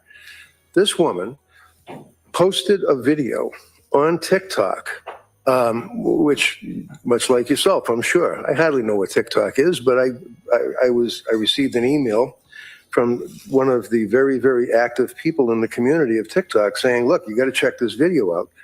So I did. This is about a week ago, maybe longer now. When I saw her video saying that she could not stand for, and I quote, the lies and the misrepresentations from that witness stand about McLean Hospital, I then said to my private investigator, Bob Jones, I said, Bob, I can't find this woman because she had a pseudonym name or whatever. He went, we wrote, he called her, left messages. She never got back to us for like 3 days. He went to her house. He sat out in front of her driveway. She came home from work. They interacted. He waved, didn't want to scare her. And she said, I thought, and oh, by the way, I believe that my wife had written her a letter as well because she's a nurse and was trying to reach out to her to have her get in touch with me. to no response. She then tells Bob, I thought you guys were all AI. I didn't know that you were real. I thought it was spam. He then gave me her number. I spoke to her. She told me exactly what I put in the affidavit or in the motion. And she is available, ready, willing, and able to testify to an employee's observations over 7 years, including as a supervisor, as to what woeful environment McLean Hospital offers, especially on holidays, such as major holidays like New Year's, which is fine. We all enjoy New Year's. But nevertheless, New Year's, the day after, that weekend, Monday, nobody was there. And I think it's important to rebut the inference that was created through the examination by the DA. All right, Mr. Brake, let me ask you this, and I'm going to ask the Commonwealth kind of the same thing. What's the relevance? What's the argument for the relevance of what McLean's was, at least because she wasn't there for about a year, if I looked at the motion. Is that correct? Oh, that's all right. Yeah, that's true. She left. She has her own business now. And she left, but it was just a year. Yeah. There's no change in the circumstances from Lindsay going into that hospital on New Year's of 2022 to 23 and this woman's work experience where she left a year before. And I agree with you. This would have been a non-issue were it not for the flavor of the government's repeated argument that she was a person who was spurning healthcare, didn't want healthcare, had the opportunity, and she walked away from the opportunity, which, as I say, is as far from the truth as possible. So I think it is now, because of their questioning, squarely before the jury, to leave that impression. And the woman that was the doctor from McLean was just a pleasure. She was just a lovely, lovely woman and testified as best she could on the case. But they're left with the impression that McLean is this wonderful place that she just did not have any interest in utilizing what was available to her. That was not available to her. And she's testifying to custom, practice, and her observations over 7.5 years. Is there another alternative to get there? Someone who actually works there or worked there during this time period? That it's the time period that a year. One of the things that, well, yeah, but things can change in a year. You know? I don't think so at McLean. I don't know so. I guess that's the question. I don't know so. That would be that's one of the things I may have to wrestle with. But that's kind of what I was asking, whether or not there is, or I understand the argument. Okay. And I understand the argument regarding relevance. But if we're talking about staffing or the availability of programs and how that work, this witness is a gap there. I guess that's all. I'm wondering if there's another way to get there. So, you know, the realities of trial practice, if you're the government, you send summonses, you have people come to your office, you're interviewing witnesses. If you're the defense, they run for the hills. For example, one motion I'm bringing with you is merely looking for pediatric records that I have had to have Bob Jones go and try to get them, HIPAA forms, everything. And they're avoiding us horribly. And I'm going to have a contempt hearing request very shortly. But the point I'm getting at is if they want to reach out to McLean, I'm sure that McLean administration would bend over backwards to give them every record that they would need as to how many employees they had, what their work records were, their doctors, their counselors, all available. I know I can't get it. So I'm suggesting to Your Honor that this is an opportunity for a person who worked there for all those years who does not have any dog in the fight to testify to what her observations were clearly within her time frame. She left a year before Lindsay went in there on New Year's. So I certainly agree with that. Cross-examination, they could get records if they wish, but I think it is relevant. I think it's material, and I think it has to be used to rebut the inference that was raised. All right. Thank you. Thank you, Judge. Yeah, Commonwealth? Your Honor, the Commonwealth would object to the witness, the late disclosed witness, in addition to the obvious Rule 14 issues, the fact that we didn't have notice of this individual, there's been no discovery other than what's contained in the affidavit, and what we could identify from this woman's TikTok video. There's no report from the investigator who admittedly by counsel has spoken to this witness, this individual. Aside from that, we have a number of other issues with this witness. One is this isn't somebody that's proposed to be an expert, so they're not relieved, they wouldn't be relieved of a sequestration order. But this woman's TikTok, admittedly, she's been following the trial. She goes on for several minutes in a very long TikTok video where she identifies what she thinks are lies based on her observations of Patrick Clancy's testimony. We have no idea what her thoughts are or what her comments are on the rest of the trial that we assume she's watched based on her comments in this particular video. That she outlines in this video her experiences at McLean and her observations and how they are different from what was portrayed in that particular witness's testimony. But in the course of this trial, we not only have that particular witness's testimony, we have records from McLean, and the records speak for themselves about what she was offered, what she did, what she declined, what the contact was with each and every person who wrote a note in that record. But this witness admittedly wasn't there, had no contact, has no knowledge of the case in of itself. And in this case, Your Honor, we deal with facts. We're presenting facts to the jury. We're not presenting somebody's opinion about what kind of care the defendant got during her stay at McLean. That's not what this trial is about. That's not what it should be about. And if it wants to play out in the court of public opinion, that's fine, but not inside the walls of these courtroom. So this person who said that she cares about Lindsay in this video, whether other people do or don't, this person who said that the prosecution of this case is an abomination, this person who said that the health profession needs to be held responsible for their care of the defendant, that's not a witness that presents facts to this jury. And I would also agree that there is a problem with what relevant testimony that she could give. There is no indication that what her experiences were in those 7 years up until December of 2021 are exactly the same as they would have been when the defendant was at that short-term unit at McLean. And the defense had the opportunity to ask that of Dr. Goodhart, and he didn't. So there is... Wait a minute. I think she said, I don't know what the staffing was. Didn't she say, I don't know how many people were on? I don't know if it was a skeleton crew? She said on that particular weekend, she didn't know what the staffing was. Well, but she wasn't asked. That's the only weekend we're talking about. Right, but now he wants to make this an issue about the practices and the common practice of the hospital, but that was not a question that was asked of her, nor would Your Honor necessarily have permitted it where he was trying to tailor the testimony to the exchanges with the defendant. So to then have the witness available to answer those questions that was at the facility during that time period, and then not take that opportunity and offer this subsequent witness and call it a rebuttal witness, it's not a fair line of examination. It's not a fair line of rebuttal where she wasn't there during the time period. So we would object for all of those reasons. I mean, just so everybody knows where I'm going, I can't imagine that that witness would be allowed to give her, in a sense, review of McLean's. If it's 5-star and she may say it's 2-star, this is not TripAdvisor. I wouldn't allow that. And no one.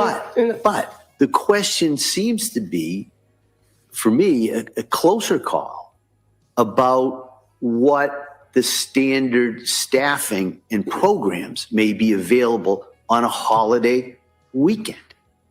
Because the Commonwealth's witness said, I don't know that. And that seems to be something that maybe the parties could come to an agreement about establishing. Either, there's got to be somebody who's still working there that says the weekend, 2 weeks, the weekend after this wasn't a holiday, we have X amount of people there. We have X amount of programs that are available. On the holiday weekend, we do or we don't. To me, that's where the battle on this motion is. I do understand the Commonwealth's objections regarding allowing people who watch the trial to then say, I disagree with it and I want to testify about what I disagree with, that's troubling. But I'm talking about the facts on this thing. And that's if it was anything other than those kind of facts and this witness had not worked there, I'm not sure we'd even be having this hearing. And I would suggest that counsel indicated that in trial practice that people are reluctant to give information to the defense. But there are avenues, procedural avenues that he could pursue to get that information involving the court or involving subpoenas, in which there's been no indication that he's actually tried to do. And again, I would suggest to the court that we have the McLean records from that time period in evidence, and they are the best evidence of the contact that people there, staff that were there that day, had, or those 4 days, had with the defendant on that day. So from the perspective of if there's missing information, there are avenues he could pursue if he wants to rebut it. I would suggest that this person's testimony is not relevant because they weren't there. And I would agree that the better option if defense wants to present this as a rebuttal would be from somebody that is there, but he doesn't have that. And so for those reasons, this motion should be denied. And you don't have to commit to this at all, but it seems to me that it would be a very simple solution to get the staffing records or somebody at McLean's who can testify to this.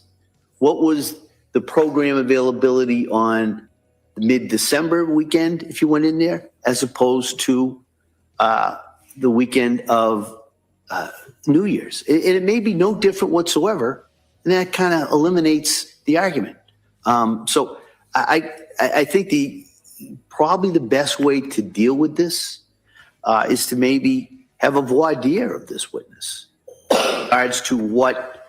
So then the record's clear too, but it also allows the parties to consider while we're setting this up, maybe there's another way to do it, a lesser alternative, so to speak, that would reduce the prejudice to both parties. So again, I don't know how a voir dire of this particular witness who clearly wasn't there and didn't have contact with the facility during that time period would answer Your Honor's questions. But I do agree. Maybe we can find out. I can ask the questions and we could see. I understand the problem that I kind of had as the case was going. The individual that was probably, you would anticipate, could talk about the staffing, the difference of a holiday weekend and a non-holiday weekend, said she wasn't aware of that. So I don't know that she said she wasn't aware of the difference. She said she wasn't aware of who was there on that weekend because she wasn't working that weekend. So I think there's a slight distinction in that. But again, the witness was available. Counsel could have crossed her on that, subject to any sort of objection, and we could have addressed it at that time when the witness was on the stand. But again, that witness is under summons, and if counsel wants to recall her, he can. There are avenues that he could pursue if he wants to pursue this line of rebuttal that's short of calling this particular witness that's been proposed, is the point that the Commonwealth wishes to express. So I'm going to take this under advisement. I want to review it. But I'm inclined, just so everybody can kind of maybe make some idea where we may go with this, I'm inclined to have a voir dire, this witness or some other witness.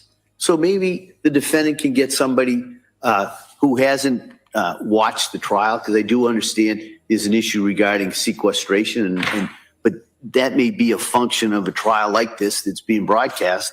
How do we guard against that? But that's not going to affect really the relevance, the prejudice, the determinations I have to make, under all the rules, 401, 403, all of those considerations that I have to make. So I'm inclined to do that unless the parties can think of I won't say better alternative. That's not fair to this witness. A different alternative that might address everybody. We're going to be able to agree on anything, Judge. So it would really be up I know, but the referee to make a decision. Right.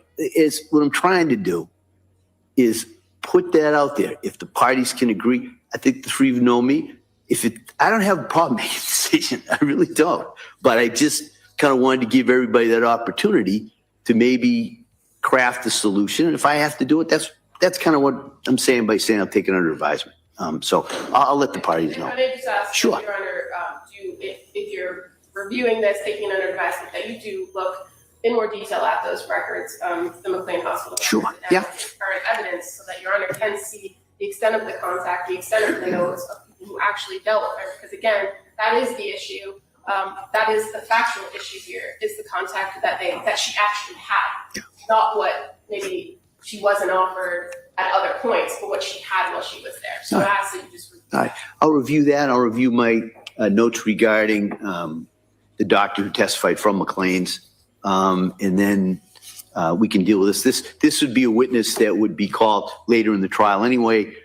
So it'll give me a chance to do that, review that, get a decision to the three of you, and then we can, depending what happens, either schedule a voir dire or go from there. All right? So that was the discussion this morning before the jury was brought in. And I just have to say it again. I really like this judge. I think he's fair. He understands both sides and what they're saying. And, we are back live. Damn, we're early. I was going to get into something about the husband and the conspiracy theories. Thank you all for being here. Please hit the like, subscribe if you're not. Thank you for getting us to 17,500 subs. And thank you, Caddy, for the 10 jewels of the floating heart and the 10 jewels of the gold coin. Thank you all for being here. And let me go ahead and get this switched up. We are back, ladies and gentlemen. Thank you again for being here. We do have a poll, by the way. Do you think Lindsay Clancy suffered enough for her actions with her injuries, or should she face life? Type 1 in chat for suffered enough. Type 2 in chat for served life. Type 3 in chat for undecided. Love you guys. We are back. Are we going to have another sidebar, though? We should have a poll for that, too.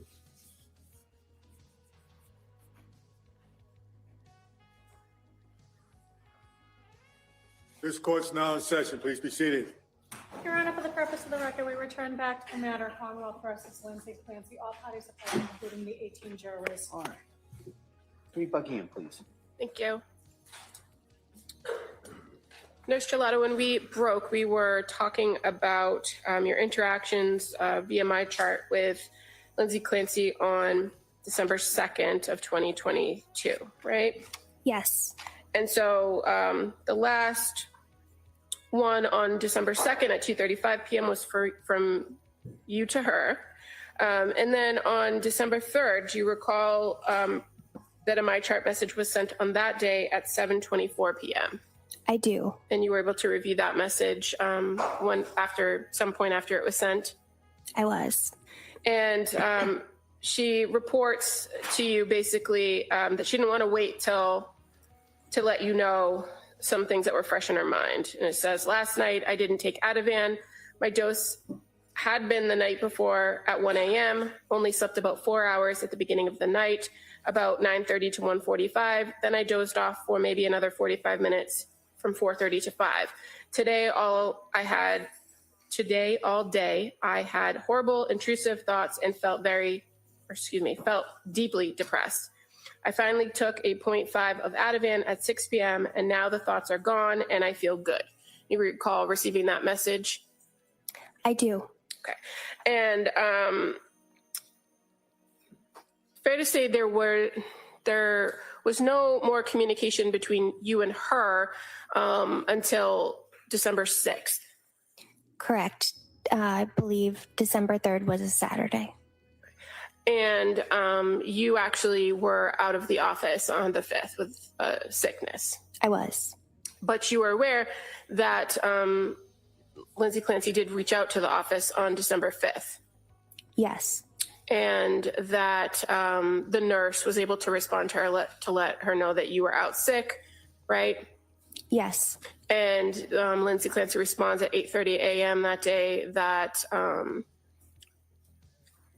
that she would just reschedule Lindsay reaches out to the nurse and says that's fine, she'll reschedule, and that she, in fact, changed her appointment with Letitia Dukes to a virtual appointment for that day, for December 5th. Yes. So on the 6th, when you return, did you have a scheduled meeting with Lindsay Clancy? Yes. And on this particular meeting on December 6th of 2022, do you recall if that was an in-person or a virtual visit? It was an office visit. Okay. In person. And so just kind of looking at the note from that day, from December 6th, it says encounter date December 6th. It says filed on December 7th. In the under chief complaint history, do you have it in front of you? Yes. The second paragraph says patient has verbally consented to this video visit. Is that just something that sometimes pre-fills into the narrative? Yes. But your memory was that this was an in-person visit. It was. Was Lindsay Clancy there by herself or with somebody else? She brought in her husband, Patrick. Had you met him before? I had not. Had you talked to him before? I had not. As part of your treatment plan or your course of treatment with Lindsay Clancy, was it your practice to speak with collateral individuals? Yes. And in this instance, did you feel a need to speak to collateral individuals up to this point? Not up to this point. If you did, would you have requested that of her? Yes. And do you need her express permission to do that? I do. So on this particular day, she presented with her husband, Patrick, correct? Correct. And was there anything different about your approach to the meeting than your previous meetings with her? No. You still go through history, you go through how she's doing now, you do your mental status exam, you do your screenings, right? Yes. And so first, just let's talk quickly about the screenings. The Edinburgh screen, what was her score on this day when she came in? Do you remember? 21. And the GAD-7, fair to say that screen was a 19. Yes. So would you say that it was pretty consistent with the last time that you saw her? Objection. What's your objection? My objection is that that's not right. He's now got a 21 Edinburgh scale. Prior testimony was not anywhere near 21. It's deteriorated. Well, I'm gonna allow that question. On cross-examination, you can certainly explore the basis of what her opinion was. So I'm gonna allow that question. Go ahead, Como. Well, let me ask you about that score of 21. It's 21 out of how much? 30. So in what range is that? Moderate severe. Okay. And on your previous encounter with her on, or your actual telehealth on November 29th, you reported that the score was 17 and that's moderate. Moderate. Right? Yep. And then on the GAD-7, on this particular day on December 6th, it was 19, right? Yes. And on the previous visit, it was 14. Yes. Okay. So as far as your observations of her on December 6th,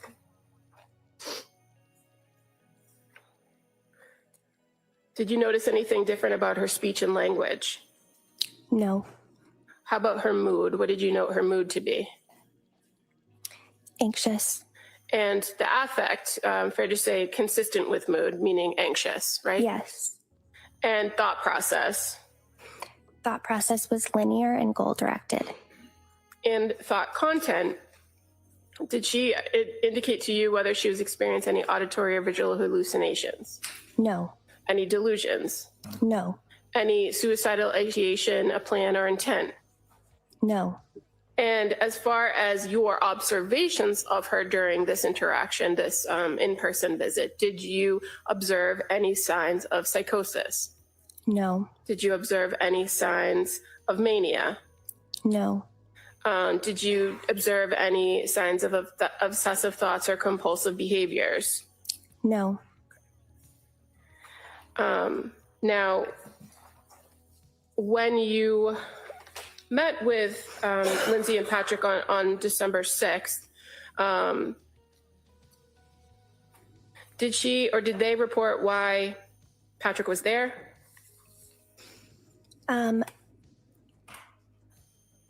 I don't recall if they indicated why he was there. I understood it to mean he was there to provide collateral and support for her. Were you aware that he was coming to the appointment? I don't recall if I was aware beforehand or not. And you had engaged in a pretty significant my chart back and forth with her in the days preceding this this meeting on December 6th, right? Yes. Did she ever indicate to you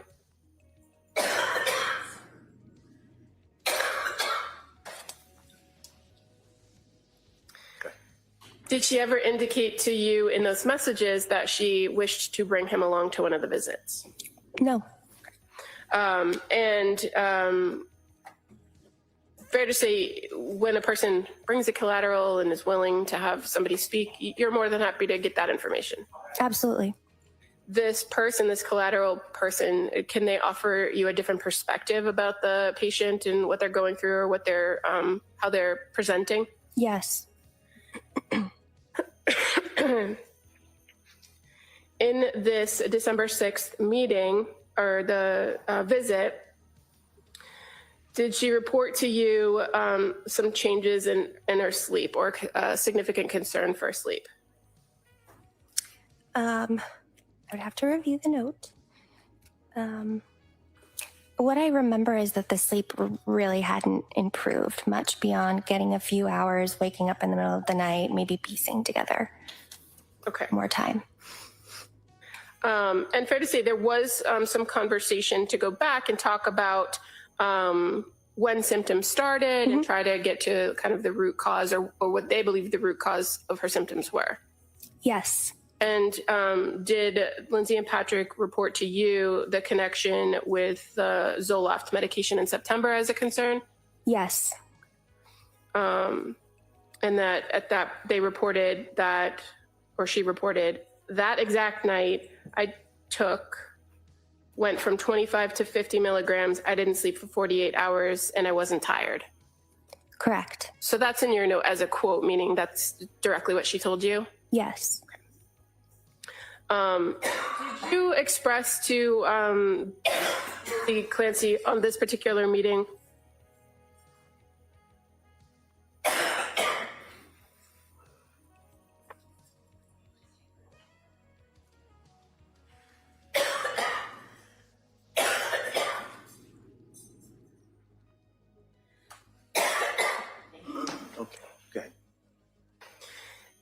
Did you express to Ms. Clancy thoughts that you had about her diagnosis based on your interactions over the last few weeks?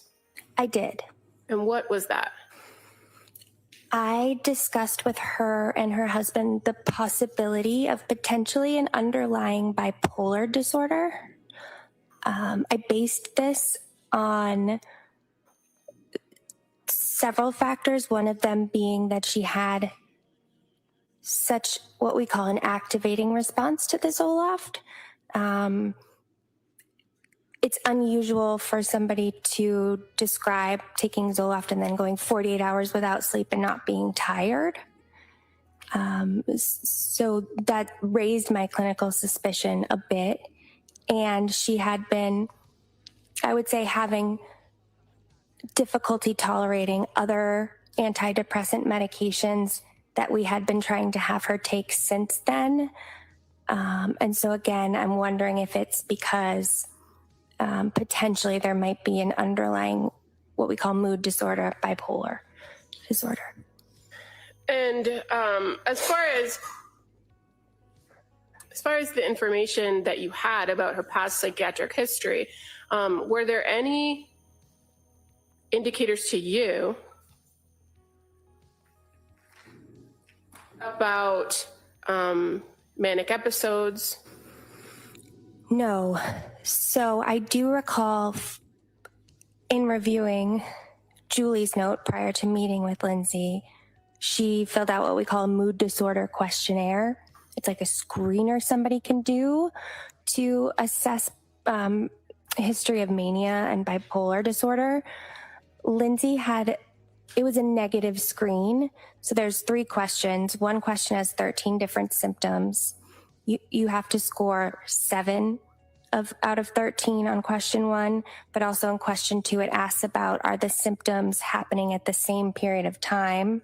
And then it asks about any functional impairment from the symptoms. So I recall the 3 symptoms she did endorse were not sleeping for that period of time with the Zoloft and not feeling tired, having racing thoughts, and trouble concentrating. None of the other symptoms did she endorse. They did occur at the same period of time.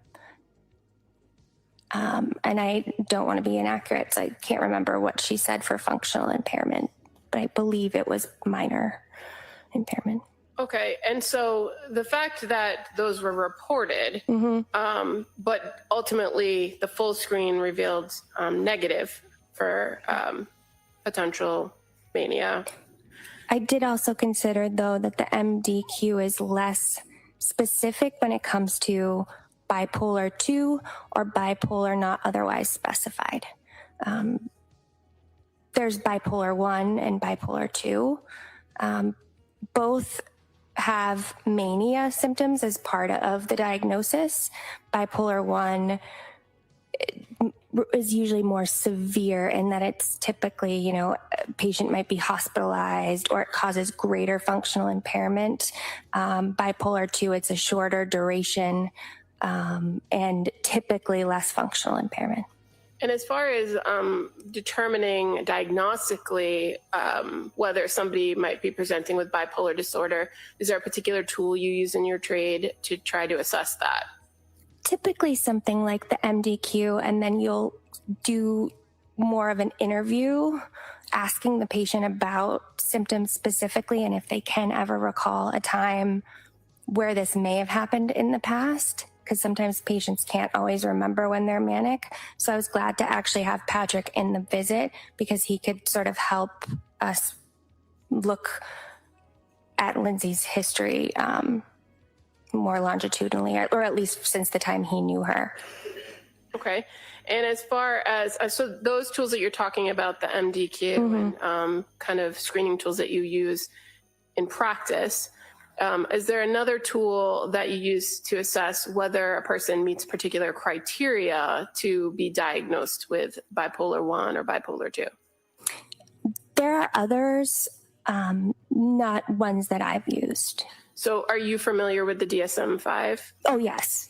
Okay, so while that's not the end-all be-all, it is a guide that tells you specific criteria, how to determine if episodes are manic or depressive, right, when it comes to bipolar. Yes. The difference between mania and hypomania. Yes. And so while you noted that there were some concerns reported, did what was reported to you rise to the level of diagnostic criteria for bipolar disorder? Not at that time. And when you explained this to them, your thoughts about her reactions to the medication and these reported prior symptoms, did Patrick and Lindsay seem receptive to your diagnosis? I recall Patrick saying my wife is not bipolar. Lindsay looked at me. She did not say anything. Okay. And was this the first time in this meeting on December 6th where you broached that issue or mentioned that? Yes. Did the conversation continue about symptoms and managing symptoms after that? Yes. Were you able to get any more specific information from Patrick during that meeting? Not what he said particularly, but did you get additional specific information that kind of helped you assess whether you would change your diagnosis at that point? No. And were there still concerns in that particular meeting that the focus was trouble sleeping and the potential for addiction? Yes.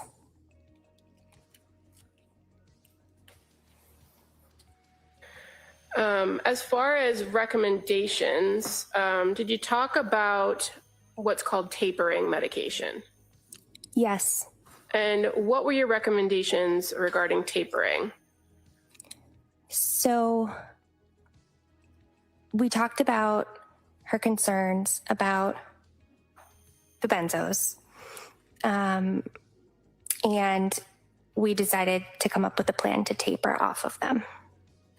And the last that had been reported to you via the MyChart messages was that she tried not taking it at all, ended up having horrible thoughts and felt deeply depressed, then took it and felt better. Right?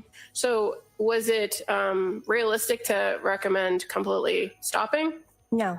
So what is a taper? Like, why do you recommend tapers? I recommend tapers to slowly get somebody off of something.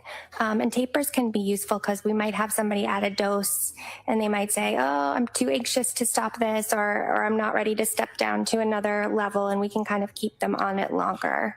But at this point, since I had met her on November 29th and throughout the MyChart messages, there was multiple concerns voiced about benzodiazepines.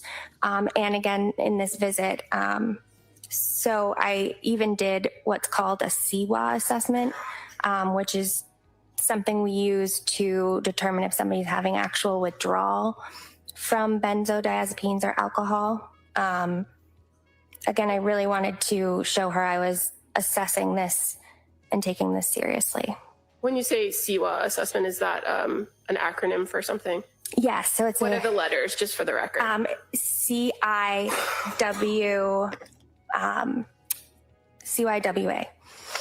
CIWA. Okay.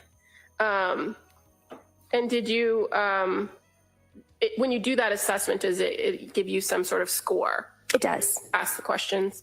And what was her score when you did that CIWA assessment? 1. And what does that mean?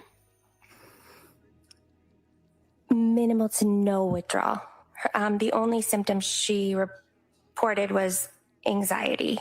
Her blood pressure was normal. Her pulse was normal. She had no nausea, no vomiting, no tremor, no tactile disturbances. People in withdrawal from benzos or alcohol will sometimes feel like there's bugs crawling or pins and needles. Auditory disturbances, so hearing things, seeing things. No sweats, no headache. She was oriented. Okay.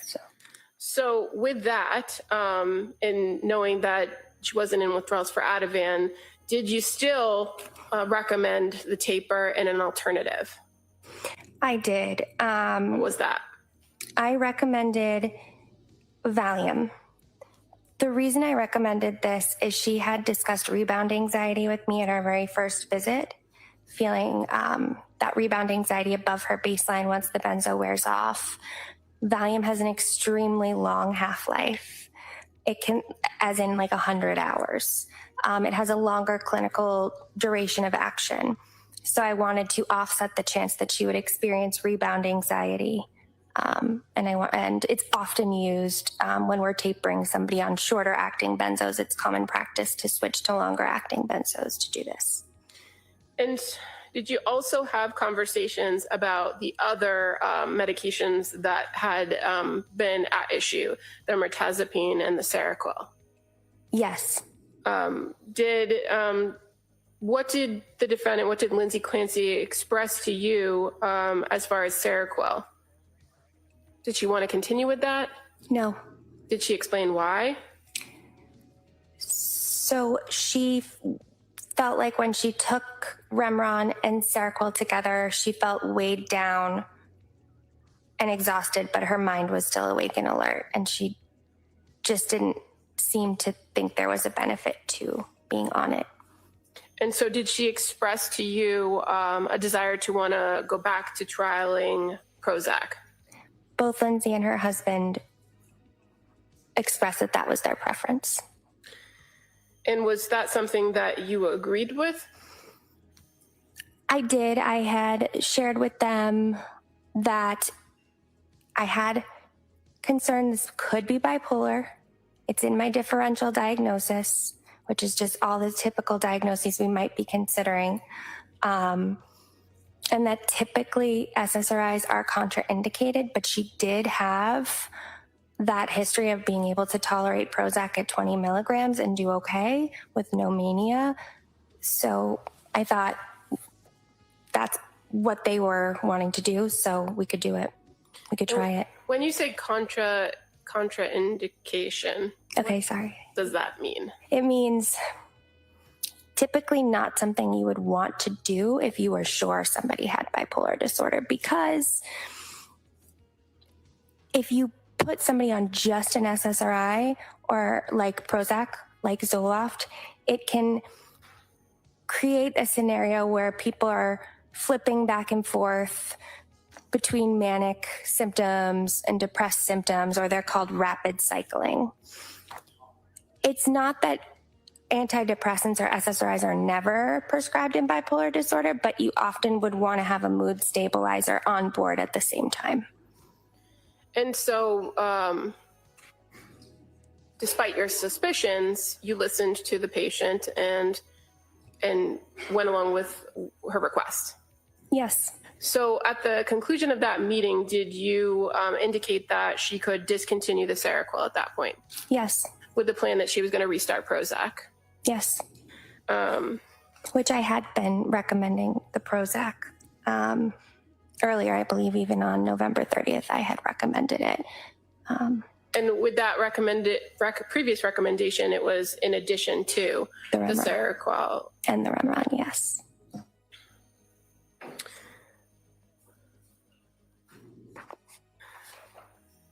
So after this meeting on December 6th,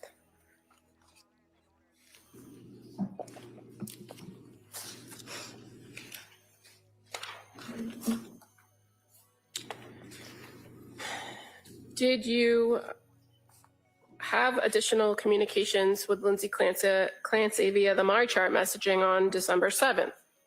Yes. And fair to say that those communications started as early as 9:48 a.m. when she sent the first message, right? Let me just make sure.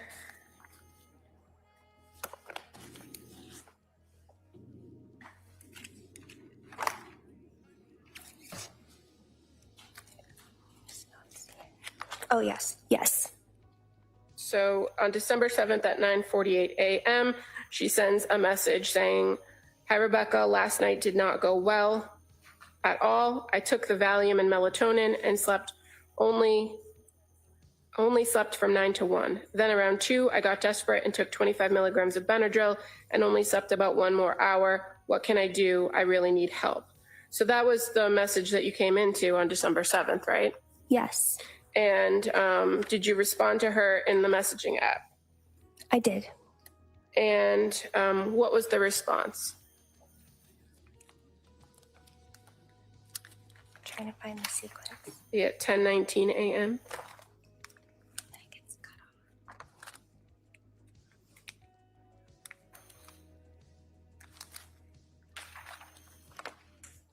Okay. So I discussed, I mentioned, so your husband made a good point yesterday. Despite taking the Ativan in the evening, you were still only able to get a 5-hour stretch of sleep, which, yes, is improvement, but does sort of dispel the notion that benzodiazepines are the only thing that are helping you sleep right now, as you are still getting less than the target of 6 to 8 hours with Ativan, and the Valium did not help for sleep much at all. My next step in this case is to try a higher dose of Seroquel on its own. Are you feeling any subsequent loss of energy, exhaustion, fatigue with lack of sleep? Why would it be the next step to increase from 75 of Seroquel to 100? So she had been taking 50. So I was suggesting 75 to 100 would be my next step. Because again, bipolar is still on my differentials, and now I have the data that she only slept 2 hours. So I asked her the follow-up question, are you feeling tired? Or, are you feeling exhausted? Any subsequent loss of energy? It's still in the back of my mind that this could be bipolar. So as far as the Seroquel goes at that point, creeping up the dosage, do you get now from the using it to treat insomnia to using it to treat something else like bipolar? Correct. And so that piece of it about feeling subsequent loss of energy and exhaustion, fatigue, why ask that? Patients can have insomnia because they're anxious or because they're depressed, but typically they're exhausted or they're tired the next day, and it really does affect them. If a patient has an underlying bipolar, they could go on 2 hours of sleep and not feel tired at all, and that's unusual. And so that is one of the signs, potentially, of a manic episode? Potentially, yes. So on December 7th at 10:33, she responds, no, the weird thing is I don't feel tired at all.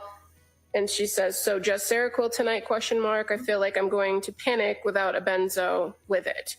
And then again at 11:44, another message, would I be able to do the Valium with Seroquel? Is that a safe option? So again, in this exchange with her in my chart, she's asking you questions to clarify what you've said and also alternatives to address the issue, right? Right. And as far as her questions go, and then her response about not feeling tired, how did you respond in the message? So she kind of sent those in succession. So I don't feel tired, would I be able to do the Valium with the Seroquel?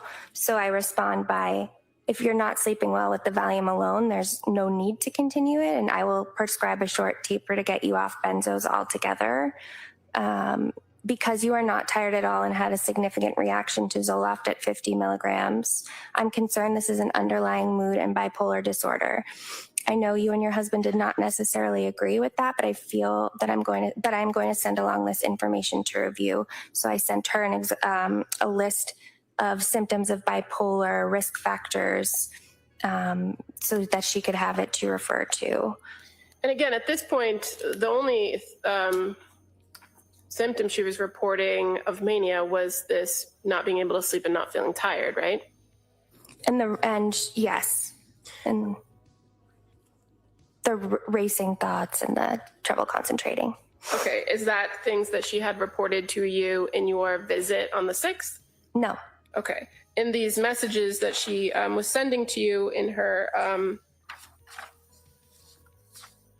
on December 7th, she didn't talk about racing thoughts, did she? No. Okay, she just talked about the sleep? Mm-hmm. Okay. But based on a review of her history, she had at one point indicated that she was feeling those in relation to a symptom she was describing. Is that correct? So at this point, what do you recommend her to do? I explained the importance of knowing if this is bipolar is significant, because SSRIs like Zoloft and even Prozac would be contraindicated. My recommendation is to do 100 milligrams of Seroquel tonight, 200 milligrams of Seroquel tomorrow night, 300 milligrams on 12/9, 400 on 12/10, and we will hold there. I actually say hold the Prozac, as I'm concerned this is a hypomanic mixed manic state. And what about the Remeron at that point? Where did this fall into the mix, if it fell in at all? I had recommended a very short taper on December 6th. I think I advised her to take half of a 7.5 milligram tablet for 3 nights, but in her message to me on December 7th, she had not taken it that night. So I had assumed she had just stopped that entirely. Okay.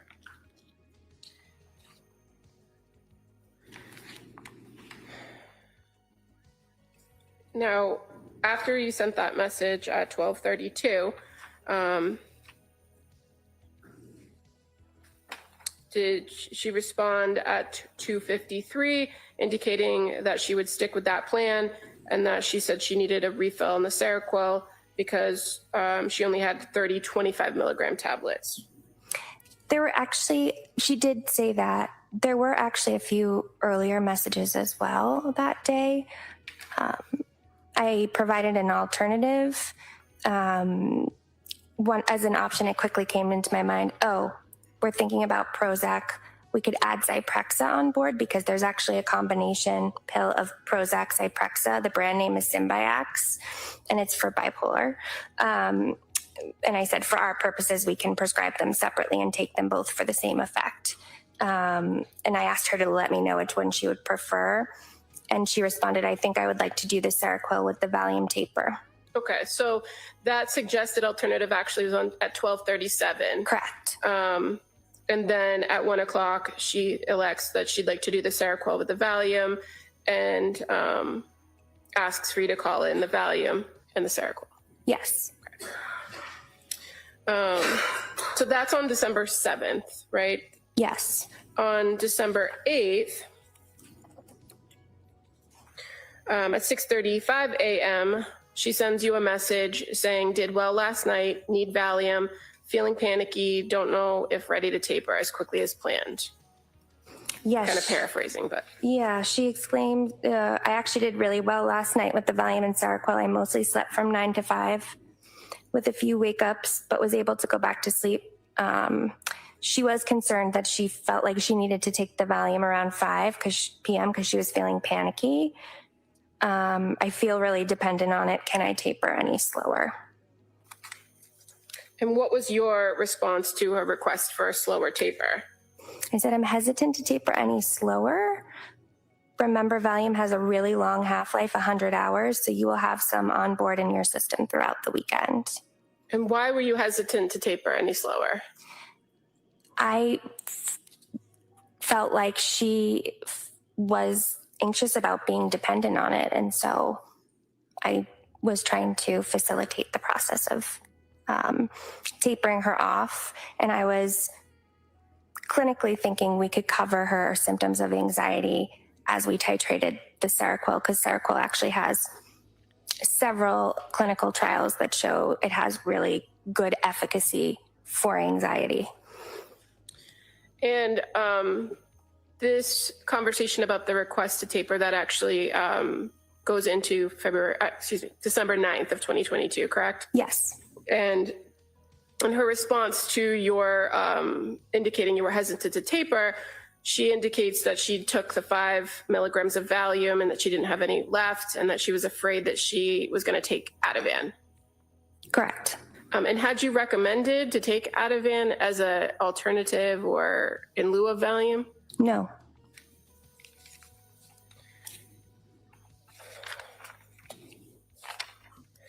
Were there any more communications on that day, December 9th of 2022? Yes. What were they? Later that afternoon, Lindsay and her husband called. Okay. And so did you, fair to say they called the clinic, leave a message, and then you called them back? Yes. And when you called them back, what was the nature of that conversation? What did you guys talk about? Her symptoms, we discussed that the plan was to taper the Valium over the weekend, but they both agreed that Lindsay's symptoms were too acute. She's sleeping better, but still waking up with panic symptoms and intrusive thoughts, feels numb, has thoughts of SI, but no plan and no intent. I encouraged her to engage with women and infants in Rhode Island to complete an intake for a partial hospitalization program. But she was able to contract for safety over the phone with her, with the 3 of us on the phone, that she didn't have a plan, no intent, that she would reach out if needed. I did agree to continue the Valium until our next appointment, which was scheduled for 12/13. I prescribed it as 5 milligrams, but I advised her she could take a half tablet twice a day, so 2.5 milligrams twice a day. Walk me through that. She had she had indicated to you that she wanted to slow the taper. Yes. And then you said no, that wasn't a good idea. Right. And then on the 9th, they call you and say that she doesn't want to taper. She wants to stay where she is, right? I think it was that same day. The messages were earlier in the day, and then later in the afternoon, around, it's noted at 16:10, so 4:10 p.m., that she and her husband then called, advocating to stay on. And in advocating to stay on the Valium, that she reported she's still waking up with panic symptoms and having intrusive thoughts, feeling numb, right? Yes. So in addition to agreeing to continue the Valium, did you make a recommendation about the Seroquel? Continue the titration. So when you say titration, what does that mean? So I had recommended 100 on day 1, 200 day 2, 300 day 3, 400 day 4. This is the manufacturer recommended titration schedule to treat manic symptoms. Because again, I had shared with her, I think this is a mixed manic, hypomanic state. So that's what I was targeting. Okay, and so as far as Seroquel goes, there's some guidance you get about Seroquel that's put out by the FDA, right? Correct. And it talks about dosage and administration for every drug, essentially, right? Yes. And as far as Seroquel goes, there is different recommended dosages or ranges for different mental illnesses that you're treating. Correct. So in this instance where bipolar is in your differential diagnosis and you're recommending titrate up to 400, is that consistent with the thought that you believe she had bipolar diagnosis? Right. So I was thinking it was a mixed manic state or possible hypomanic state. A mixed manic state is when patient has symptoms of mania, like poor sleep, no loss of energy, but they also can feel depressed, numb, suicidal. It's sort of like it's a mixed state. It's a mixture of symptoms. A mixed state presentation is clinically acute. It's unstable. So I really wanted to get the manic symptoms under control. I really wanted to get her to sleep. And so going up slowly to 400 milligrams, what's the recommended dosage range for somebody with bipolar disorder of Seroquel? For somebody, a manic presentation, you can titrate over days rather than weeks. You can actually go up to 800 milligrams. And so even though you had previously indicated to them in your December 6th meeting that you were agreeable to discontinuing the Seroquel, based on our presentation in the days following, did you change your recommendation? Correct.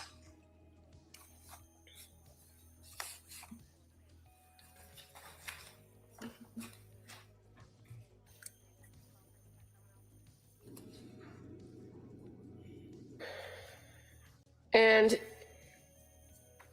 with the increased Seroquel that you had requested as of December 9th, she was reporting sleeping better, right? Correct. And that had been something that had been a recurring concern in your interactions with her, sleep? Yes, my understanding was that she had been sleeping poorly since October. And was there, when you say you were recommending partial hospitalization during that phone call, did you give a particular place in which you would recommend her to try to seek treatment? Women and infants. And that's in Rhode Island? Rhode Island.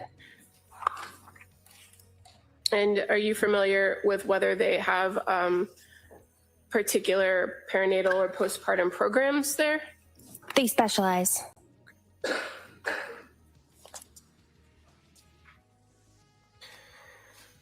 After that call with the Clancys on December 9th, when was the next time you had contact with Lindsay? December 9th was a Friday, so I believe it was Monday, December 12th. Now, people are able to send my chart messages all hours of the day, every day of the week, right? Correct. But in this instance, you did not receive any messages over the weekend? No. So the next my chart exchange was actually on December 12th of 2022, correct? Correct.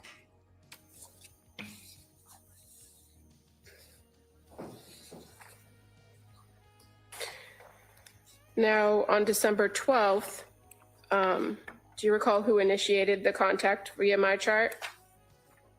Lindsay. And at 1:59 p.m., she sent a message to you saying, I've been noticing on my Apple Watch that my heart rate has been fluctuating more than usual, It has been going from 56 to 136 within a matter of minutes. I'm wondering if this is a side effect of the Seroquel and if there's anything I should do about it. Thanks, Lindsay. Do you remember getting that message? I do. And again, at that point, as of December 12th, you had recommended the titration plan going up to 400, right? Yes. So by that Monday, where should she have been if she was following your instructions? 400 milligrams.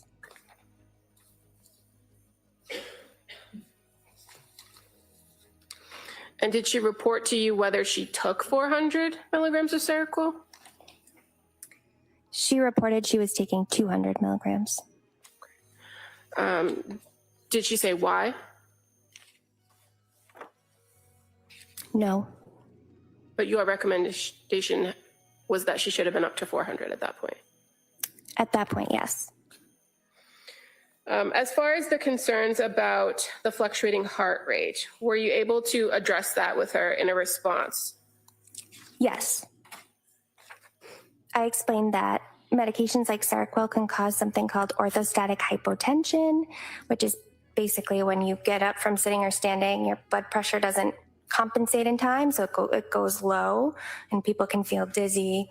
I explained that the mechanism for that is alpha adrenergic blockade, so the alpha receptors that help us with like adrenaline. They're also part of the picture here with Seroquel. It's often accompanied by orthostatic tachycardia, meaning getting up from sitting to standing, your heart rate can fluctuate. I said both can be common in the first days of medication exposure or when the dose is being increased. It's generally benign, meaning non-harmful, and self-limiting, meaning it goes away on its own over time. I also advise it sometimes necessitates slowing a dose titration or dividing a dose into like 2 or 3 smaller doses. Okay. And so with this response and trying to address these concerns, you're aware that she had spoken to the nurse that morning? Correct. And that she had expressed to the nurse a desire to get off the medications altogether? Correct. And what was your response to that concern that she had in the call to the nurse? What did you tell her? I said, as long as you are aware of the risks, I don't think you've been on Seroquel long enough for it to have a positive benefit on your mood or anxiety. But if you have noticed benefit, the risk would be worsening of mood and anxiety upon stopping the medication. We also discussed tapering off the Valium, which I'm fine with, if you would like me to send along the taper schedule. Being off medication might help you see where you are at baseline, but I do think you are experiencing significant and severe symptoms of postpartum depression that needs to be treated. I acknowledge that medication alone is not always the best option for someone, but often it's part of the puzzle. Other treatments include counseling, support from others, exercise, healthy diet, yoga, and relaxation techniques. I know this has been brought to your attention several times, but I strongly, strongly recommend a partial hospitalization program so that you can get started on utilizing these treatment methods for relief. And you were aware at this point, as of December 12th, that she had met with Letitia Dukes at least once, right? At least once, yes. She had been given referrals for CBT or cognitive behavioral therapy programs out in the community, in her community, right? Yes. There have been other recommendations for her to obtain a partial hospitalization program at that point. Yes. Now, anything about these exchanges that made you concerned that you had to kind of raise the level, meaning call her in for another meeting or make any sort of recommendations for inpatient hospitalization? Not at this junction. And why is that?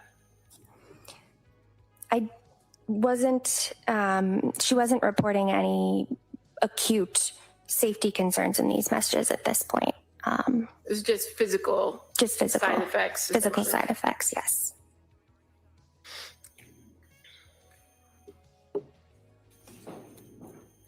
So the messages continued on December 12th, correct?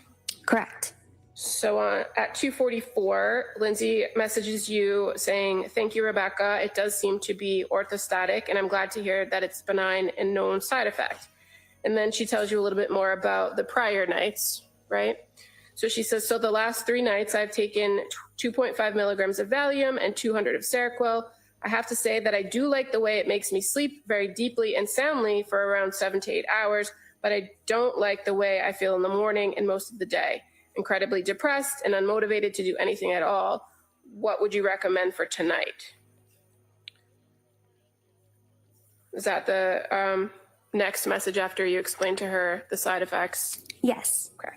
So, and for 10 p.m., you respond to her, don't you? Yes. And what did you recommend to address those concerns about incredibly depressed and unmotivated? So at this juncture, I recommended at least continuing the 200 of Seroquel because at least now she's sleeping.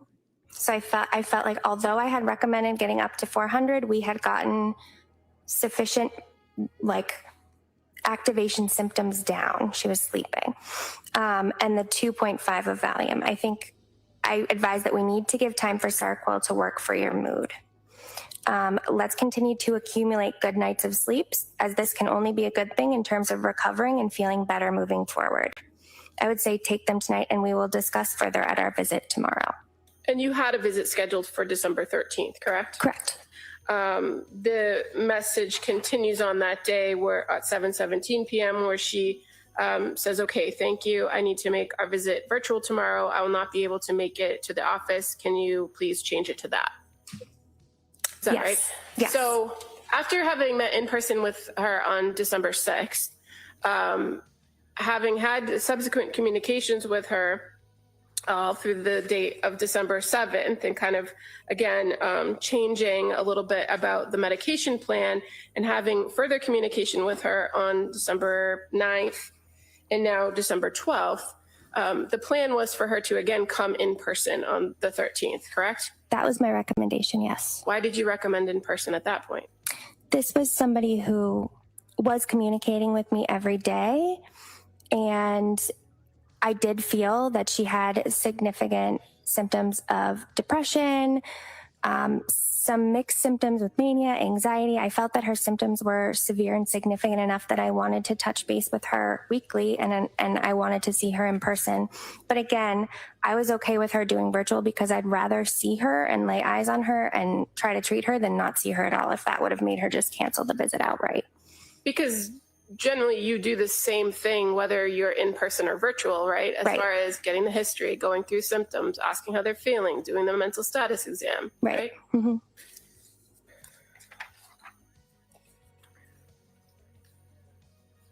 So you meet with her on December 13th at 10:30, correct? Correct. And now this is a virtual at her request. Yes. And do you revisit with her kind of the recent events and the timeline of the changes that you've gone through the MyChart messaging?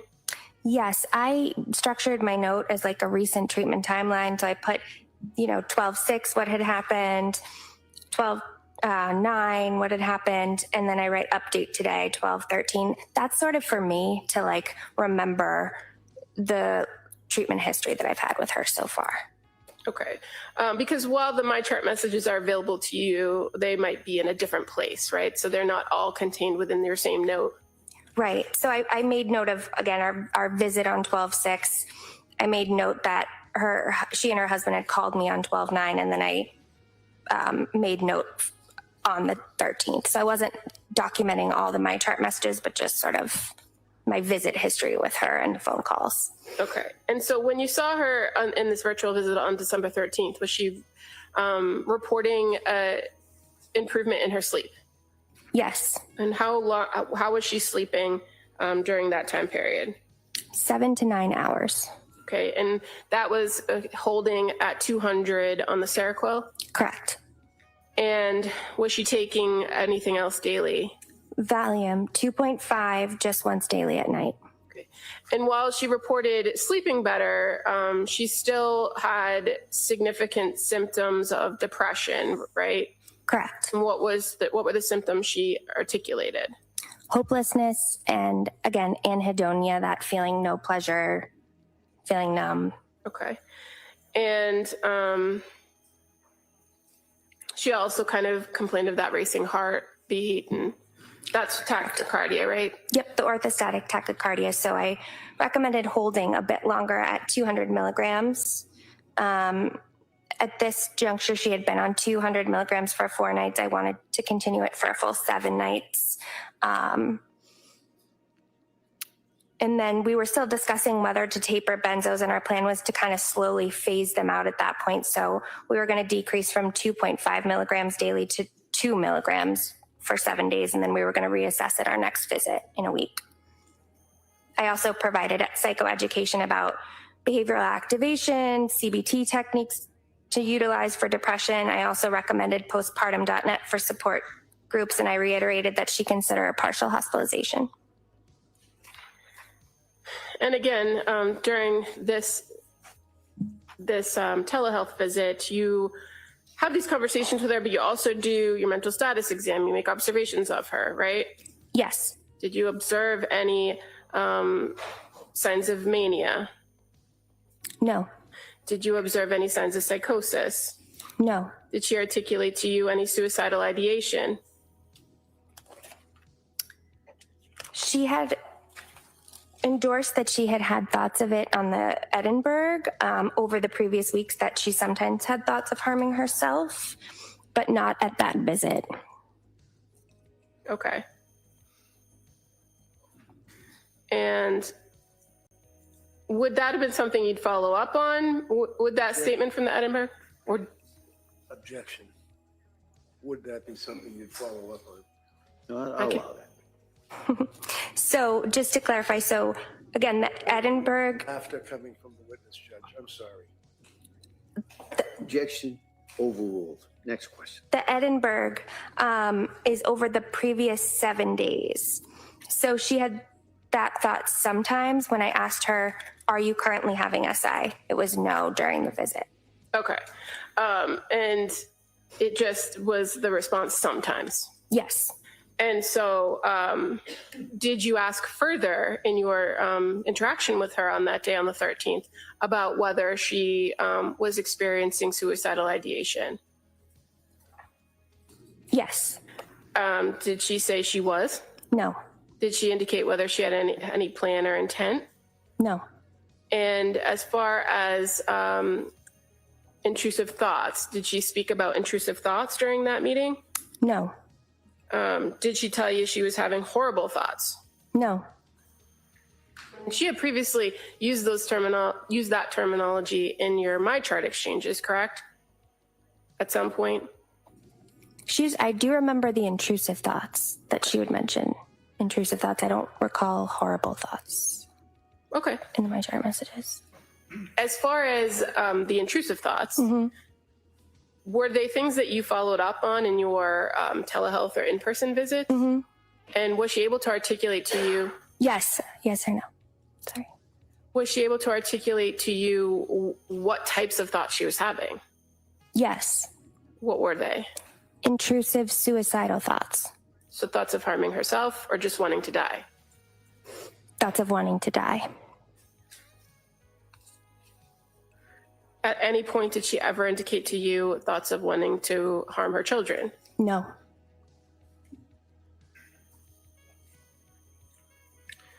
So at the conclusion of this visit on December 13th, what was the plan? The plan was to continue Seroquel 200 milligrams and Valium 2 milligrams. Okay. And again, in this December 13th meeting, did you also indicate to her that she should engage with other services like support groups or partial hospitalization programs or CBT? I did.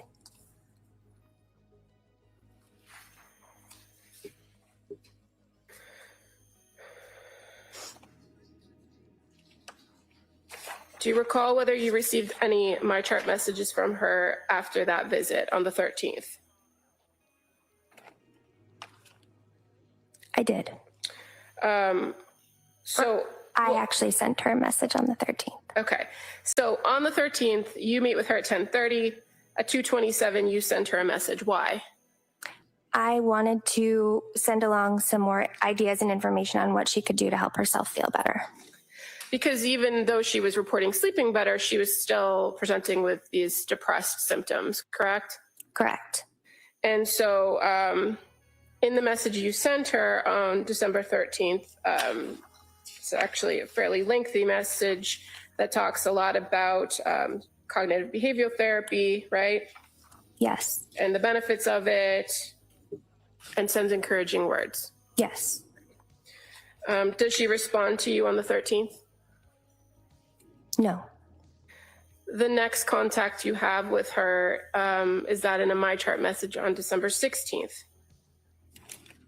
Yes. And December 16th, 12:50 p.m. Oh, no, I apologize. The next contact with her, there was a telephone call on December 15th. Okay. Was it with you or was it with a nurse? It was with me and her husband and Lindsay. Okay. Sorry about that. So December 15th at 3:53 p.m., you have a phone call with them. And what do they report to you in this phone call? What does Lindsay report? They inform this has been the worst day for Lindsay, is having persistent intrusive thoughts of suicide, no active plan. But both Lindsay and Patrick agree that higher level of care may be necessary at this time. Discussed options, they state they are likely to go to MGH ED as they have perinatal psychiatry as well as an inpatient psychiatric unit. Lindsay also deciding about McLean. This writer advised that they keep us posted and sign a ROI, release of information, so that we can communicate with treatment providers at higher level of care. Lindsay verbalized understanding and agreement. So on this phone call that you had with them on 12:15, what prompted the recommendation that they go to the emergency department? Again, they had described it as the worst day and was having persistent intrusive thoughts of suicide. And they were at the point where they were ready to get assessed for a higher level of care. And was this different than some of the other communications that you've had with, or that you had with Lindsay Clancy over the course of the weeks? I would say so. Okay. And so you talked to them about the process of going to the emergency department and the potential for going to McLean for inpatient? I recall advising them that if they were to go to their nearest ER, which would either be BI Plymouth or South Shore Health, the process would be that they would get evaluated. But if they were determined to need to go to a higher level of care or an inpatient psych, those facilities did not have inpatient psych units. So they may be sitting there waiting for a bed at any first opening in the state, which could be, up in, Amesbury or Newburyport. But that if they were to go somewhere like MGH has a unit called Blake 11, which is a psychiatry unit, and oftentimes they prioritize admissions from their own emergency department. MGH and McLean are also combined under the umbrella of what's now MGB.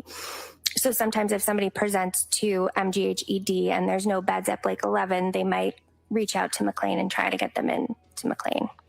So you communicated all of this information to them to kind of give them options on what the best course might be to get inpatient. Yes, I summarized it in my note, but that's my recollection of the phone call. Okay.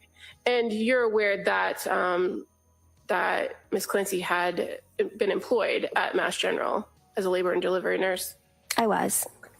So they were familiar with that facility. So I did ask, would you be comfortable with that?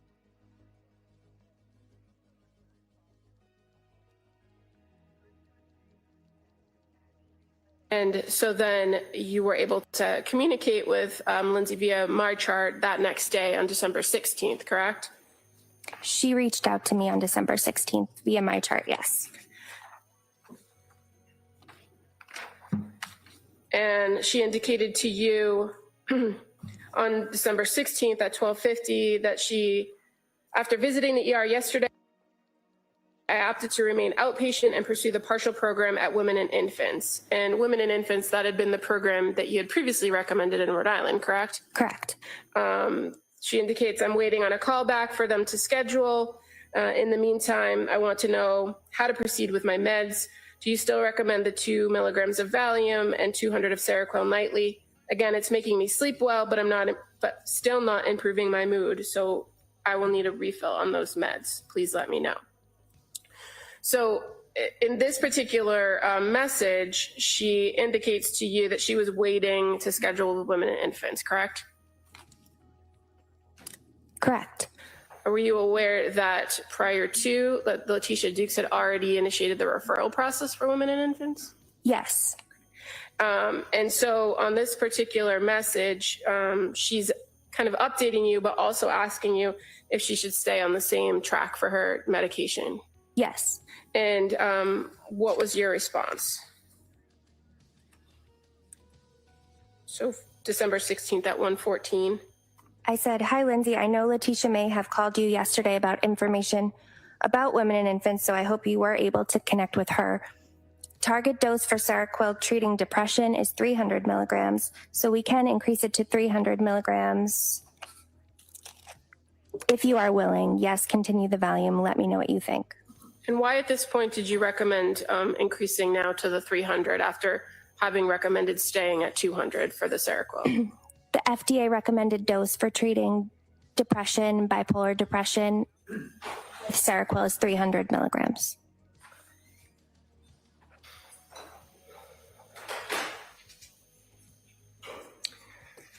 So on December 16th, you continue to have messages with, my chart messages with Lindsay Clancy, correct? Correct. In any of, or do you know that she went to see her previous psychiatrist on that day, December 16th? Yes. And so in her messages later in the day at approximately 2:11 p.m., she indicates, "I spoke with my original psychiatrist after my ER visit, and she recommended adding 25 milligrams of Lamictal to stabilize my mood. Is that something you would agree with?" Had you ever talked with her about Lamictal before? No. Is it a drug that you kind of commonly recommend for people? I do. And was it something that you thought could be a good fit for this patient? Yes. And so in your response to her at 2:26 p.m., do you further talk about using it as a mood stabilizer? Yes. I state absolutely lamotrigine works well for mood stabilization and depression. I talked to her about the side effects of it. I'm fair to say those side effects are like rash and skin changes, fever. Can we find out what the witness feels the side effects are rather than counsel? Well, why don't we let the question be, what was she told? All right. I think that's the proper question. So why don't you ask what was told or what was said or messaged to the defendant? Can you tell us what you messaged her the side effects were? So I recommended it needs to be a slow titration, meaning titration, increasing the dose due to risk of SJS, which means Stevens-Johnson syndrome, which can be a very serious rash that somebody can get. There's a higher risk of it if somebody takes Lamictal, which is why the FDA recommends such a slow titration, 25 milligrams for 2 weeks, 50 milligrams for 2 weeks, 100 milligrams. You can't really go quick with it. But I also specified it can cause a benign rash as a side effect. So any skin changes you notice, you want to be sure are not accompanied by things like fever, malaise, pharyngitis, swollen lymph nodes. Also watch for a rash that is purpuric or tender. Benign rash would be spotty, non-confluent, non-tender, and no systemic features like fever. Otherwise, I find this medication to be quite well tolerated. Take with food to minimize any risk of GI, such as nausea. I can send this to your pharmacy along with the dose change in Seroquel. Any luck with hearing back from women and infants? So the Lamictal, am I saying that correctly? Lamictal. Is that something that you would add to the Seroquel? Yes. And why would you add it to Seroquel? They work differently. They have different mechanisms of action, and they can work well together. And so at that point, on December 16th, do you recall kind of what the last version of the medication recommendations were? From me? Yeah, so at this point, you added a medication. So what was on the prescribed or recommended list for you, for her? as of December 16th? So I asked her if she needed me to send along the lamotrigine, and she said that she had had her psychiatrist send it along. Okay, so, but as far as now what you know to be the medications that she's been advised to take, what are they at this point on December 16th? Lamotrigine, 25 milligrams, Seroquel, 300 milligrams, and Valium, 2 milligrams. And the Valium, is that still a daily recommendation? Yes.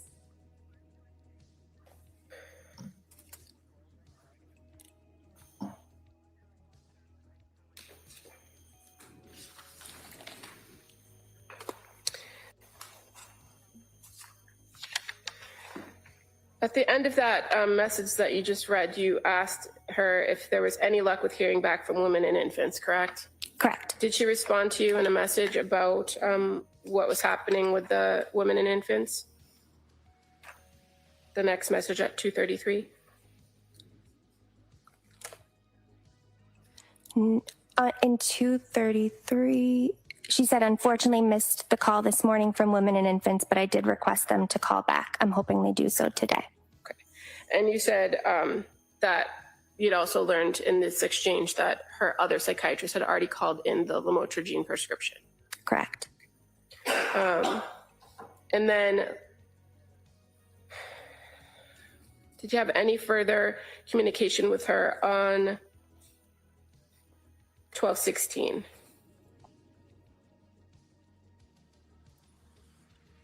I said, okay, sounds good. I hope so as well. And that was it.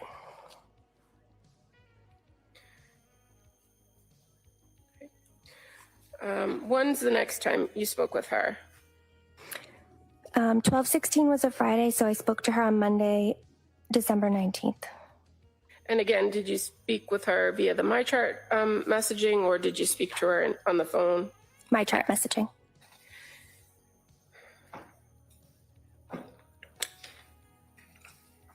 And were you aware that on December 19th, she had another appointment scheduled with Letitia Dukes for that morning? Yes. And in your communications with her via MyChart, they started at 11:04 a.m. on December 19th? Yes. And does she indicate to you in that message that she is starting with women and infants partial hospitalization tomorrow, meaning the 20th? Yes.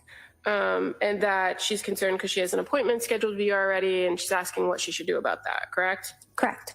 And what was your response to her? So she has an appointment, but should be in the program. Should I call and cancel or reschedule because she thought the program would be starting her medication? I said, I'm so glad you were able to get into the program this week. That's great. So feel free to call and reschedule. The only issue is that I am on vacation next week, so it might be 2 weeks out that we touch base again. If that's okay with you, let me know what you think. Okay. And her response at 1:24 that says, I think since I'll be followed by women and infants, that 2 weeks out will be okay. My only concern is potentially needing more Valium before that. I'm trying my best not to take it at night, but have still been taking 2 milligrams every other night. Can we refill that just in case I continue to need it, right? Right. So at that point, when she sends that message saying she needs the new prescription for Valium, was that in line with the recommendations you made for a taper of Valium? I had recommended that she take it daily. And so in this, she indicates to you that she's trying not to take it at night, but taking it every other night. Mm-hmm. Correct. And on December 19th, you respond, sure, no problem. When will you be out of Valium? And she responds, I'll run out tonight. And then you agree to send in a refill. Yes, I wanted to make sure she had an appointment rescheduled with me, and then I would refill enough of the Valium to get to that next appointment. And so did you refill the prescription based on what she reported she was taking, or what your recommendation was that she take of the Valium? What my recommendation was that she take.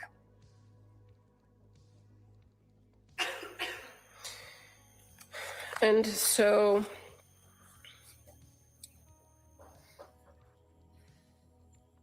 do you recall receiving a message on December 20th via MyChart from Lindsay? I do. And she reported to you that she had been discharged from women and infants that day, correct? Correct.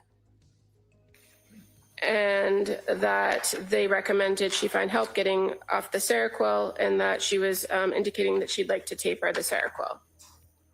Yes. Did you respond that day or the next day? The next day. Okay. Her message came in at 8:05 p.m., so I responded the next morning. Okay, at 10:57? Yes. And what were your thoughts about her report that she was discharged and the recommendation for tapering the Seroquel, or getting off the Seroquel, I should say? I said I'm not opposed to that. However, I'm concerned she discharged you, as I do feel you could benefit from the groups and added support separate even from medication changes. In fact, if we're not going the medication route, I think groups and therapy are the treatment needed, as I feel the intrusive thoughts you've been having are nonetheless concerning, and I know they've caused you considerable distress.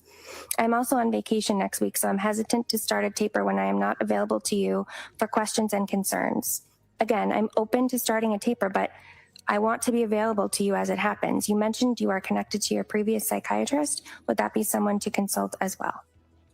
And so when you sent this message at 10:57, were you opposed to the idea of tapering the Seroquel?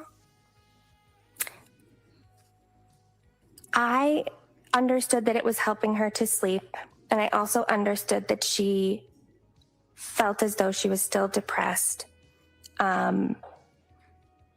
And she wanted to come off of it. And in this correspondence back and forth on the 21st, was there any conversation about the lamotrigine and whether she took it as a mood stabilizer? No. As far as coming off medication, was that something that you thought might be a good option for her?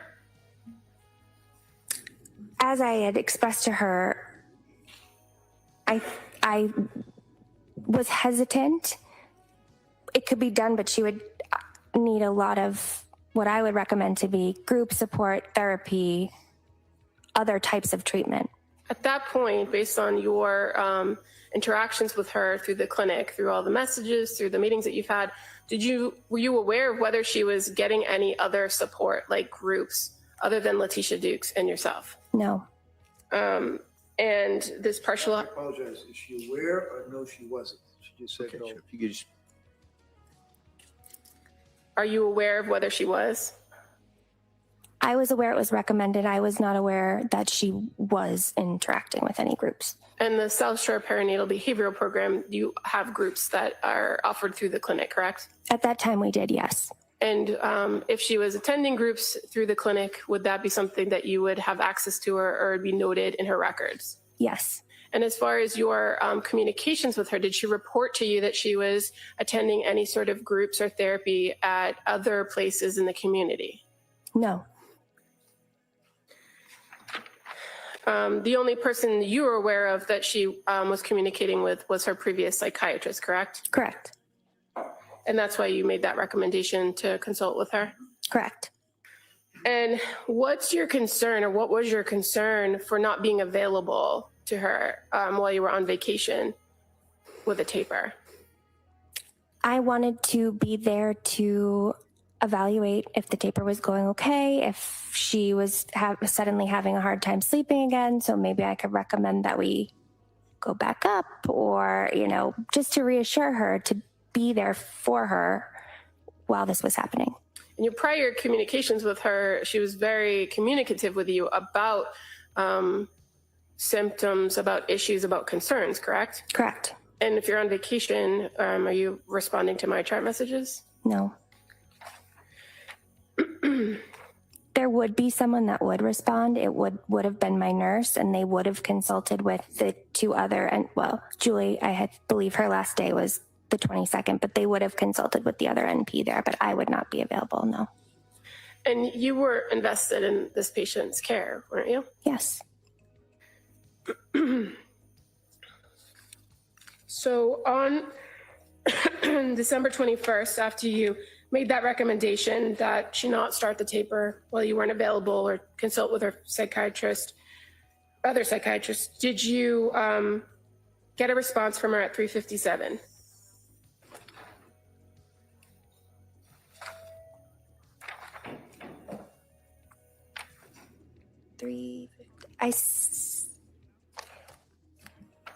On December 21st? Yes. I see 347. Oh, I'm sorry. That's what I meant to say. Okay. So 347, she responds back to you, correct? And gives you some more information about the women and infants recommendation. Yes. And it reads, the psychiatrist at Women and Infants recommended a more general mental health, PHP, partial hospitalization program, right? Correct. Such as the one at McLean, which I'm open to. I'm also looking to schedule with a CBT therapist in Duxbury. My other therapist does have appointments this and next week, so I can follow up with her too. How would you recommend starting the taper? I will need smaller pills, as the ones I have now are all 300 milligrams. Right? That's her response? Yes, she says her other psychiatrist does have appointments. And in the meantime, she had also sent an email to the clinic. Are you aware? I'm not aware. Okay. Do you know if she spoke with the nurse at some point on the 21st? Yes, I asked my nurse to call to, again, go over the risks of tapering, which could include worsening of mood, worsening of sleep, verify that this was really something she wanted to move forward with, remind her that I wouldn't be there. Okay. And on December 21st, 2022 at 4:26 p.m., you respond to her in the My Chart message, right? Right. And you had expressed reluctance for the taper, but ultimately did you provide her a plan for taper? Right. I said, I know Nicole reached out to you and she relayed that you would like to proceed with the taper. I'm sending as 100 milligram tablets, 200 milligrams, 2 tablets for 4 nights, 100 milligrams, 1 tablet for 4 nights, 50 milligram tabs, half tablets times 4 nights, then off. Let me know if any issues. And is that a standard or slow taper off of Seroquel being at a 300 milligram dose? Considering the fact that she had only been taking it for a few weeks, yes. If she had been on it for months, I would have done a slower taper. And in addition to giving her that plan, you also had the nurse provide her with some information about DBT groups, correct? Correct. And what's DBT? Dialectical behavioral therapy. And how's that different from cognitive behavioral therapy? Dialectical behavioral therapy, there's certain tenets to it, like emotion regulation, distress tolerance, interpersonal communication. There's a lot of skills to it. It's a very skills-based treatment. So we had recommended that as an additional support.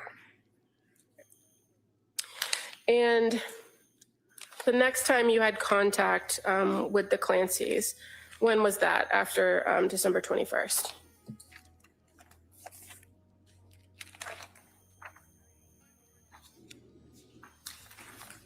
I believe that was my last contact with Lindsay. Okay. As far as the perinatal behavioral health clinic at South Shore, you're aware that on December 30th, Patrick Clancy called in about his wife. Correct. And that he spoke to a nurse, Katrina Melanson. Yes. And the record reflects that he reported that she was safe, right? But she'd like to go to McLean. I do recall that. And he was advised to take her directly to the emergency department. You can't just go there to McLean, right? Right. In your experience. In my experience. And that he said he didn't want to waste a day in the ED. Is that your recollection of the record? That is my recollection of the record. And that he was looking just to get the bed that was offered the last time on December 15th. Yes. And it's fair to say that that's not how the process works? They do not hold beds for that length of time. Okay. And so then he was advised to take her to the emergency department or call 911? Correct. And was that the last contact that the South Shore Perinatal Behavioral Health Clinic had with Lindsay Clancy? Yes. You were never advised or got any messages from her after she went to McLean, did you? No. We did check. Okay. The answer is no. Go ahead. Did you learn anything about her course of treatment at McLean after the fact? We had been wondering if she would come back to us.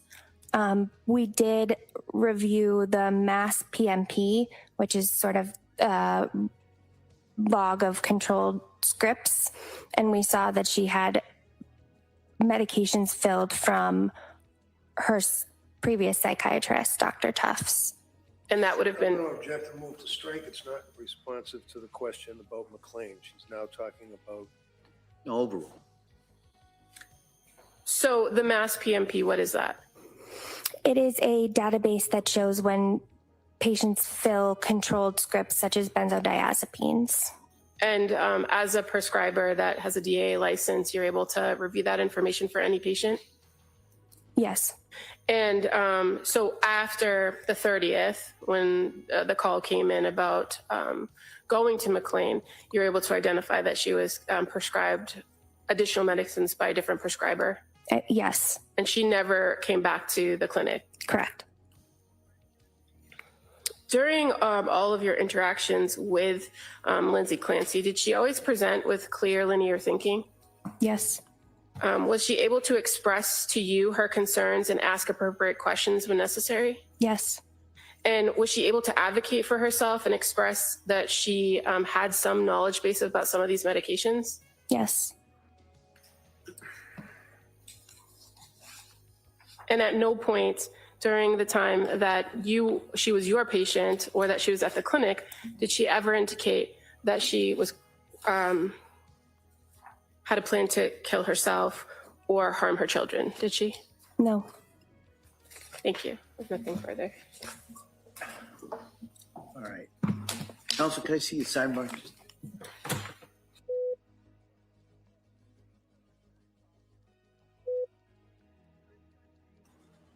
Wow. That was a lengthy testimony.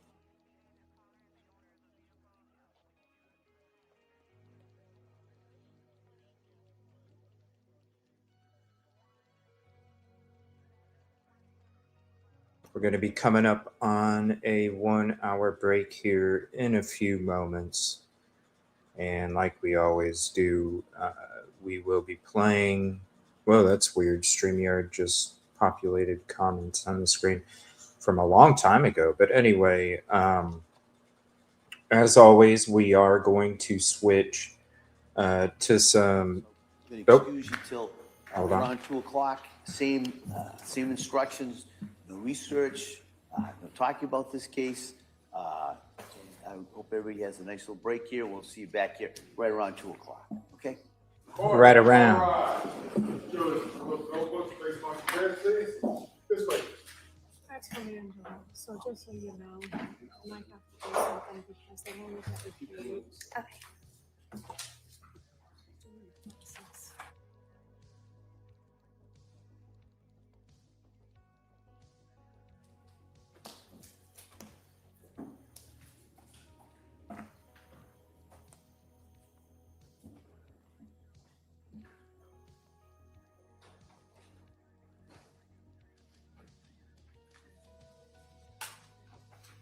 Here's the exit of the quorum.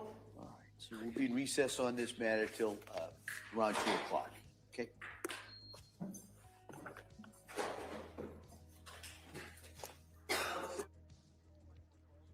All right. Till around 2 o'clock, as they say. Around 2 o'clock, as they say. All right. Give me one moment here. There's a couple videos I want to show you guys. We've talked about the whole Patrick Clancy being accused and all these different conspiracy theories. So we're going to check out an episode from Megyn Kelly True Crime that has Mark Garagos on there. And they're going to be discussing some of these bonker conspiracy theories, right? We talked about it a little bit in the recap in the beginning of the show. By the way, we'll have timestamps out there for you since we're doing recaps in the morning before we're doing the new day trials. We'll get those timestamps in there for you. So if you are watching on replay, you can just click on the timestamp and it'll take you right to the live trial. Also, we do have a poll up. Do you think Lindsay Clancy suffered enough for her actions with her injuries, or should she face life? You can type 1 in chat for suffered enough. You can type 2 in chat for served life. And you can type 3 in chat for undecided. So we're going to check out this video here real quick. This is Megyn Kelly True Crime. And then Brian Etten has a report about some possible volatile jury room. I don't know. Maybe there's some tension going on in there or something. I'm not sure how he's getting these reports about the jury, but we'll check that out after this video. This is Megyn Kelly True Crime, and this is them talking about these conspiracy theories. Mark, you and I have both been following this Lindsay Clancy case out of Massachusetts. This is the woman who's been charged with murdering her 3 kids, and then she jumped out of the window and apparently is now paralyzed. We've had a lot of drama in court. Her husband came out and testified on her behalf. He's publicly forgiven her. And I don't know if you've seen this, Mark, but there is a new conspiracy online that which is absolutely freaking bonkers, that he's the actual killer and he's wearing different shoes. Why don't you take it away on that? Okay, so I so wanted to hear your take on this, because you have so little patience for conspiracy theories when it comes to this, right? I mean, is there? As soon as I saw this online, I said, Murphy's head must be exploding. So take it away. I'll let you frame it. No, it is. It's like, and you're right, Mark. It drives me insane. And you know why? Because I spent 26 years trying to filter the loon out from my jury, right? Like, that's the juror that hangs the jury, the one that has to be smarter than everybody else, the one that's not listening, that they know better. Hey, their shoes are different. That must mean, and they're off to cuckoo land. But now in the modern era, it's kind of fascinating. It's a fascinating time we live in, because it seems like every high profile case, there has to be some cuckoo conspiracy theory. And it's just, I mean, if it was 1 or 2 people, it'd be one thing, but it seems like so many people jump onto this stuff. So this is a guy that forgave his wife for the strangulation death of his 3 kids. He is suing the doctors and the medical professionals that, according to his lawsuit, overprescribed a bunch of medication to her. She had Prozac. She was suffering from postpartum, and he didn't make a universal nation of friends by coming out and doing that. And especially, it's such an emotional thing. You've got, the murder of 3 kids. I totally get it. So there's going to be people that aren't going to like him in the first place, but that has apparently now gone down the rabbit hole into, hey, I bet he's the real killer. He was having an affair. I've heard that. I have absolutely nothing to back that up truth-wise.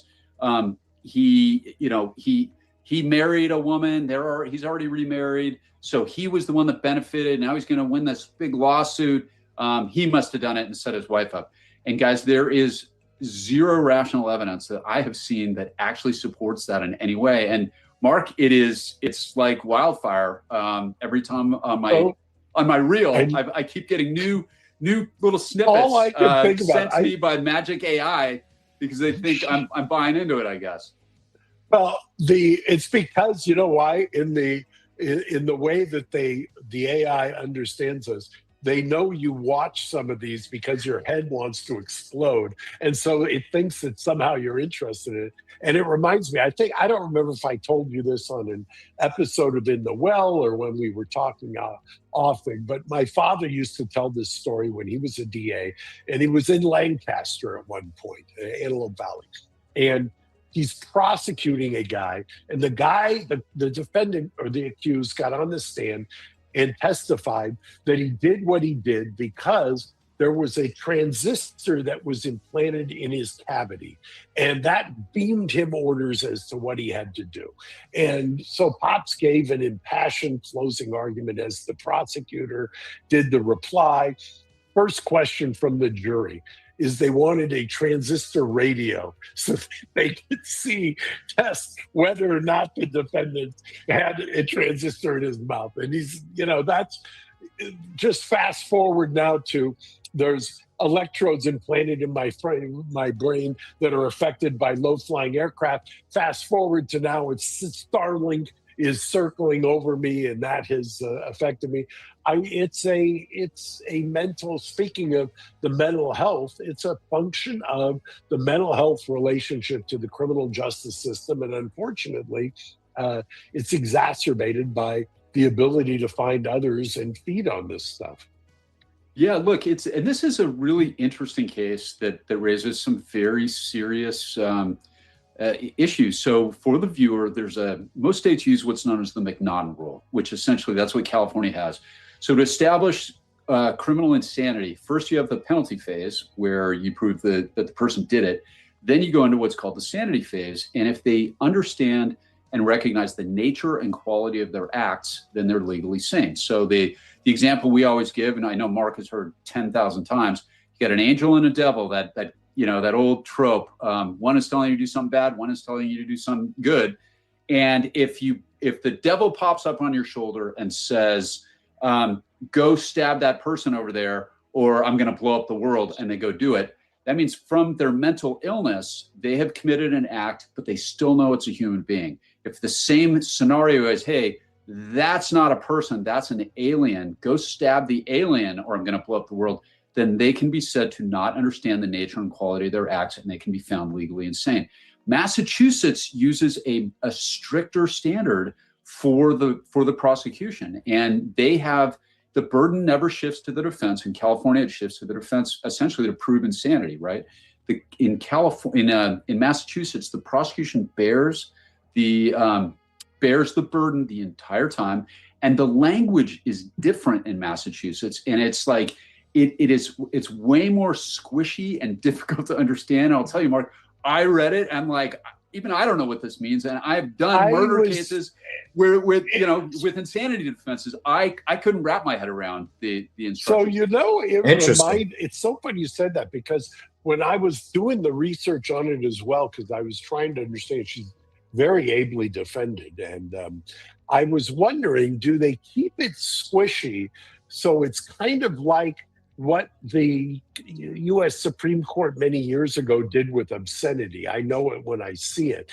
And they want to just keep it squishy or flexible or fluid enough so that it gives jurors the ability to basically kind of channel their conscience, which is, do we want this person punished, or do we want this person to get help, or do we want, there's a lot of the law operates that way, if you will. A lot of the law basically says or gives you permission, or gives the jurors permission to kind of do what they think intuitively they want to do, which is justice.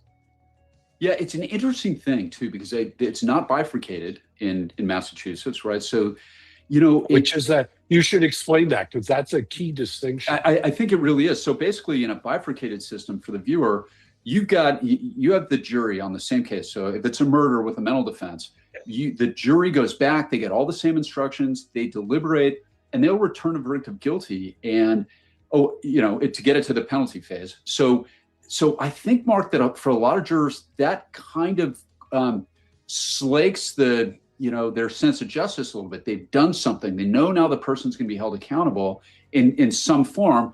And I think that frees them up a little bit more to be a little more open-minded in the sanity phase. In the sanity phase, they're going to hear expert testimony. They're going to hear people come in, and they're going to. I think that helps the defense a lot of times. So do I. In Massachusetts, it appears it is one thing, and I don't know if the jury is going to understand what happens if they find her not legally responsible due to these mental health problems. To be honest, Mark, I'm not even sure how it works in Massachusetts. I've done a little bit of light research on this, trying to figure out, like, what does the court do if it's a one-shot conviction or acquittal? And I think the court loses jurisdiction over it, and she might get out, but I'm no expert on Massachusetts. I don't know. I just know they have a different system and they have different language, and I don't know, man. The jury apparently did a jury viewing of the house. They went into the basement where at least I think 2 of the children were found, maybe all 3, before she jumped out the window. I don't know how to read this one, Mark. If I had to guess. Listen? By the way, did you listen to that 911 tape? It's horrifying. It's haunting. If this, for all you conspiracy theorists, the only way I think that you could go down that rabbit hole is if you had not listened to that 911, because that 911 is haunting, horrifying, horrific, any H word you can think of. I especially when you know what's coming, and you're not ready for it, even though you know how it ends. Yeah, I mean, imagine that you walk into your house and you find your 3 beautiful kids, and according to his testimony, she'd been having all these mental health issues. There was a journal that was introduced, her diary, basically talking about some of her intrusive thoughts. And the prosecution's position is this is a rational woman who is undergoing mental health problems, kind of going down that mental illness does not equal legal insanity argument. The defense, on the other hand, is saying, look, this is a good woman who's struggling with these issues. And so they're each arguing things from her diary. But according to him, she had the best day she'd had, almost like like the going back to the suicide. A lot of times people, once they've made the decision they're going to do it, they seem like they're doing better for a day or 2 before they actually, end their own lives. And this almost sounds like one of those things. She took one of the kids to the doctor earlier that day, and all of her text messages to him seemed like his wife was coming back. She sends him out to pick up food, and he comes into the worst scene imaginable. And that 911 call is horrifying. It really disturbed me. And you and I, Mark, I don't know how many thousands of those things we've listened to. This is one of the worst. Yeah, it really is. It's in the, so like I say, if this guy is an actor, it's yeah. So what's your prediction? Award. Where do you think it goes based on what I just think they're gonna, I think that when you've got the father, him, up there testifying, what interest is this jury vindicating? And more importantly, what is the prosecutor doing? You know me, I always go to slam the prosecutor, but what does the prosecutor think whose interest are they vindicating? This is somebody who obviously needed help, didn't get help, and arguably was calibrated, so to speak, on the dosage, whether it was the pharmacological or the practitioner, who knows? But what a tragedy! I'll tell you another. Yeah, sorry. Go ahead. No, I was just going to say it's sickening. And we see this periodically. And it's one of the reasons these cases get traction, because it is a car wreck that you can't take your eyes away from. I remember Andrea Yates. I remember I think it was Susan Smith. I mean, you can go through them. When they happen, they're burned in your mind, because it undercuts civilized the community when a mother takes her children's lives. And there's a whole range, right? We're talking about human beings. So some people really legitimately are suffering from that postpartum. We had one in Orange County that Jeff Robinson, who I know you know, he dismissed, and because he researched it, he did a Jeannie Pirro. He believed that she was reacting so badly to the Prozac. That was a Prozac thing, that they dealt it. Very, very rare. I think another thing that's going to help her on this, and just finish that thought. Some people, Susan Smith, I don't think there's a redeeming quality or feature in her soul, if she even has one. So there are some truly evil women that kill their kids because they're sick of them or inconvenienced or whatever. So it's important, again, to treat everybody as an individual. Everybody's a statistic of one. But I think another thing that's probably going to help her, Mark, is that she's in a wheelchair. And I think some of the jurors are going to look at that and go, okay, well, she has paid a hell of a penalty already. I don't know what her prognosis is, but I think that also is something that they will feel like there's been some justice done already in her failed suicide attempt, where she, jumped out of a second-story window, which is a bad way for anybody to kill themselves, because you might just wind up paralyzed like her. So this will be interesting to watch, but I think you're right. It's incredibly powerful that the father, the essentially the victim now. He's the victim. Who's more of a victim only than he is? surviving one. But I don't know. It's going to be interesting to see it. Like you said, it's a train wreck, and it's horrible no matter what happens. Yeah. The Lindsay Clancy murder trial resumes today. Yeah, it definitely is a train wreck. There's so much to it. We're going to check this report from Brian Enton now about a volatile jury room. Now, I haven't heard anything about this stuff going on. I don't know, but we'll see what he has to say. We got about 45 minutes until we're back back for the hearing. And so thank you all for being here. We're going to check this out real quick and see what this reporting has to say from Brian Enton about this volatile jury room. Let's listen to this. Thank you all for being here. Please like and subscribe if you have. The Lindsay Clancy trial, it's difficult to watch. And I just finished talking with a jury consultant and body language expert who says it is going to be explosive, she believes, when it finally gets into jury deliberations. She does not think this is going to be an easy one for the jury. It's now been 10 full days of testimony in the Clancy trial. The Massachusetts mom accused of killing her 3 kids and then trying to kill herself back in 2023. She survived, but she's paralyzed from the waist down. And sitting through this trial in a wheelchair at times, she's been openly sobbing in court. It's been a really hard trial to watch so far. There's so many emotions.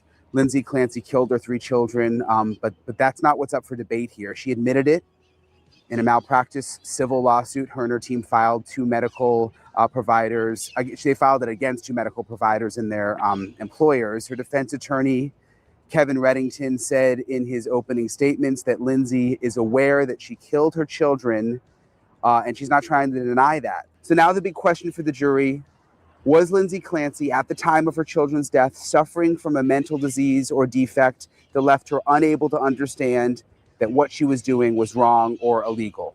Prosecutors say no. They are arguing that Lindsay Clancy planned this and that it was well orchestrated and planned in detail, that she intentionally sent her husband Patrick to run errands so she would have enough time to strangle her 3 kids. But Lindsay's defense team says she was suffering from postpartum psychosis and depression, that she tried to seek help and treatment over and over again, and that she was overprescribed medication and not of a sound mind when all of this happened. All right, so the question is, how is the jury responding to this? What will deliberations look like? Based on everything we have heard so far, how is this going to play out? I'm talking to a body language expert and a jury expert coming up. I'm going to dive into the whole thing coming up in this episode of Brian Enton Investigates. All right, hey guys. So 10 days into the trial, the prosecution is trying to build its case that Lindsay Clancy was not experiencing postpartum psychosis, that she planned and that she executed the murder of her children. And so much of this case in this trial so far is really about trying to get into the mind of Lindsay in the days, weeks, and months leading up to this just awful, awful tragedy. And I know it's like heavy. It's heavy watching this. I was even telling one of my friends today, like, it doesn't feel like crime. It feels, it does feel like crime. It's a trial, but it's just like a moral dilemma, the whole thing of how to think about all of this. Parts of Lindsay's journal were read in court. She said, "It's like I'm so desperate to get a mental break from taking care of everyone that my mind is trying to make something physically wrong with me." And she said that she felt guilty and was having a hard time trying to sleep train her son. She said, quote, "I want help. I want to be well." Experts also went into great detail of Lindsay's mental health history. There were 2 psychiatrists who treated Lindsay who have testified. Psychiatrist Dr. Jennifer Tufts.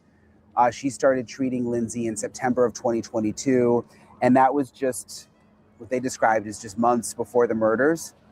In court, she talked about her appointments with Lindsay and said there were roughly a dozen sessions. At the first session, she told Dr. Tufts that she was not suicidal, but she talked about being overwhelmed and feeling anxious, leaving her baby. She said Lindsay asked her to help extend her maternity leave, citing postpartum anxiety, depression. I don't feel mentally well enough to return to taking care of patients with a baby at home that still won't take a bottle. That is what she wrote to Dr. Tufts. I know this will trigger my anxiety. That was the exact quote. That's what she wrote. Dr. Tufts said that Lindsay was doing what she needed to take care of her baby, but that she felt like the bonding was forced. I just want to say that again. She said that she felt like the bonding was forced. Dr. Tufts said she had an appointment with Lindsay just one day before the murders, and listen to what she said in court. At any point in time on the 23rd, did she say she was planning to kill her children? No, absolutely not. At any point in time during your interaction with her in that session, was there anything about her affect or demeanor, her behavior that indicated to you that she was a danger to herself or others? No. So during cross-examination, Dr. Tufts admitted to Clancy's defense attorney that she had never actually met Clancy in person. And this part shocked me, that all of her appointments were done via telehealth. So is it important, doctor, for you as a physician to know your patient? In other words, know who they are? Yes. And you know that Lindsay was a nurse, correct? Yes. You know that she graduated, obviously, from college, right? Yes. Is she a good student? I don't recall. Do you know when she got married? I don't recall Did you that ask her? specific detail. I don't know. I knew she was married. She had 3 kids, right? Yes. And the reason that you know that she was married is because you spoke to her husband, Patrick, correct? Or did you? Sorry? Or did you? He attended one of the appointments, and I spoke with him on that date. And did you say hi, how are you? Give him a handshake when you came to your office? It was telemedicine. It was what? Telemedicine. Telemedicine. Is it fair to say that after, 14, you said to the jury, 14 appointments that you had with Lindsay during that period from September till January? 14 appointments? Yes. Every single one of them were by telemedicine, weren't they? Yes. Until you came in this courtroom Friday, you never saw this woman in person, did you? Correct. Were you ever concerned about her mental health as a person? Absolutely. She was crying. She told you symptoms that she couldn't get out of bed. Isn't that right? At one time, she said it was difficult to get out of bed. Oh, difficult to get out. Why was it difficult for Lindsay Clancy to get out of bed? Because she was very depressed. And did you give her a hug? Oh, no, you're on telemedicine, so you couldn't give her a hug, could you? You didn't have any chance to even look at her in person, did you? I could look at her. It was always a video appointment. I couldn't give her a hug, but that's not actually something that psychiatrists typically do with patients. Friends say that Lindsay said she told them that she was having dark thoughts because of a medication she was taking, but that she was trying to change that medication and that she was hopeful. And eventually, weeks before the murders, Lindsay went to an inpatient psychiatric facility. And there was another psychiatrist. This one was named Dr. Aaliyah Goodhart. And that was her doctor at the psychiatric facility. And Dr. Goodhart diagnosed her with insomnia and said that she was working to get her on the right medication. Dr. Goodhart said that Lindsay asked to leave a day early from a psychiatric hospital because she wanted to attend her child's birthday party. What were identified as maybe protective factors that made you feel comfortable that she was safe? She was future oriented. She was really invested in her children. She was a caring mother. So 2 psychiatrists also took the stand to talk about Lindsay Clancy's mental health after the killings. So this is after it happened. And they say days after the murder, she could not speak because she was on a ventilator, but asked for a pen and paper to write responses to questions. And she wrote that she was horrified and she asked for a lawyer. She also asked, "Is my body broken?" Defense attorney Kevin Reddington has spent a lot of time also going through the medications that Lindsay was prescribed. And there are court records that show that Lindsay was prescribed 13 different psychiatric medications by multiple providers in the 4 months leading up to the murders. Things like Zoloft, there was Seroquel, basically sedatives and mood stabilizers. And he argues that this was a big contributor to Lindsay's mental health at the time. So he's basically been pointing fingers at the medications. While millions of people at home have been following this closely, and I've seen like so many people, even over the weekend, like people were talking to me about this. At the end of the day, it's a jury made up of 18 people, 12 primary jurors and 6 alternates who have been sitting through every second of this trial, and they have a serious decision to make. So what can the first 10 days tell us about the jury? What has resonated with them? What are they paying close attention to? What will the deliberations be like? I want to talk to Dr. Lillian Glass, and she is a jury consultant and also a body language expert. She believes that this is going to be volatile when it gets into the jury room, when it gets into jury deliberation. So here's my conversation with Dr. Glass. Dr. Glass, it's nice to hear this. I really appreciate you taking the time to join me. So great to see you. I really enjoy your work. Oh, thank you so much. I was so interested to talk to you about the Clancy case, just because it's kind of what everybody's talking about right now. And even like with my friends and family, I know people on both sides. I mean, some people are like, she should go away for life. This is murder. It's criminal. And then I've got other people who I know and respect who are like, no, like she should go to a mental hospital. This is not murder. I'm just I've tried to kind of be objective about the whole thing, but it seems like it's going to be really tough for the jury. I mean, this seems like one of all the cases I've covered, this could be one of the hardest, I think, for jurors. Oh, this is going to be one of the hardest for juries. There's no question about it, because there's so much emotion involved. And when you do jury selection, yes, there are questions that are asked. And, they ask if you've had any psychiatric or psychological problems yourself, or a family member that has, or how you feel about people in the psychology field, psychiatry field. And you ask, what about children? Can you take seeing bad things happen to children? And people will say, sure, no problem. Can you separate your emotion from fact? Of course I can, they say. And then when push comes to shove and you're seeing it live and you're looking at baby clothes and you're looking at the instruments that were used to end their lives, it's a whole different story. Yeah, and they actually showed some of the autopsy photos, which anytime that's involving children, I'm sure for the jurors, that stays with you.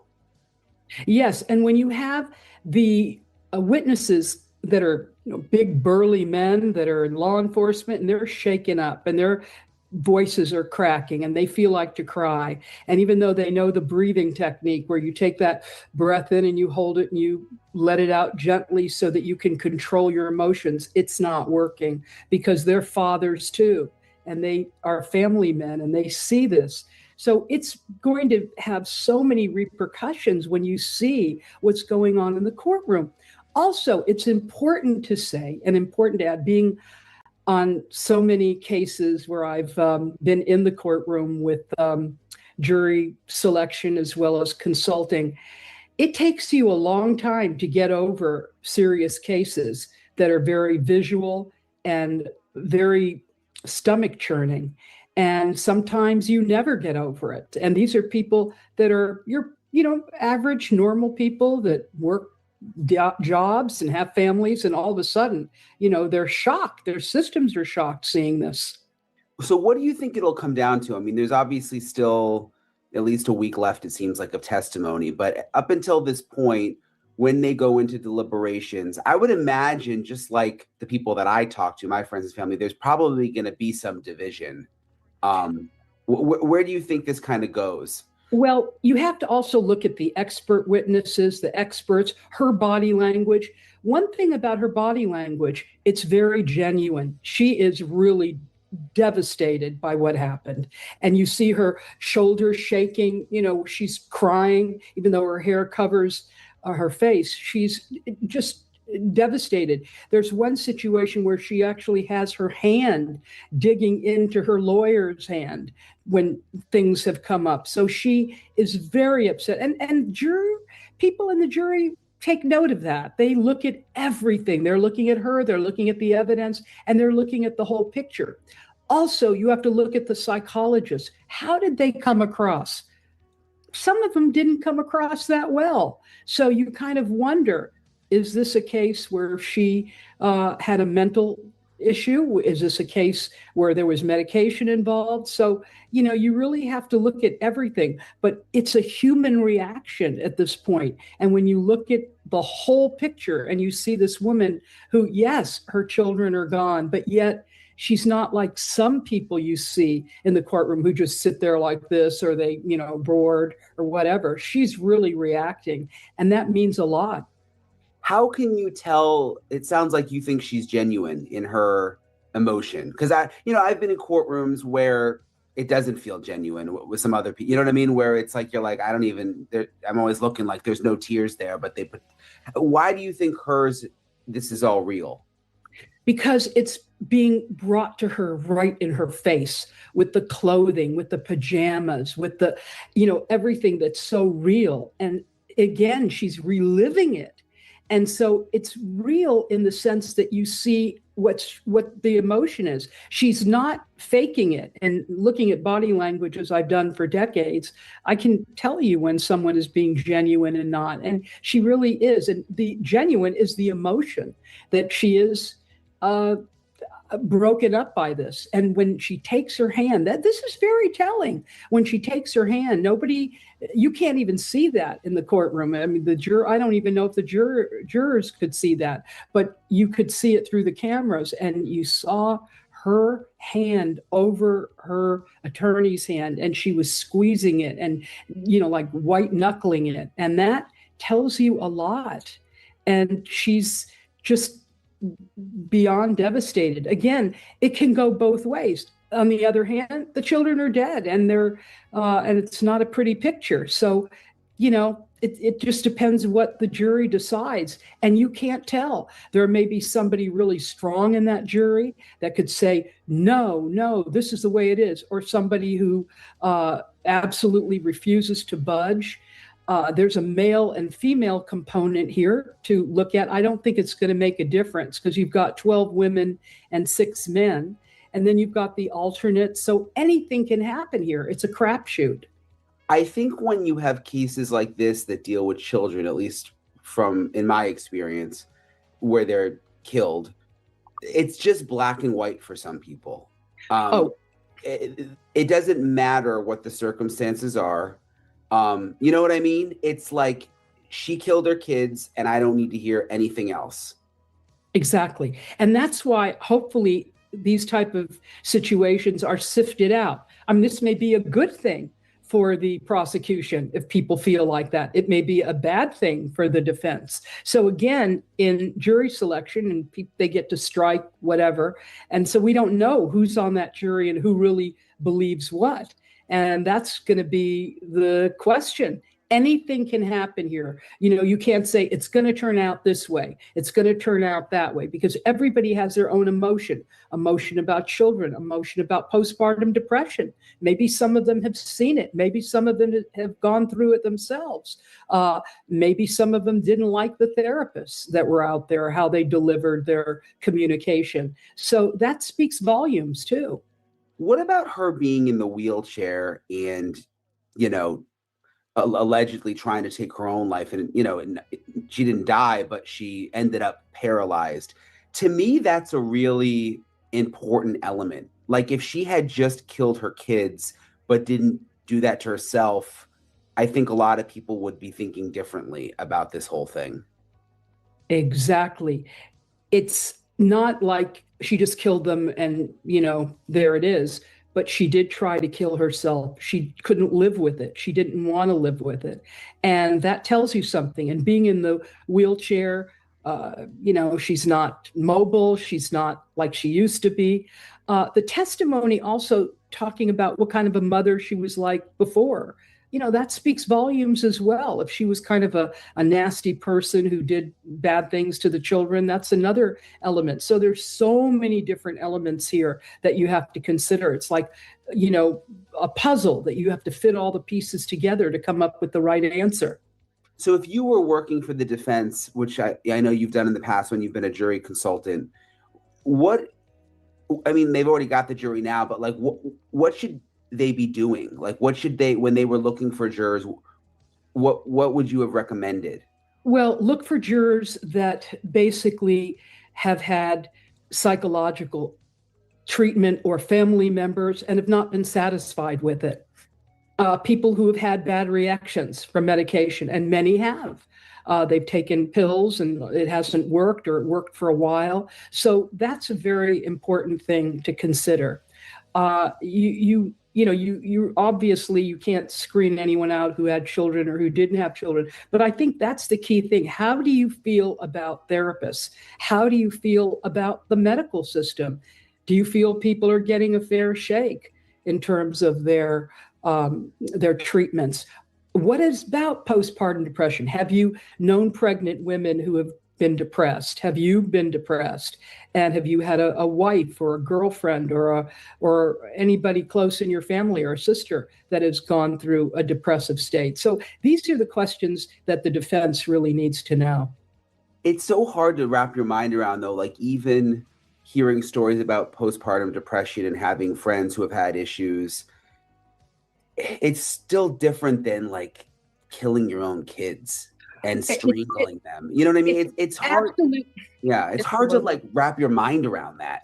It's horrible. And, people are comparing this to the Susan Smith case, which I analyzed back in the day. And I told people from day one on camera, there's something wrong here. She's not telling the truth. Yeah. Because you could tell, there's so many signals of deception. In fact, when I give lectures to law enforcement, I use that video to show exactly where the breakdown is. You didn't see that here.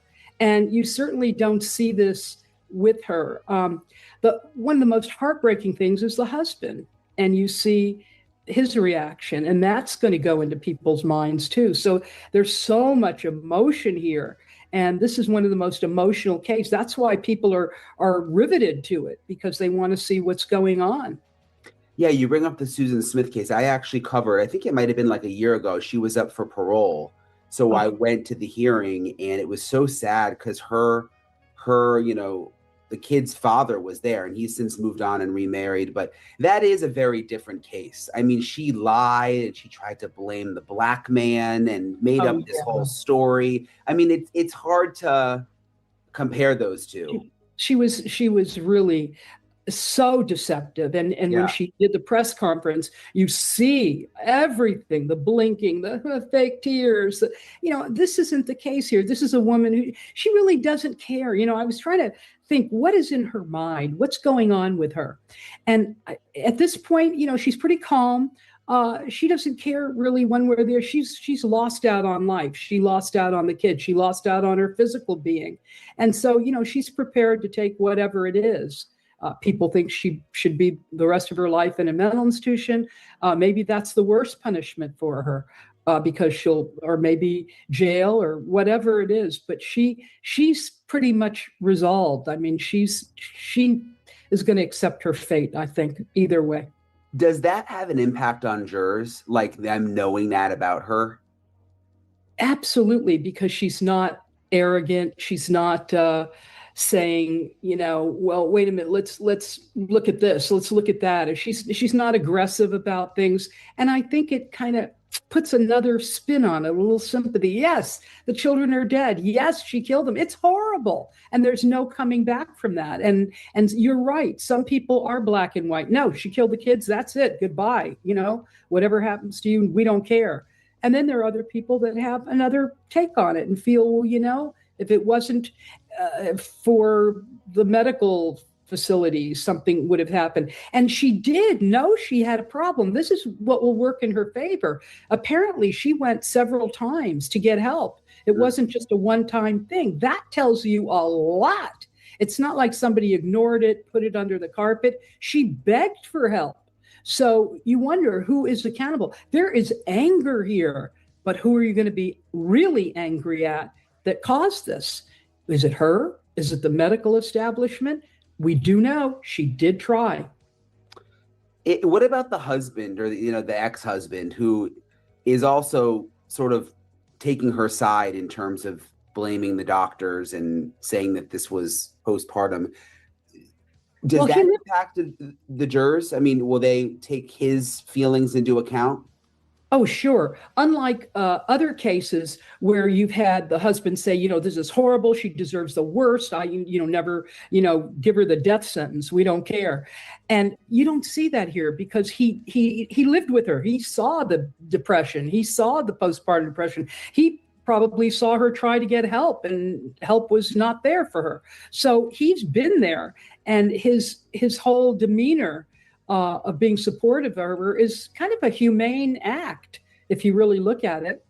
Yeah, it's been one of the sadder parts of this, I think, like just looking at photos of him up on the stand, like, he had all of that ripped away from him too, Oh, absolutely. And, here's a young man and, they're starting a family and he loved his kids and he loved, I assume, his wife and wanted her probably to get help. And also there's a financial motive, to be really honest with you, too. Not only to shift blame where maybe it is deserved there, but, there is if somebody has screamed out for help for all those years and nothing has helped them and they didn't try different techniques or keep in touch with them or really keep a finger on what happened, you've also got some liability there. What do you mean by financial motive? Well, not a financial motive per se, but, there could be a lawsuit down the road, a civil suit, like what, they didn't do their job. They didn't help my wife, that type of thing. So, yeah. But that's not in his mind at this point. I think it really is, this is what happened, but it's not to not be considered. So what do you suspect it's going to be like in that jury room? Like, kind of take me in, because I'm always fascinated by, and I know you've probably like interviewed jurors when they come out, when things are over. You have a good idea of what it's like in those rooms. I'm always kind of fascinated by that. Like, what do you think this is going to be like? Well, sometimes they can go fisticuffs. They can punch each other. Can they really? Each other up. Oh, sometimes it gets volatile. Does it really? Sometimes it gets just horrible. They don't just sit there. Well, let's take a vote. I mean, somebody's so passionate and they're yelling at the other person, telling them how stupid they are. So, I mean, these are lay people. These aren't like professionals that are going to, oftentimes they're going to say what's on their mind. And the strong ones a lot of times are going to be convincing the weaker ones or the people that don't want to budge. And then they'll go after them. So it's not going to be pretty. On the other hand, it may be, we all believe the same way. And maybe somebody needs to be convinced. So you put it out there, well, this is why I believe that. And maybe they say, yeah, that's a good point.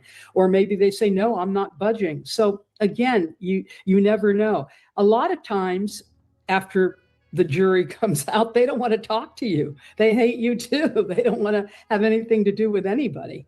You mean like when you've tried to interview them afterwards? Yeah. Yeah. Oh, yeah. They don't want to know you. They don't want to talk to you. They'll look down. They don't want to know. It's over. They don't want to tell you why or why they believe it. You see all these shows on TV where all the jurors get together in this row, a front row and a top row and a bottom row, and they're talking about a case. That's usually not the case. They don't want to get involved. They don't want to be seen. They don't want their identities known. So it's a very emotional thing for them too. Also, they have so much emotional baggage now. Where do they put it? What do? Do they go to a therapist to handle all this? How do they cope with seeing this? They can't unsee what they saw, and it's going to be stuck in their psyches forever. Do you think there could be a hung jury? Because I'm just thinking, could there be a holdout of she killed her kids, I'm not budging? Yeah, because some people are so, they're saying, no, I hate doctors. I hate psychologists. I hated those two or the women on the stand. She did try to get help. They can say, yeah, I can't stand, I'm not budging. Other people say, but look, the kids are dead. They're dead. What are you going to do? Justice needs to be served for those poor babies. So, you're going to have that type of argument, and it may be hung. What is your prediction, if you don't mind me putting you on the spot? Again, I don't know. And that's because I'm professional. I have to say that. Yeah. If it was me personally, and I hate that the children are deceased. I despise that because they lost a chance at life. However, if I have to point my finger at somebody, I'm going to look at the medical community very strongly, especially the therapists. I did not like them on the stand. I did not like how they delivered themselves. I did notice that she did go to other facilities and try to get help. So, and I did, in watching her in the courtroom, I didn't hate her. So that tells you a lot. One thing that I think I would be troubled by is if you go like the postpartum mental illness route, like I think of like Andrea Yates. I'm pretty sure, and I have to go back and check, I think she's almost gotten the option to leave the hospital at this point. Like they're saying she's recovered. I think for some people, just leaving that door open, that Lindsay Clancy, she could be free at some point. You don't know how. There's a lot of unknowns there if you go that way, and it's like, is she going to kind of get off easy? She's never going to be getting off easy because, first of all, she's paralyzed. How easy is that to live a life when you've had a very active life, when you've been in the society where you've been walking and dancing and talking and giving birth. And now, it's going to be hard to have another relationship. It's going to be hard to get pregnant if she does. It's going to be hard to function in life. She's paralyzed. And with that comes infections. With that comes unfortunately, a lot of times early demise. So it's not going to be easy peasy for her. And most people are going to always kind of look at her as a monster, I think. The fact, even if it was posted, you can't help but look at her and always think this woman killed her kids. Of course. Even if she, gets out and she tries to reinvent herself, it'll all come back. They'll know who she is. She has very distinct physical features, and they know the town that she lives in. They know the area. So life is not going to be pleasant for her. When you talked about how you were a jury consultant, or you still are a jury consultant. Yes. So if they have jury consultants, are they like sitting there watching and then at night telling the lawyers, hey, I was looking at the jurors, you should try doing this tomorrow? Like, what do they do during the trial? You do it immediately. If you shadow it, there are different ways you can work. Sometimes as a jury consultant, you're there picking the jury and you tell what to do. And sometimes the lawyers won't listen to you. I've had a case where I told the person, please don't pick this person. And they said, why? And I gave my reason. And sure enough, they picked the person, and the person started crying on the way to the jury box. And it was like a dead man walking. And so it depends. Sometimes the lawyers, they think they can do it on their own. And another thing is you can sit there and tell the lawyer, have a little note, ask them about this, or I noticed this. When you ask them this, they had this body language check that out. And then they'll ask the questions in a different way, or they'll expand on things. So in essence, it's to help them a lot. And that works. But not all attorneys want that, because a lot of attorneys, they have that reputation, and it's true. They know best, they know it all. And it's the rare one that's really open and wonderful that listens. A lot of times when I'm an expert witness, their goal is to impeach me.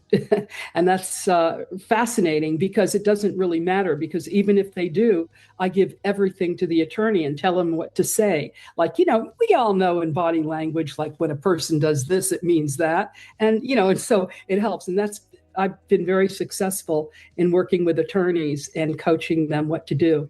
and the cases have been very, very successful. Yeah, that's so fascinating. But for me, it's like I'm their biggest nightmare. Yeah. And I will tell you, being deposed, you don't even know your name at the end.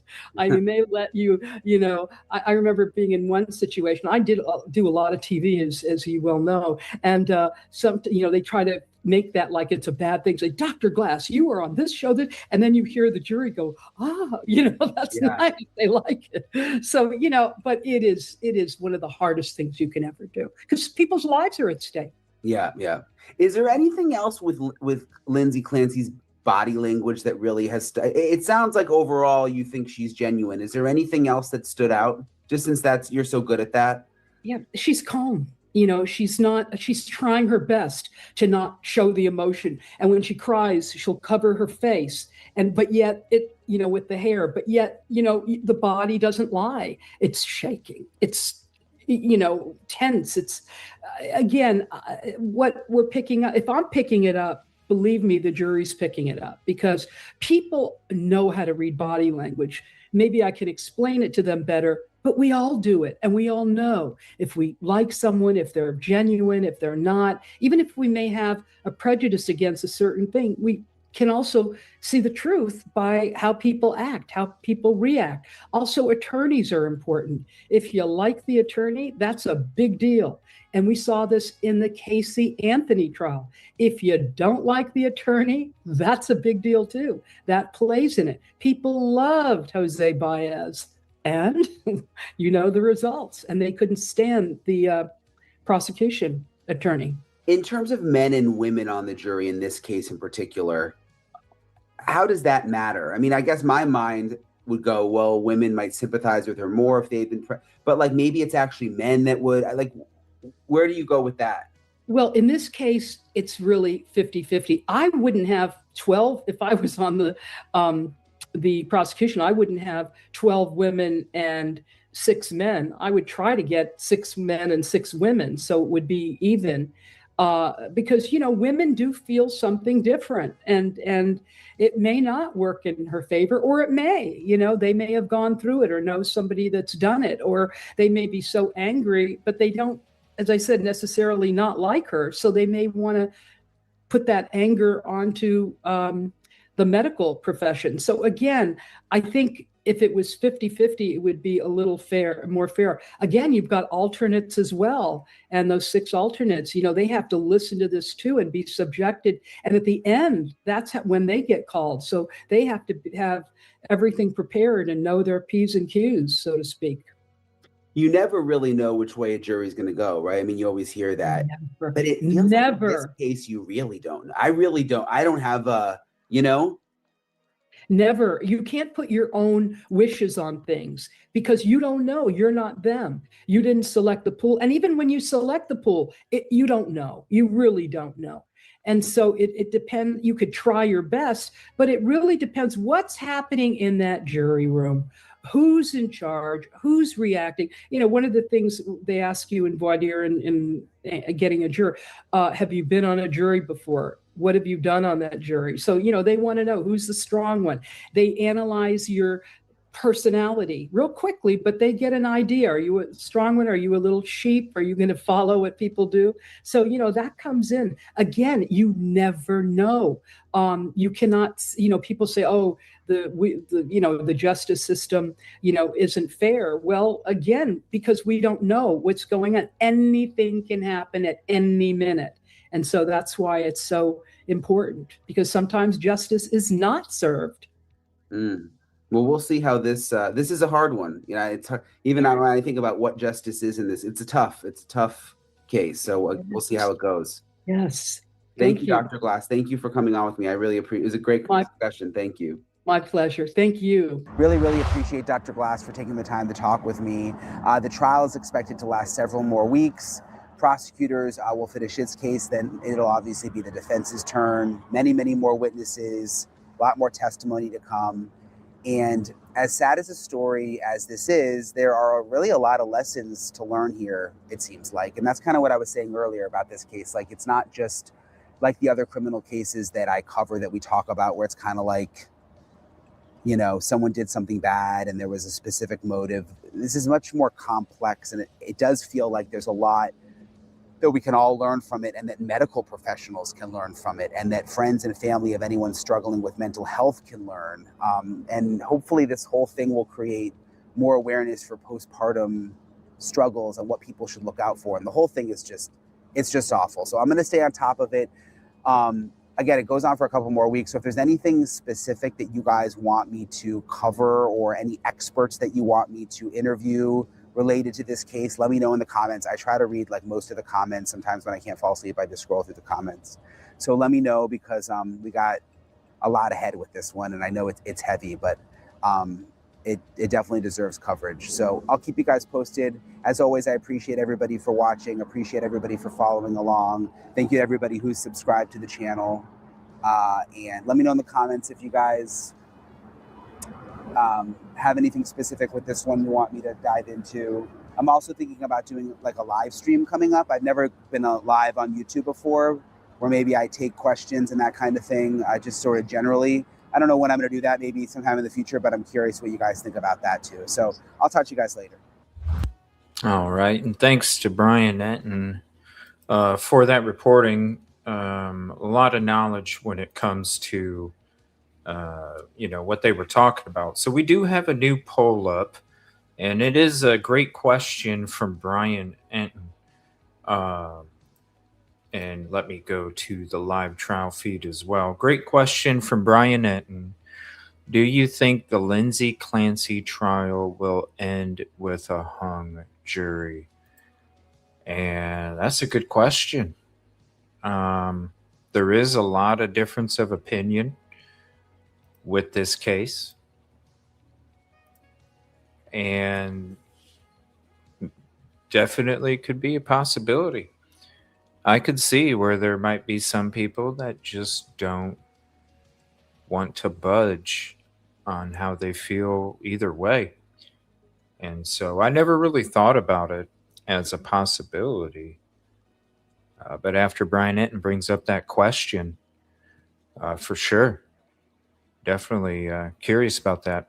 So let me know what you think. Do you think the Lindsay Clancy trial will end with a hung jury? You can type 1 in chat for yes. You could type 2 in chat for no. Or you can type 3 in chat for undecided.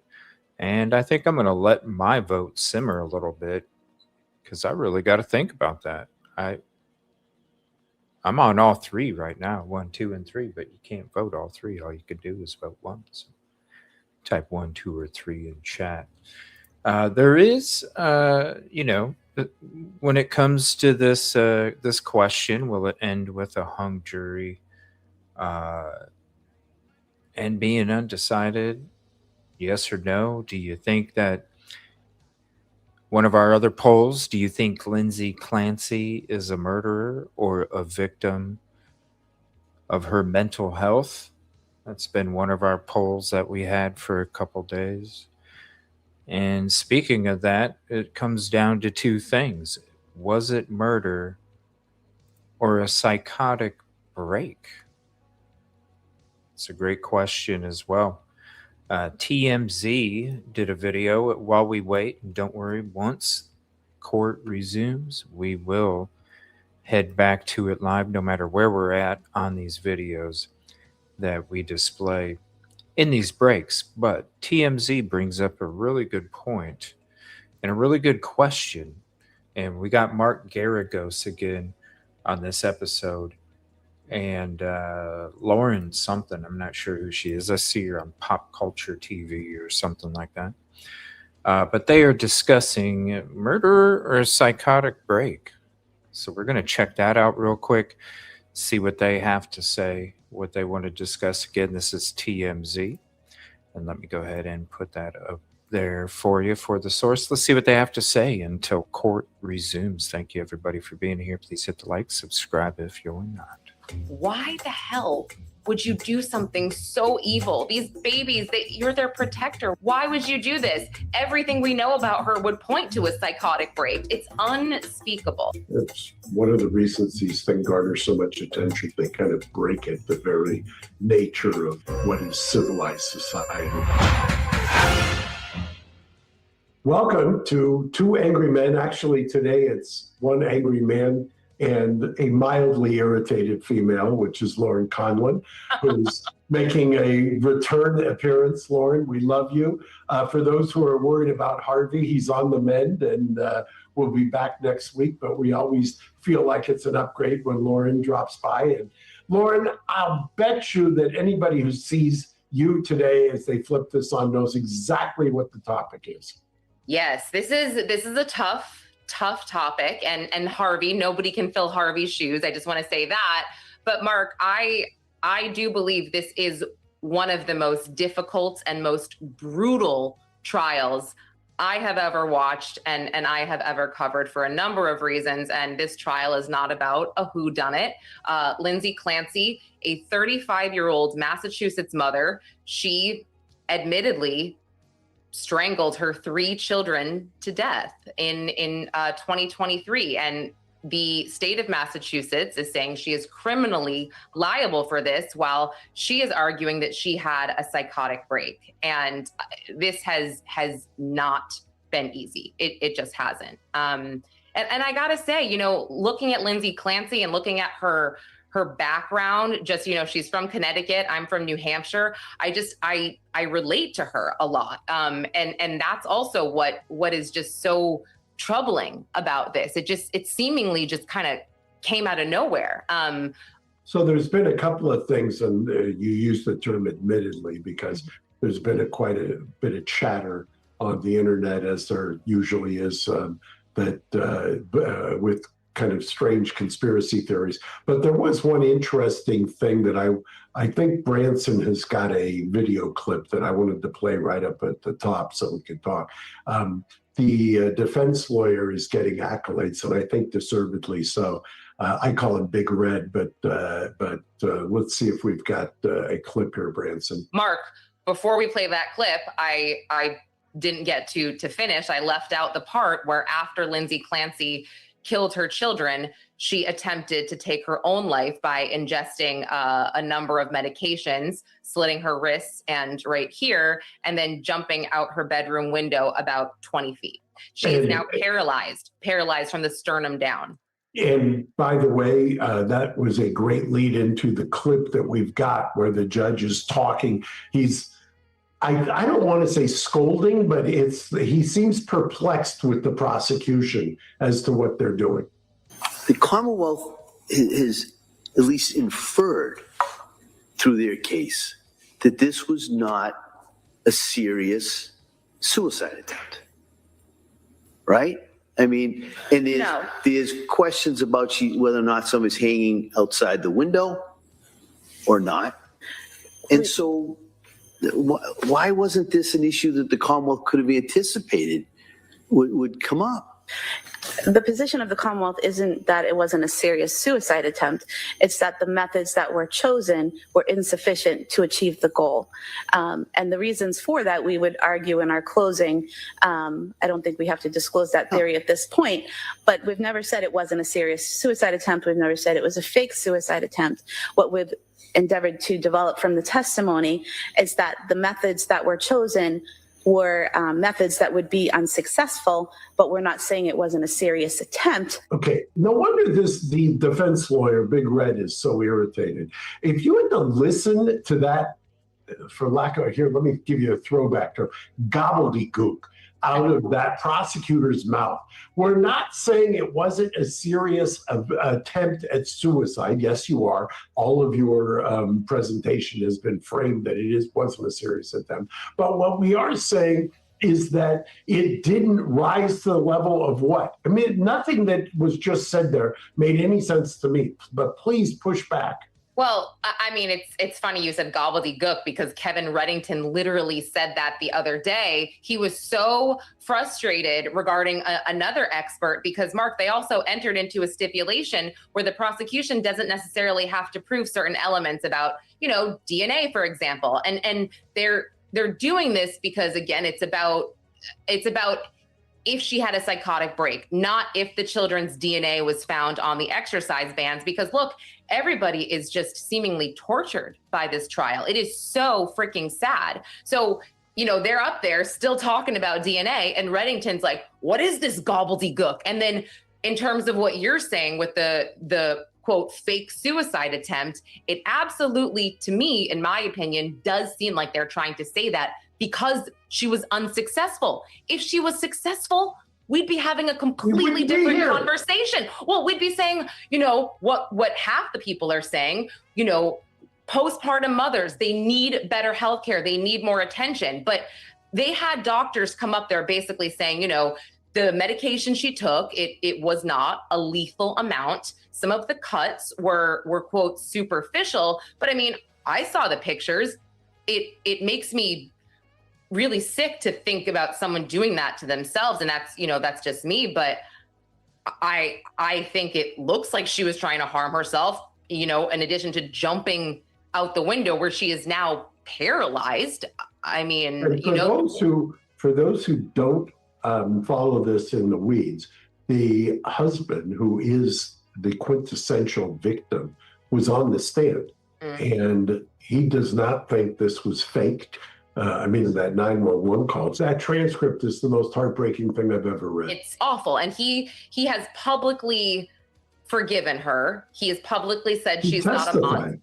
Yeah, he did. I mean, I cannot imagine being him. I also think that he has a lot of demons himself over this. I'm sure he has a guilty conscience about what he, should have done, what he could have done, etc. I'm sure this is incredibly traumatizing for him all over again. And I think that the internet has taken a lot of their conspiracy theories too far at this point, Mark. I just think it's gotten completely out of control what they've also done to him in terms of what TikTok is saying about his involvement in the children's death. It's absolutely disturbing and disgusting. Well, speaking of which, there was another one. Branson, do you have this another clip that has been garnering a lot of chatter, for lack of a better term? I really don't want to go to the sidebar. I need to know what you're going to talk about before. I want to tell you that they got picked up on a hot mic saying, shut her up during the playing of that autopsy. All right. This is not like Handmaid's Tale. So you're going to tape them out. So I'm not doing that at all. I just want to find out what the issue is. There's a lot of privileged issues, and then you can tell me that. So why don't you frame what happened there? Because I'm channeling his anger there. I don't want to come to sidebar. I'm not sitting here to try to clean up after the prosecutors. Yeah, it was a rough day of testimony where the medical examiner was describing baby Callan, that's her 8-month-old, the injuries that Callan had, because Callan actually passed away a few days succumbing to his injuries, while the other 2 children were pronounced deceased that night. So during the explanation of the autopsy, and also the autopsy photos of the children were only shown to the jury and the defense and the prosecution. So nobody can see those. Nobody will see those. They are sealed. But Lindsay Clancy was sobbing loudly to the point that they needed to stop and take a break. And apparently, though the prosecutors are denying it, a hot mic picked up one of them saying, "Shut her up." And Reddington was not having it. He was, angry. Yeah, to say the least, and rightfully so. I dare say that if that was the defense lawyer who mumbled something on a hot mic during a prosecution witness about a prosecution witness and said, "Shut them up," what would happen? Speaking of which, you pointed out something that I had not seen.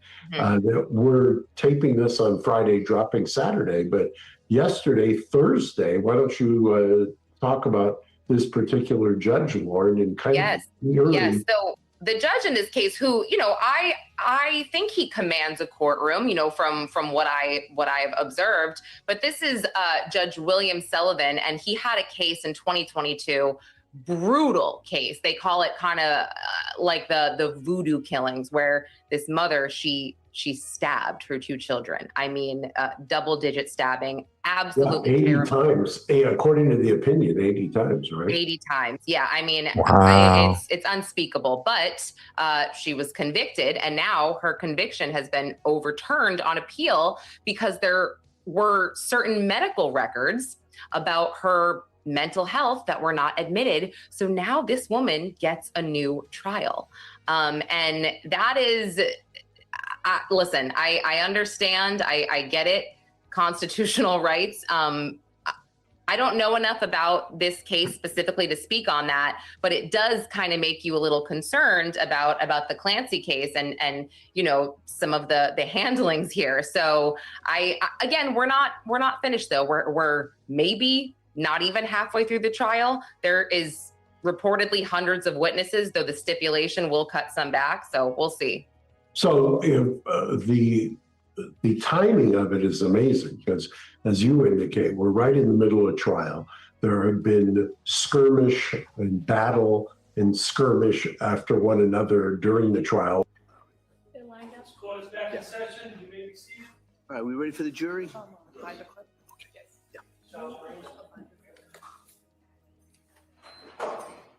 Thank you all for being here. Please hit the like, subscribe if you're not. We are live back on day 11.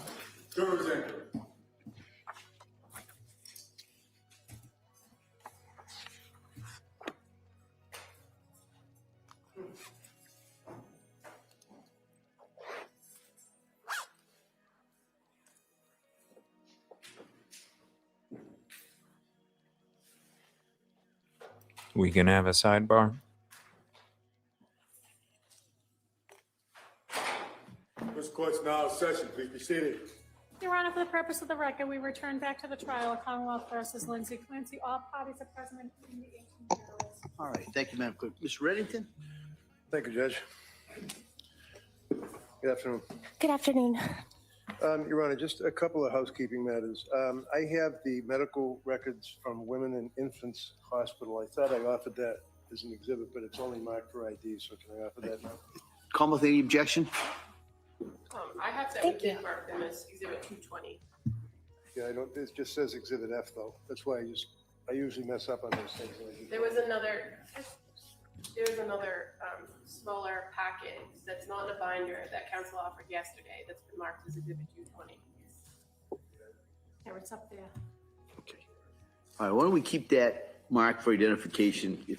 If for some reason there's something different between Exhibit 220 and the identification, we could enter it. Okay. All right, if you need to offer anything additional, just let me know. Great, thank you. Thank you, Don.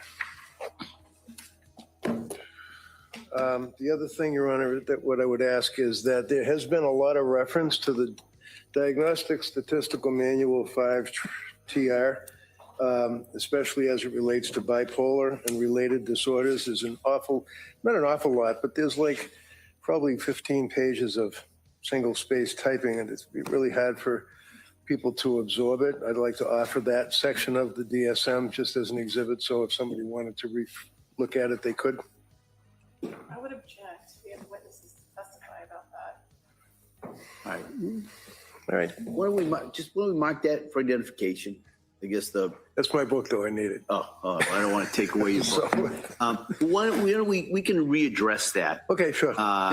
In regards to that, and if we're going to do it, it would just be portions of the. Yes, it would only be that one section. But we'll see. Well, I'll give the Commonwealth the opportunity to be heard. Okay, thank you. So you, in the course of your employment at the South Shore Health, is it? Yes. How many times did Lindsay meet with you? meet with me was 3. And how many times did she meet with, does that include medical? Yes, I saw her twice, telehealth once in person. And do you know how many times that, you know that she had a psychiatrist that had been treating her since end of September, early October, right? I knew that she had a psychiatrist that treated her in September. And who was that? Dr. Tufts.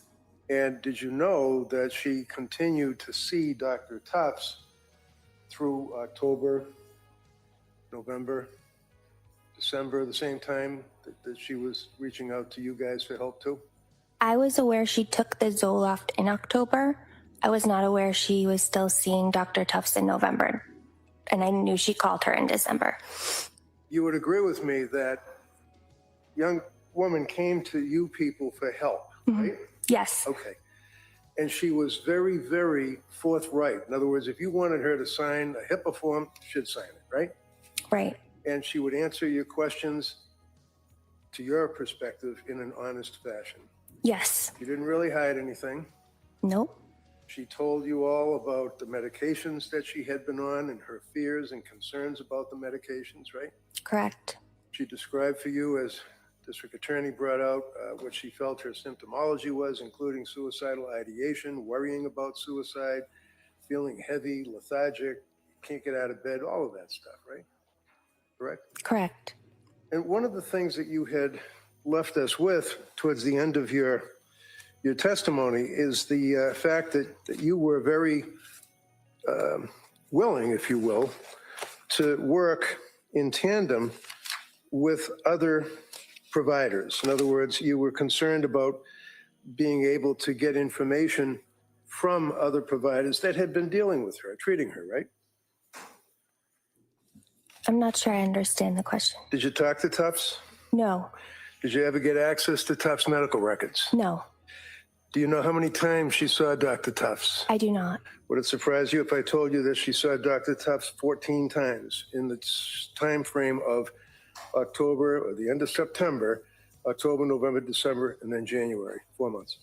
Yes. And that's 14 times plus the 3 that she saw you. Is that right? Yes. So that's 17 times that this young lady had access to healthcare providers for her mental health issues, correct? Correct. And that would be within a compressed period of time. I know it's the last week, I believe, in September, but October, November, December, and then January, right? Yes. And during that period of time, you're aware that she was provided many, many, many prescriptions for antipsychotics, selective serotonin reuptake inhibitors, benzodiazepines, all of that, right? I'm aware she was prescribed other medications. She was what? Prescribed other medications. Did you ask what other medications there were? Yes. And did she tell you? Yes. Did she tell you who prescribed them? Yes. It's pretty easy to get a list from CVS, right? Yes. And did you have any difficulty determining who was providing the prescriptions for all of these medications? No. And did you know that, in fact, it was Jennifer Tufts that prescribed the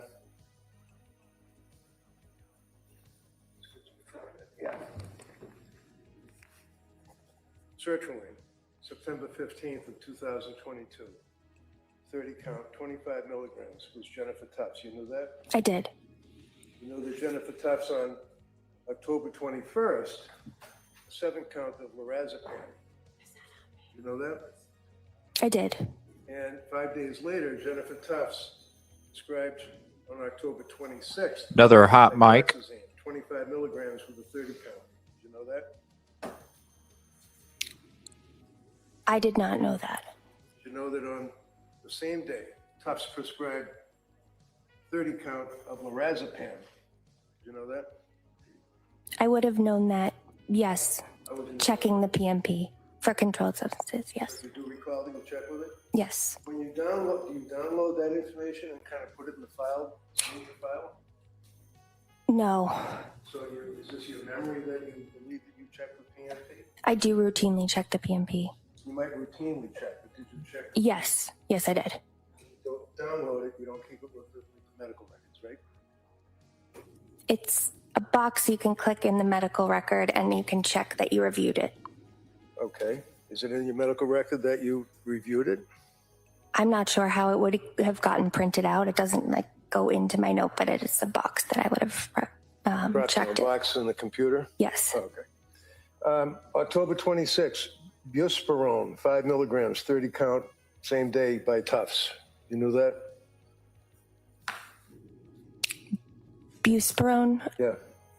I was not sure that it was Dr. Tufts that had recommended the buspirone. Okay, so if I suggest to you that the prescriptions that we have in evidence on the chart indicates that on October 26, Dr. Tufts prescribed a 30 count of buspirone, would that either refresh your memory or would you accept that as being a medical history?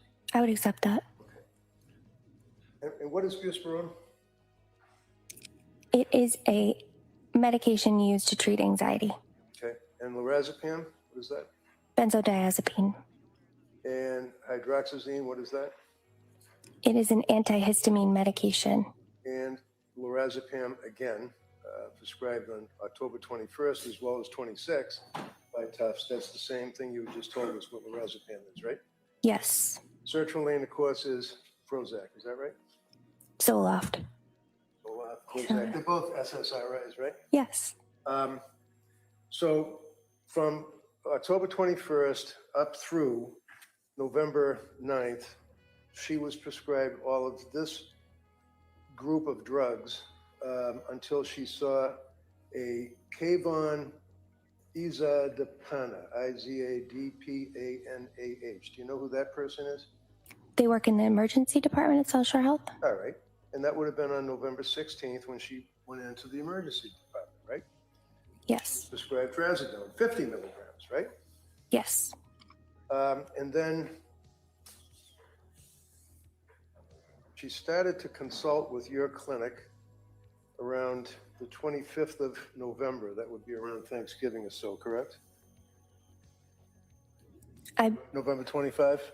I believe her first visit with Julia was November 21st.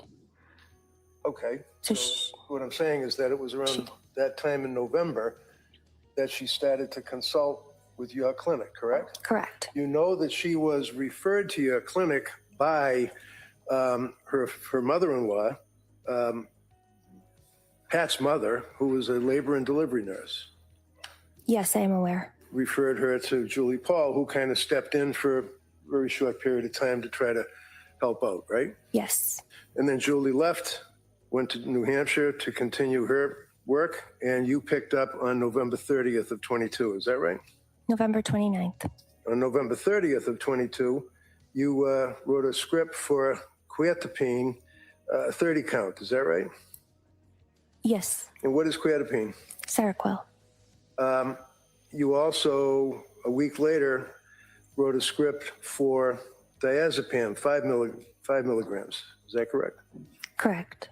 And then the next day, you wrote a script for, December 6th, you wrote a script for diazepam, 5 milligrams, right? Correct. December 7th, you wrote a script for diazepam, 5 milligrams, right? Correct. December 7th, again, you wrote a script for quetiapine, 30 count, right?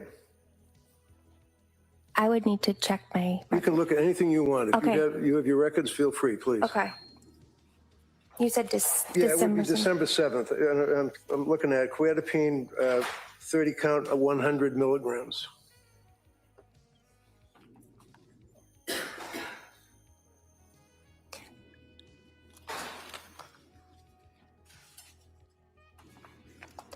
I don't believe it was a 30 count of 100 milligrams. Do you remember writing quetiapine script for 100 milligrams? I do. I believe the quantity was 22. 22, okay. So on December 7th of 22, you wrote a script for quetiapine, and forgive me, I'm sorry, what is that again? Seroquel. Seroquel, for 100 milligrams, right? Yes. And why did you write the script on November 30th for quetiapine, 25 milligrams, and then about a week later increase it to 100 milligrams? On November 30th, I had anticipated utilizing it over a 4-week course of treatment for sleep and anxiety. But her clinical symptoms, presentations changed, and we opted to use it for mood stabilization. And who's we? Me. Okay. And were you working with anybody else, any psychiatrists or anybody? No. So when a person comes to your clinic as a woman who has recently had a baby or is within that postpartum range of time and presents with the symptomology that she presented, is that something that would give you cause for concern? Suicidal ideation?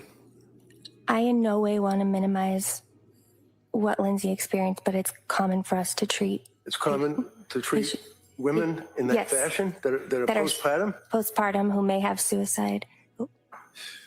Keeps cutting off the witness before she gives an answer. May she complete her answer? Sure. As I've said before, let's only talk one at a time. You finish your answer, and then we'll go to the question. Go ahead. Her symptoms were serious, and it's not uncommon for me to treat women with serious symptoms in the postpartum period. Okay. 2 days later, you prescribed 8-count 5 milligrams of diazepam. Is that right? 2 days from December 7th? Yeah, it was December 9th. December 9th. Yes. And 4 days later, you prescribed more diazepam. Is that correct? December 13th? Correct. That would have been 2 milligrams? Yes. And then jump ahead to December 19th, you prescribed 14-count 2 milligrams of diazepam. Is that correct? Correct. And then December 19th, you prescribed 300 milligrams of quetiapine, 30-count, right? Correct. And that was on December 19th. 3 days later, on December 21st, you prescribed additional quetiapine, 100 milligrams, 14-count, right? Correct. And then 1 day later, you prescribed more quetiapine, 25 milligrams of 14-count, right? Correct. As far as your prescriptions continued on, if we can jump ahead, you continued to treat her. And on January 13th, you prescribed 2 milligrams of diazepam, 7-count, right? That would be on January 13th? I did not prescribe that on January 13th. All right, if I suggest to you that Rebecca Gelada has a script for January 13th of diazepam, that doesn't refresh your memory? Would it have been a script that I had sent previously that hadn't been filled at the original date? Well, I believe the records would indicate that. We'll make a note of it. January 13th, diazepam. How about January 16th? Do you recall prescribing diazepam to her, 2 milligrams, 3-count? No. Diazepam on the 19th of January, 2 milligrams, 14-count. No. No? So you're not able to prescribe medications, or somebody else can't use your name, right? Right. And you have the DEA license to prescribe medications, correct? Correct. Now, one of the things that you went through was a lot of, obviously, it's a little confusing with the names of the various drugs. And the district attorney said to you blithely, she said, well, she's a nurse, so she knows what those drug names mean. Do you recall that question? I do. Yeah. And you just said, yeah, right? Mm-hmm. So you're assuming that a woman who gets her RN at the age of 24 in a 1-year program and then works for 7 years as a labor and delivery nurse is familiar with these names and what they are, what drugs they are?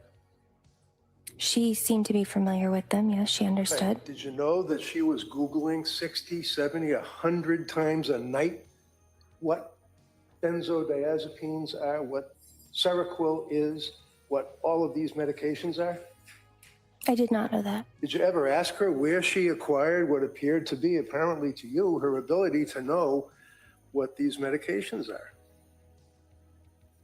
I'm sorry, I don't understand the question. Well, you wouldn't know the medications that a labor and delivery nurse uses when they're helping a woman who's giving birth, would you? Not necessarily. Okay. In any event, one of the things that you left us with is the fact that you were very, I think the word was invested in Lindsay Clancy and were concerned about her treatment, right? Correct. You knew that she had gone to the Rhode Island program for Women and Infants Center, Behavioral Health Day Program in Providence, Rhode Island. You knew that, right? I did. And you basically gave her the referral. You didn't make the referral. I think it was Latasha Dukes that might have done that. Correct. So you were aware of the fact that a recommendation was made to Lindsay that she reach out to someone else for help, right? Lindsay made me aware of that, yes. And she needed help, didn't she? Yes. And she went to Women's and Infants Hospital on December 20th, right? She did.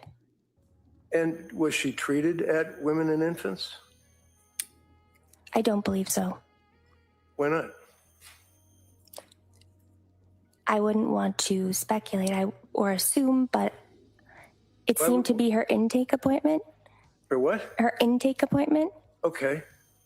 So without assuming or speculating, you referred her to this provider, right? Yes. So you have this woman who you know has been seeing Dr. Tufts, a psychiatrist, right? Right. You knew that. You didn't get access to Tufts records. You didn't know what Tufts was doing, but you knew that for a period of time before she saw you, she was dealing with a psychiatrist, right? Yes. You knew that she was a woman who had just given birth like 5 months ago, right? Yes. You knew that she was obviously in trouble. She was sick, right? Yes. You told us that she was suffering from, and your words were, a mental health illness that was very real. And you told her that this will get better. And that was in December of 2022. Yes. So when you referred her needing help to this Women's and Infants program in Rhode Island, and she went because that's what she was told to do, what happened at Women and Infants program? I can't speak to what happened at Women and Infants Why not? because I was not a part of that assessment. What does that mean? I did not see the assessment, and I did not speak with Dr. Diaz. Why? Lindsay had informed me that she was going to be at the program for 2 weeks. She was hoping to be at the program for 2 weeks, right? She told me she was going to be at the program for 2 weeks. But she was turned away after about 8 hours of sitting there in an assessment and sitting in a group session. And she was turned away because of their concern that she was suffering from, well, let me ask you, what was their diagnosis? I'm not sure. Did you ever find out? I have not. Does it matter to you as a treating person that I think your words were is invested in Lindsay Clancy's care at that time? Did it matter to you why she didn't get accepted into the program? It did. Why was it? I do not know their diagnosis. Did you know that she had been diagnosed? You have different diagnoses, right? Like general anxiety disorder or general anxiety, GAD. And then you have, is it a differential? Is that what it's called? Mm-hmm. What does that Yes. It means a differential in medicine could be patient comes in with a cough. What are your differentials? Differential might be bronchitis, pneumonia, strep throat. So it's different things, different diagnoses you consider. Did you know that, in fact, they wouldn't accept her into the postpartum program because of their concern that she had been over-medicated by drugs, and they wanted to find out? I can't speak to that. Did you know that she was diagnosed as diagnosis depression due to adverse drug effects? I cannot speak to that. Do you know, invested as you were, that on December, on December 20th, the very same day that she had finished being evaluated, woman you were invested in, had been evaluated by Dr. Diaz that you recommended or you mentioned, that in fact, looking at the exhibit, that they recommended tapering Seroquel, starting 200 milligrams tonight, follow up with outpatient provider of note. We attempted to reach current outpatient provider Rebecca Gelada, but did not receive a call back. I never received a call from Women and Infants. So this medical record from Women and Infants saying that they called Rebecca Gelada and never got a call back, your memory is that they never called you? They never called me. I absolutely would have called them back. Okay. Well, regardless, you never talked to anybody from Women and Infants, did you? Whether they called you or whether you reached out to them being invested. I did not. I know our program re-referred her a few days later. I'm going to offer this now, Your Honor. I think just It's already in evidence. yeah, I know. Mark, yeah, well, I'll allow, we'll keep it as an exhibit for identification. You can double check, make sure the pages that have been referred here are contained within, is it exhibit 220? Yep. And if not, then we can admit the second. Okay, thank you.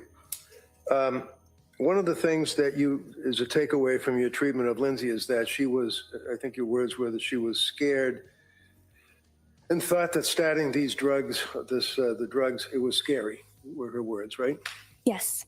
And at no time did it occur to you that Lindsay was doctor shopping or trying to get drugs. She was trying to basically get off drugs, right? Correct. One of the things that you had mentioned is that the Good Moms Have Scary Thoughts book is something that you guys would give out to women when they would come into your program. Yes. And hopefully it would be a good source for them to read things and maybe get some comfort from it, right? Yes. This is not, in your opinion, something that is indicative of like being a smoking gun. No. Police officer would seize it in the search warrant. No. This is something you guys provide people to just help them out, right? Yes. Yeah. And just a couple of things. So on November 17th, she had an office visit with you. Is that correct? Not on November 17th. Okay. And you are South Shore Medical Center, right? Yes, that may have been her PCP. Okay. Is that her PCP? Is that a person that would be under the umbrella of the South Shore Medical Center? Yes. Would that be Kimberly Tocchio? Yes. Okay. So you must have read Kimberly Tocchio's records, I would imagine, right? Yes. And you know that she was seen, the record indicates that she was seen by a psychiatrist, and this would be November 17th note, started Zoloft 25, which was then increased to 50 milligrams, right? Yes. And she took the Zoloft 50 milligrams for one night and was unable to sleep and was discontinued because of the effect that it had on her, right? Yes. Now, one of the things that you had mentioned is that it's important to determine, and you did have thoughts of possibility that she was bipolar. Is that correct? Correct. And one of the things that is contraindicated to someone who does suffer from bipolar, whether it's 1 or bipolar 2, is that you do not place them on a selective serotonin reuptake inhibitor drug, such as Prozac or Zoloft, right? Correct. Because it can have an effect on them, isn't that right? Correct. And what's the effect it can have on them? It can cause what we consider rapid cycling, meaning you can swing from mania symptoms to depression symptoms relatively rapidly. On November 21st, did she have a meeting with you all? If you recall, looking at the records, did she meet with Julie Paul? If you know? Yes. Okay. And she gave Julie a history of what she had been going through. Is that correct? Correct. And in that history and in her talks with Julie, she had disclosed the fact that one of the things that she did in November was took a marijuana gummy one gummy to try to sleep, right? Correct. And again, her medical tests, blood tests, urine tests, everything showed that she had no alcohol, no THC, nothing on board, but she still disclosed the fact that to try to get some sleep, she took one gummy in November, right? Yes. So again, she's reporting, trying to be honest with you people as a provider, correct? Yes. And the scales that counsel asked you about, you were talking about the depression scale, you were talking about the Edinburgh scale, and I think we all know that the Edinburgh scale is geared for an evaluation of a person, of a woman who is in that postpartum period, and you evaluate whether or not they are, as a result of being postpartum, severely depressed, right? Yes. And you indicated that at some point her Edinburgh scale was initially, what was it, 15, 17, if you know? Initially at my visit, my first initial with her, Yeah, what was her Edinburgh scale the first time you saw her? 17. Okay.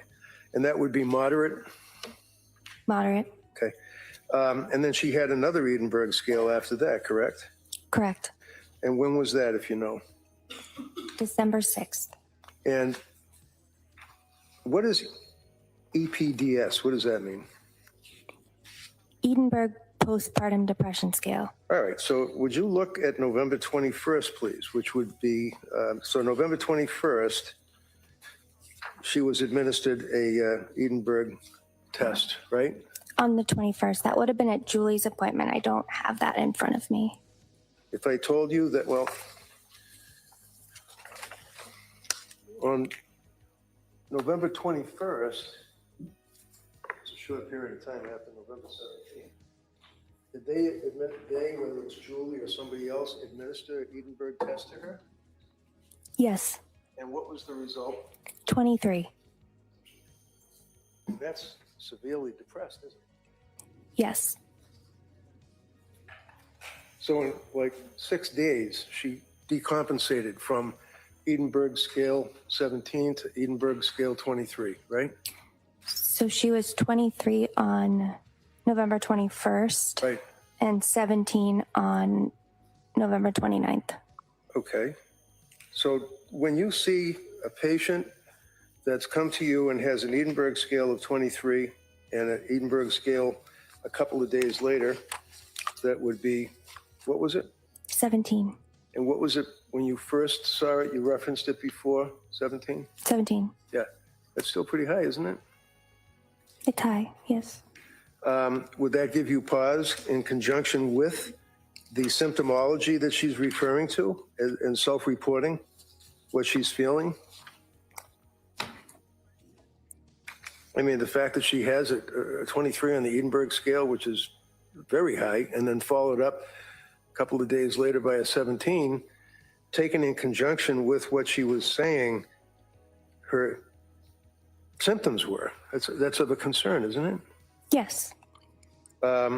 So on November 20th, which would be the day before that Edinburgh scale of 23, and the jury will have access to all these records, she was reporting struggling with postpartum anxiety, right?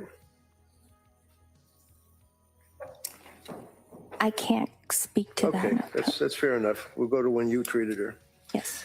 Did you have a chance to review Julie's notes at all? I did. Okay. Yeah. And when was the first time that you actually met with Lindsay? November 29th. Okay. Which would have been after Thanksgiving, obviously, right? Yes. And you would have reviewed the records up to that point, right? Yes. So one of the things that you would have reviewed was what she had indicated or reported to Nicole Harden Francis. Do you know her? Yes. And who is Nicole Harden Francis? She's the nurse at our program. All right. And this would be on November 28th that she was speaking with Nicole, the nurse. You read the report before you met with Lindsay on the 29th, right? Right. So you knew that she had been reporting panic symptoms, that she was disoriented, that she was forgetful, that she was not connected to her body, is what she told her, right? I would have to review that just to be accurate.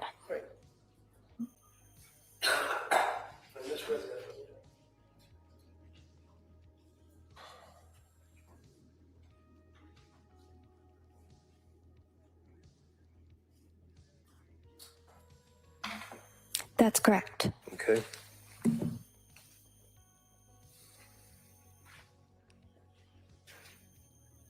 would you agree with me that symptomology of mania, especially when incurred or encountered by a woman within the postpartum period, that's one of the symptoms, is being disoriented, right? Not necessarily. How about maybe a little bit? Could be confused if you're manic. Yeah. How about forgetful? That's an issue, isn't it? Not necessarily a symptom of mania. Okay. How about not connected to her body? What does that mean? I'm not sure what that means. So if you have a patient who's coming to see you, who's indicated the day before that she has the panic symptoms, disoriented, forgetful, not connected to her body, wouldn't you ask her what she meant by that? Yes. Okay. So when you saw her on November 29th, you diagnosed that she had postpartum anxiety, right? Mm-hmm. Adjustment insomnia, right? Correct. And when you met with her, you noted that over the last 2 weeks, you asked her about how she had been feeling, and she said she was feeling nervous, anxious, and on edge. She said nearly every day, right? That's November 29th. That would be under screenings. Yes, she was. I would give you a page number, but they don't give us page numbers. She told you, and you can pull it up if you have it there, that she was not able to stop or control worrying, and that had been for several days at least, right? Correct. And she was worrying and stressing about things, worrying about different things every day, right? Nearly every day, yes. Couldn't relax nearly every day. This is a questionnaire form that you have, right? Yes. Being so restless nearly every day, correct? Correct. Asked if she was annoyed or irritable, and she said not at all, sure, like she didn't believe that she was a person that would be irritable or angry with people, right? Yes. And then feeling afraid, as if something awful might happen, and she got that GAD 7 score of 14. Is that correct? Correct. So what does a GAD score of 14 tell you on November 29th? Moderate anxiety. And then you ask about in the last 7 days, trying to get a history. She denied, definitely not so much now, that she was able to laugh or see the funny side of things, right? Right. And that she was asked, is she looking forward with enjoyment to things? And she responded, hardly at all, right? Yes. Blaming herself when things go wrong. She says, yeah, some of the time. Yep. Yes. Anxious and worried for no good reason. Yes, correct? Yes. Scared and panicky for no good reason. Yes, correct? Yes. Then they asked if she felt sad or miserable, if she was a miserable person. And she said, no, not at all, right? Right. Did she indicate that on that date, you gave her the EPDS Edinburgh test, and she had an Edinburgh score, as we said, of 17, right? Yes. All right. And then the medications that you prescribed to her, we've already got an evidence. The jury will be able to look at the actual scripts in the exhibit without going through every single day. The next time you saw her was November 30th. Is that right? I messaged with her on November 30th, yes. Okay. And you indicated that if you're not sleeping well with Valium, no need to continue it. I'll prescribe a short taper. And you went on about tapering and 5 milligrams of Valium to 2.5 milligrams and no benzos. And That was not on November 30th. okay. Does it say on the record, are you looking where it says patient message in the perinatal behavioral health program of South Shore Health, November 30, 2022? Yes, I'm looking at the messages. Okay. So is it a different date that you sent that message? It says November 30th on it, right? I just don't know internally if you guys have different. Oh, I understand. Oh, at the top it says November 30th. More specific, it'll say the dates, but the header will say November 30th. So I understand. Okay. And basically, you indicated that you were going to send along information about bipolar 1 or bipolar 2, which actually would be what's known as a bipolar spectrum disorder. Is that correct? Yes, that was on December 7th. Okay, but it's underneath November 30th, so forgive me for looking at it that way. Yeah, I don't know why. That's all right, no problem. So one of the things with the mania that you refer to and that you talk about is excessive activity. Is that it? Excessive cleaning sometimes, right? Sometimes. Excessive exercise. Sometimes. Did you know that after she had Callan, that within a matter of a couple of weeks, that she ran a 5K? No, I did not know that. And that nobody wanted her to, including Pat, but she just had to get out there and run and did. Objection. Overall. You know that? I did not. Is that something that would be important to know? I mean, as far as whether or not a person is in that manic stage where it's post-delivery, and that's a significant artifact, if you will, of exercising, right? It would have been something I would have considered. Okay. And as I said, you were pretty much the only one that actually considered bipolar spectrum disorder of all the doctors that she had seen. You know that, right? Are you aware of that? All right, never mind. That's right. She's going to object. That's okay. Okay. So the symptoms that you noted were mania. It says mania characterized by exaggerated excitement, hyperactivity, and racing scattered thoughts, right? Yeah. So what is, go ahead. Was that from my note?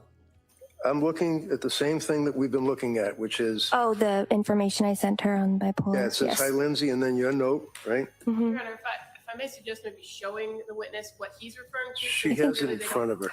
I think I understand what he's referencing, but thank you. If the witness has a problem in regards to that and you need to look at some, just let me know. Okay. All right. Thank you. Thank you. If you move ahead to, I think the message portal or whatever it's called, on November 30th, it's captioned "Stopping Remeron." Yes. And it's, okay, you're with me. And it says, no, this would go to the fact that she was still not sleeping. It was a huge problem for her, right? Yes. And she told you in her message thing, no, the weird thing is I don't feel tired at all. Correct. And that's one of the things that you had told us earlier is a symptom, correct? Correct. A person that is not getting sleep but doesn't feel tired. Correct. What is a symptom of? It's a symptom of mania that we look for. Okay. And when we looked for that mania, did you notice that? And did you factor that into your diagnoses? Yes. Okay. How many times, if you recall, did Pat come with his wife to meet with you? Was it 3? He came to a visit once. I believe I spoke with him and Lindsay on the phone twice. Would you agree with me that, as counsel asked, did he get permission to be there? And you indicated no, that you would welcome the third-party contact, right? Correct. And did it appear to you that he was very, very invested in her care and was very scared and worried? Yes. And he was complaining about the fact that he believed, or they believed, that she was being over-medicated, right?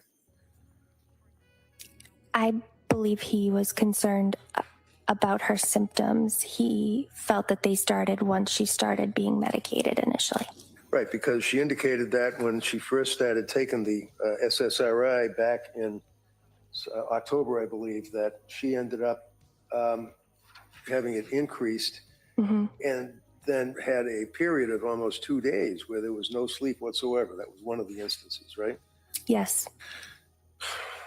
She also, counsel had asked you, and you did not recall her saying horrible, intrusive thoughts. So if you would just look at November 30th patient message. It says, hi, Rebecca.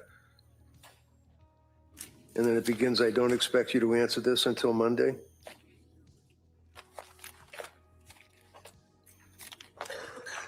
I see that. Okay. And then she says how she basically only slept for about 4 hours at the beginning of the night, 9:30, and then dozed off for 45 minutes and said, today, all day, I had horrible, intrusive thoughts and deeply depressed, right? Yes. So when was the next time that you saw her after she sent that message on November 30th? I would have seen her on December 6th. She had sent this message, I believe, on December 3rd, and I saw her on the 6th. So on December 3rd, and again, it would be the way that they print this thing out. It has a date of November 30th, but then underneath it, it would be a different date of December 3rd. Is that right? Yes. Okay. And when you, as an invested nurse practitioner, receive a message from a woman who is postpartum, who has been through what she's been through and the symptomology that she explained and the doctors that she's seen, not too very good results, you'd be concerned when you see a person saying, I have horrible intrusive thoughts, right? Yes. All right. So as a result of seeing on December 3rd that Lindsay Clancy, with her history, had been telling you that she had horrible intrusive thoughts, what did you do? Did you call her? She had told me that she took the Ativan and now the thoughts were gone and she had felt good. So, but I did speak to her about it. Yeah, but she told you that she told you that in her message. Right. That she had today, all day, I had horrible intrusive thoughts. Deeply depressed. I finally took 0.5 of Ativan at 6 p.m. And the thoughts are gone, is what she told you, right? Yes. Did you ever bother to ask? I don't know. I mean, would you ask the patient what the horrible intrusive thoughts were? I would have, yes. Did you? Yes. What did she say? She described them as thoughts of not wanting to be here. How about, did she ever describe to you that she was hearing voices? No. How many people have you treated for postpartum psychosis? 5. And of those 5 people, did they hear voices?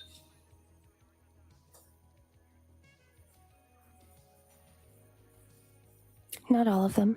How about some of them? Some of them. And that's a real thing, isn't it? Yes. And visual hallucinations likewise? Not all. So with the voices, that would be an auditory hallucination. Yes. Visual hallucination, not all, but some. Mm-hmm. Yes. And that's a real thing. Yes. So when she had horrible intrusive thoughts, did she say where these happened? Like, was she in the yard? Was she in her car? Did you ask her where and what? Or was it just that she just didn't want to be here anymore? It was more that she didn't want to be here anymore. Okay. Did you ask her what that meant? I did ask her if she had any plans or intent for suicide, which changed at different times during our treatment. So on December 2nd, you have received you sent a note to Lindsay and said it, meaning what she was telling you in a prior communication, it sounds more like depression than side effects. That would be of drugs, right? Correct. It is not uncommon for me to hear, and then you quote, I have never felt anything like this before, end quote, or quote, I just don't feel like myself. All of this sounds like postpartum depression. Is that correct? Correct. All right. So she was expressing all of the symptomology of depression, what you believe would have been side effects, and you indicated that at this point, while you're working through it, this sounds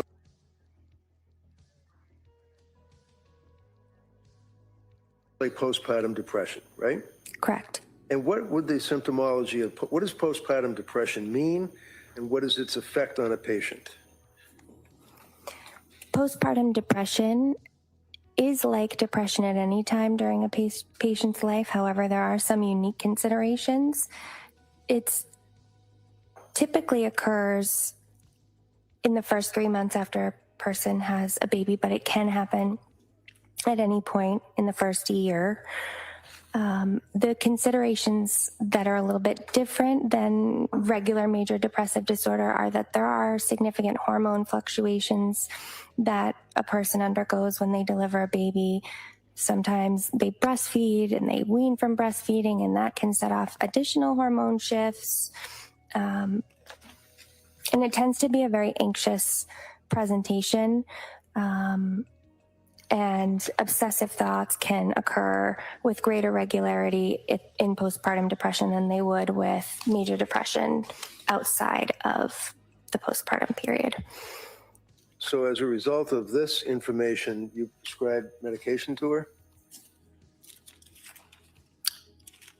After I sent her the information on the postpartum,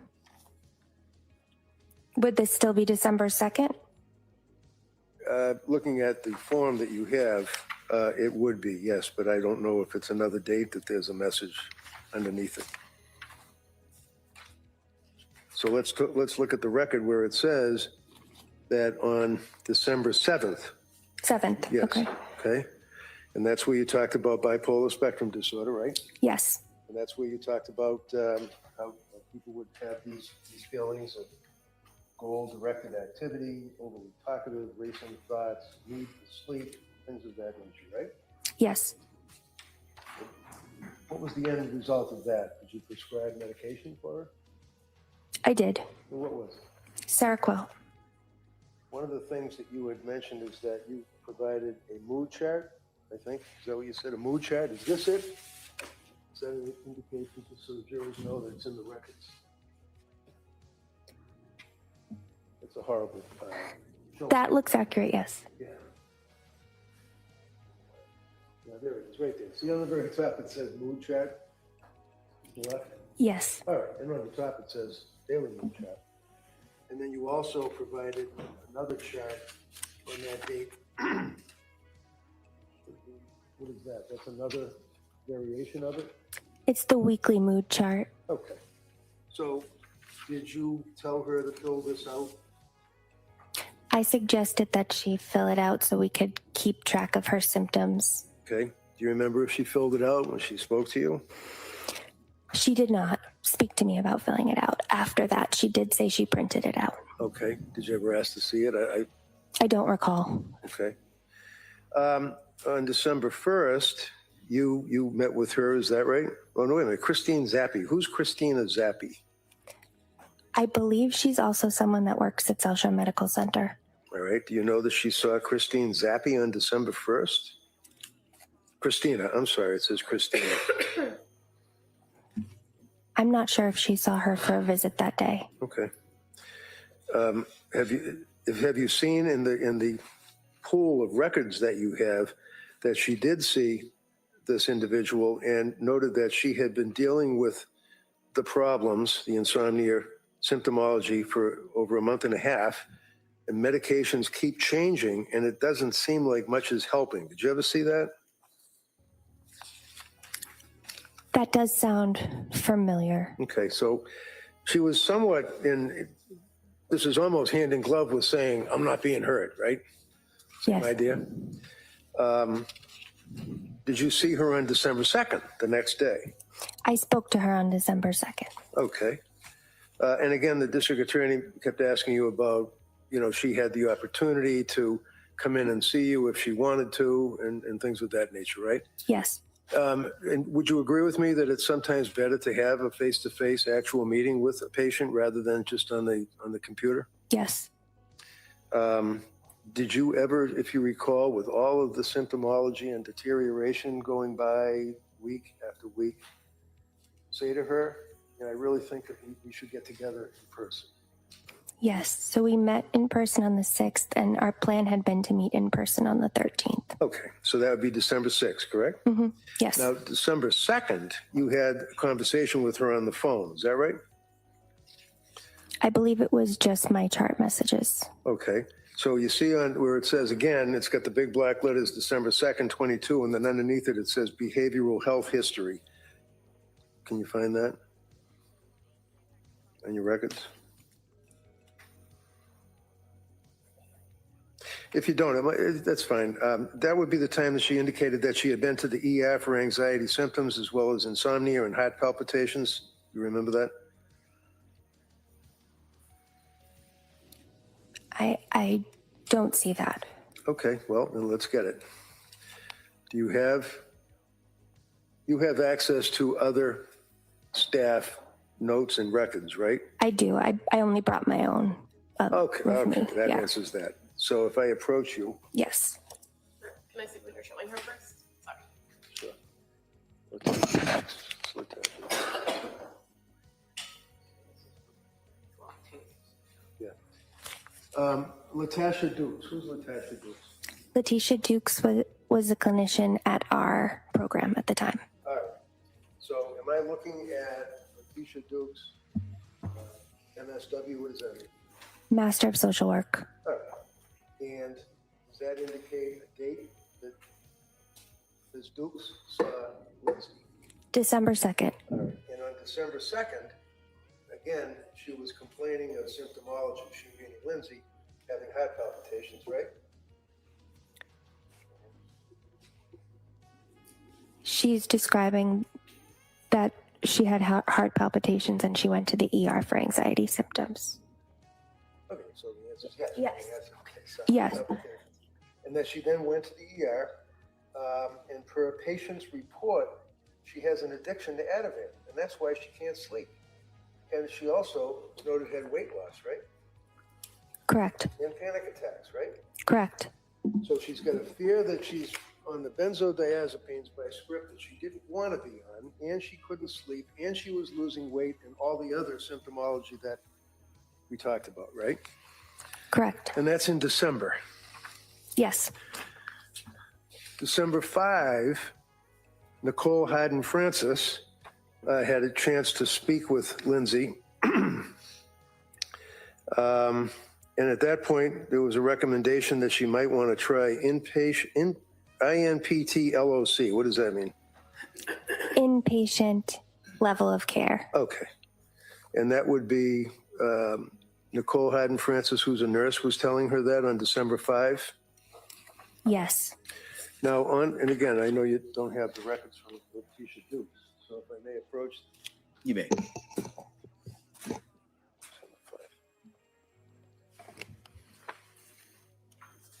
On December 5, correct me if I'm reading this wrong. This would be Letitia Dukes, December 5, right? Correct. Okay. And on that occasion, Letitia Dukes notes that she called Aspire Crisis Support. She meaning Lindsay, right? Yes. What is Aspire Crisis Support? Aspire is the community mental health program that operates the local 24-hour emergency services program for psychiatric emergency services. Okay.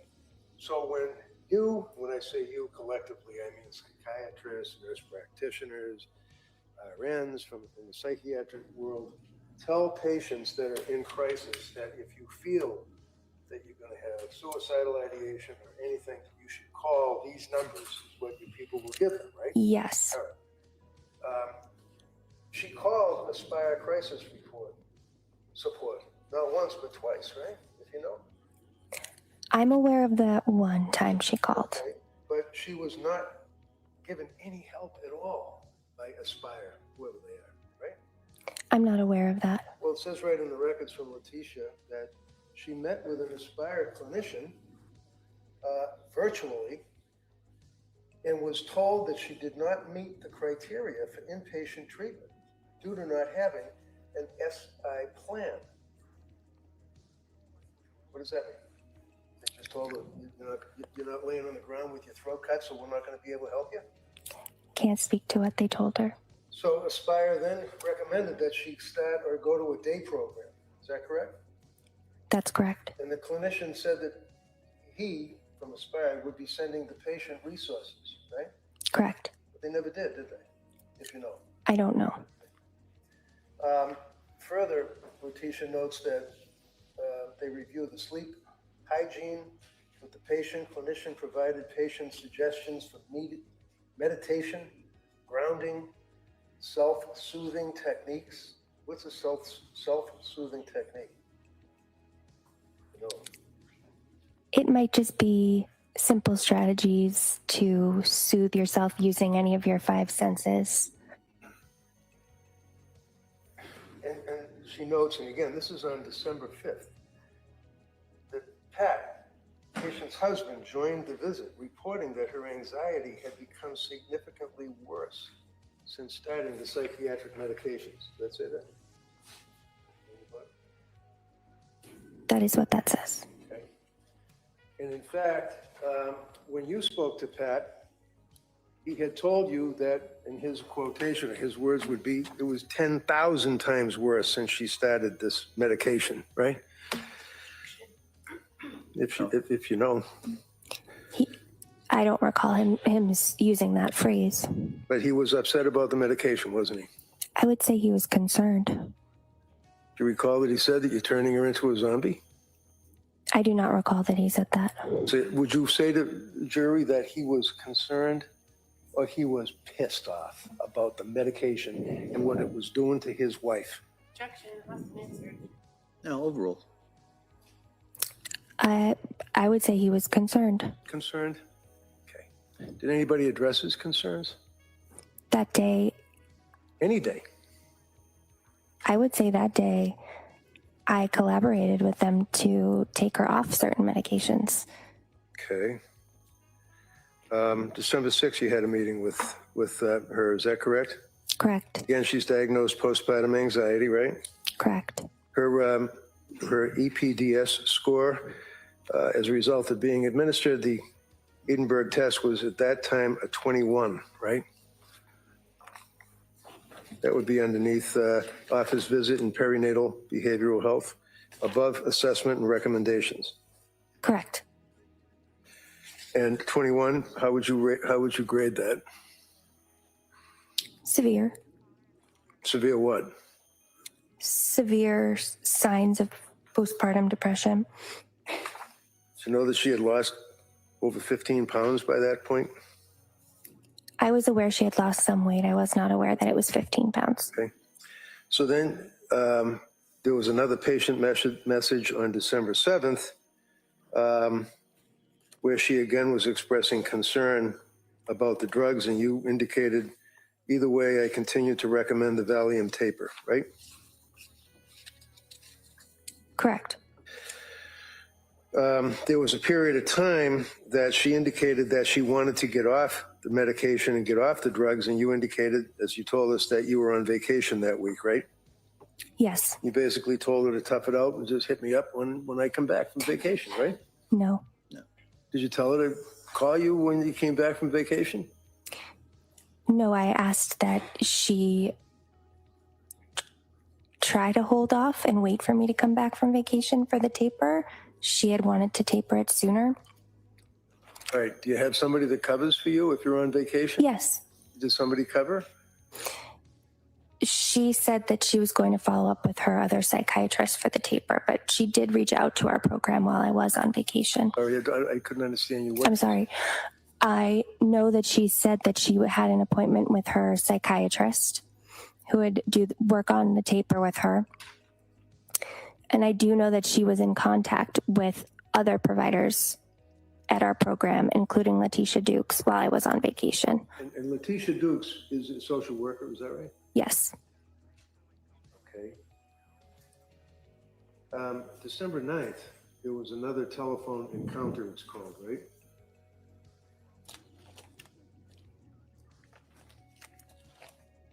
Yes. And yet again, her husband, Pat, was involved with this call, right? Yes. So does this put Patrick up to around 4 times, maybe 5 times, that he had been involved either in person with your business or on the telephone or on the telemetry or whatever it is, computer? I spoke with him on the phone twice. He was in one of our visits on December 6th, and it appears he was in the visit with Letitia as well. So this would be a Rebecca Gelada telephone Yes. encounter on December 9th, right? Correct. And on that occasion, Lindsay, and it says, and her husband called this writer, that'd be you, right? Correct. Regarding the plan to taper correct? Correct.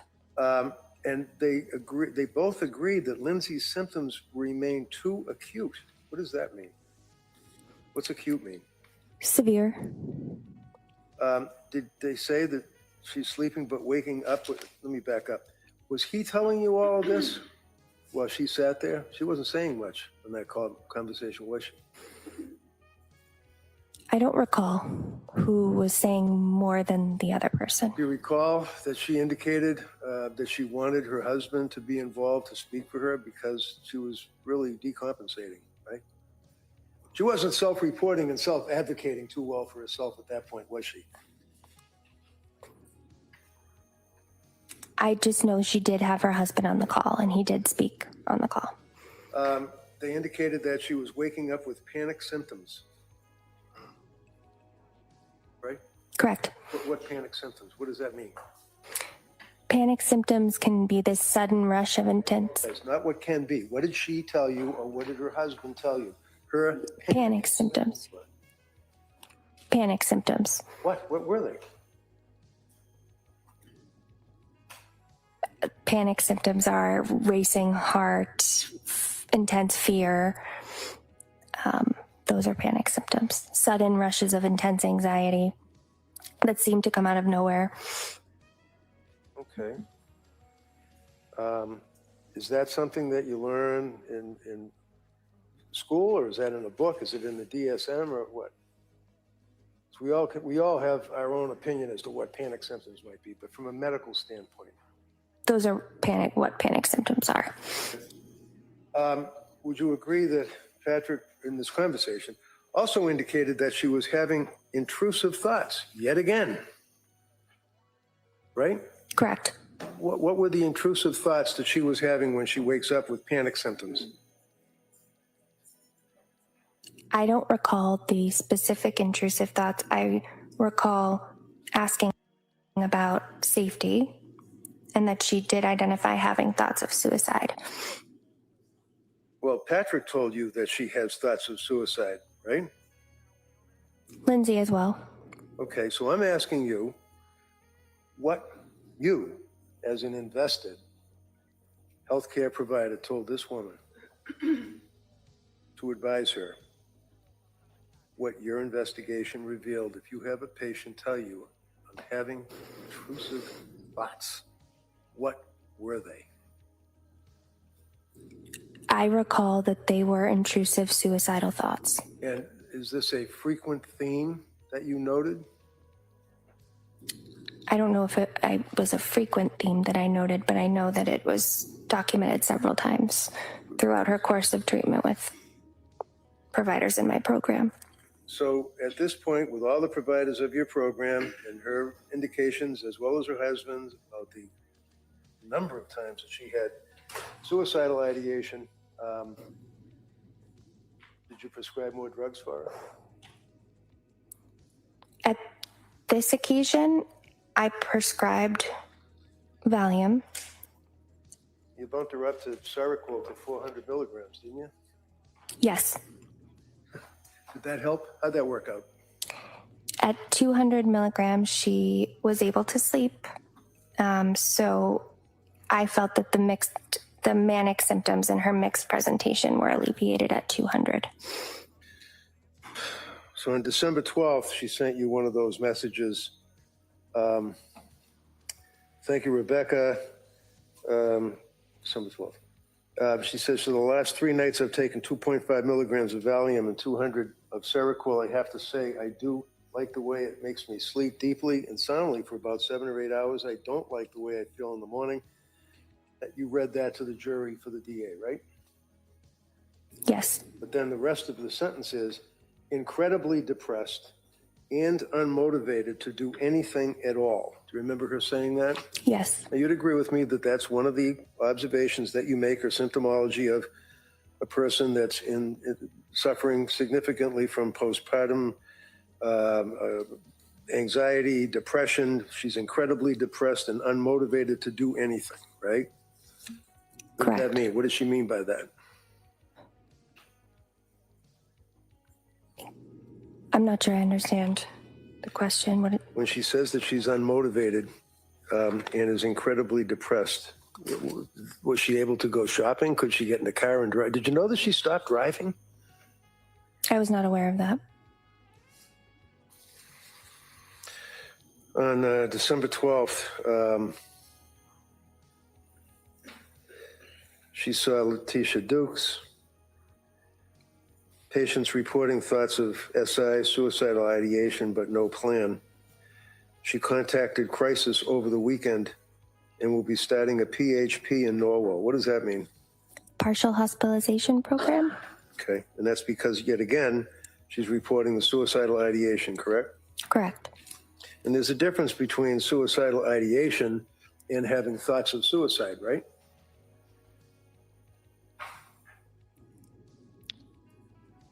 Under the DSM, is there? There's a suicidal ideation can be a spectrum. Okay.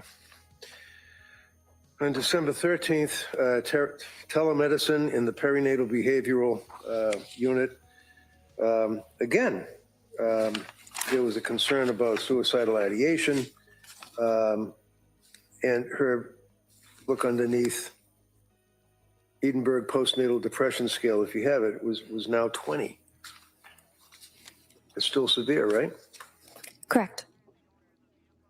So what did you do on that date, if you know, December 13th? I recommended that she continue Seroquel 200 milligrams and Valium 2 milligrams. December 19th, telemedicine with Letitia Dukes. And this is when she indicated that she was going to contact women and infants, and Letitia helped her out to do that. So she went to women and infants on the 20th, right? Correct. Okay. So as time went on, and she had gone to women and infants and was unable to be treated on December 20th and went home, or picked up by her husband. What was her course of treatment after that? You didn't talk to anybody at Women and Infants, right? At that time, I did not talk to anybody at Women and Infants, but I do know that we re-referred her in a few days. I know you already told us you re-referred her. My question is real simple, and I don't mean to be bully. I just want to ask you. Yes.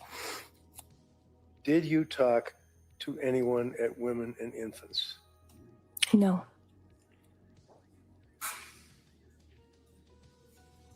So, as I read the record, which is an exhibit, Women and Infants, December 20th, differential diagnosis, concern about medications, reaches out to Rebecca Gelada, no return call from Gelada. You don't recall that. You don't know what happened to her after that, do you? Other than going to McLean. I know that she went to McLean. Right. Do you know when she went into McLean? At the end of December, early January. Okay. Did you review the McLean records? Because you have access to them, right? I do not have access to them. You don't? I don't. So if you're treating a person for all of the stuff that we've talked about, and it's now apparent that things have decompensated so bad that they have voluntarily admitted her to a locked ward in a mental institution, is it important to Rebecca Gelada to find out what the diagnosis and treatment was of their patient? Yes. Did you find out? I did not.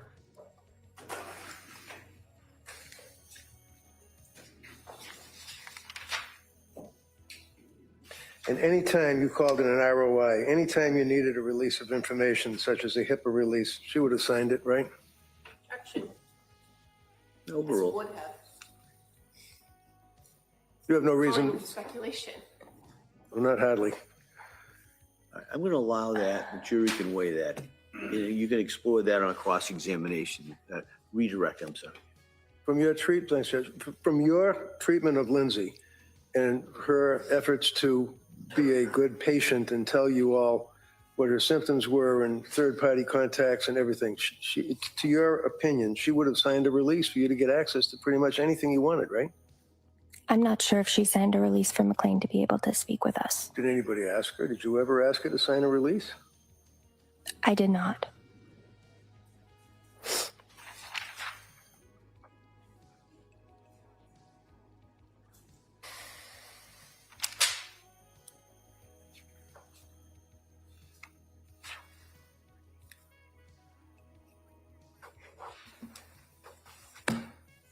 That's all I had, Your Honor.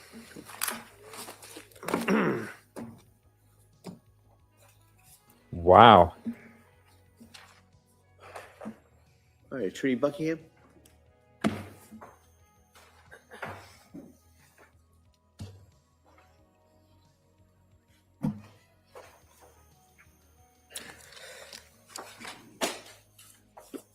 Mr. Lotta, Lindsay Clancy was only a patient at the South Shore Perinatal Behavioral Health Clinic between November 20th and December 13th.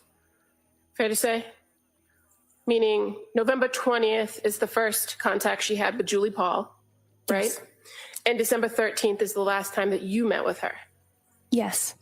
And she came to that clinic not from a referral from somebody like Jennifer Tufts, correct? Correct. And so your information about her contact with that psychiatrist is limited to what she shared with you.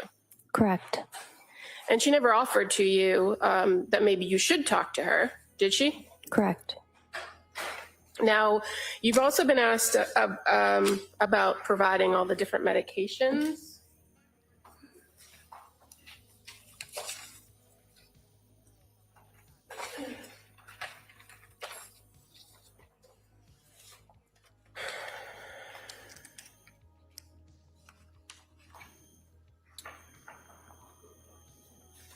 And if I may approach with You may. Exhibit 1, please. Yes, you may. I'm going to show you the second page there. I know it's kind of small, but take your time to take a look at it.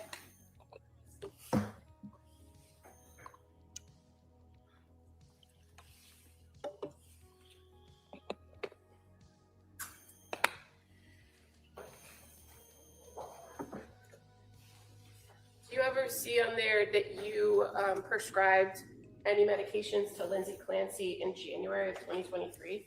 None. And in fact, January 12th of 2023 is Jennifer Tufts, correct? Correct. January 5th of 2023, Aaliyah Goodhart, correct? Correct. January 16th, Jennifer Tufts. Correct. Jennifer Tufts for diazepam. Jennifer Tufts for diazepam. So your last prescription filled is December 22nd, 2022. Correct. So when counsel asked you about this chart he was reading from, Yes. you would agree with me, this record from CVS is what you would generally see when you pull a patient's prescription lists. Yes. And as far as the going back through some of the medications, and you were read by counsel about on December 6th and 7th, prescribing the same medication, is it common that you would change prescriptions to adjust for dosage? Yes. And when you start some new medications, do you give somebody an automatic 30-day supply if you're not sure if that's going to be the course of medication? Correct. So sometimes you're prescribing things at kind of odd dosages, right? Or odd number of pills.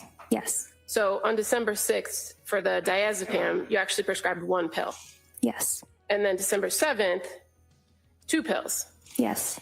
And then December 9th, a 5 milligram dose, 8 pills. Yes. And then on December 30th, I think it is, 2 milligram dose, 7 pills. Yes.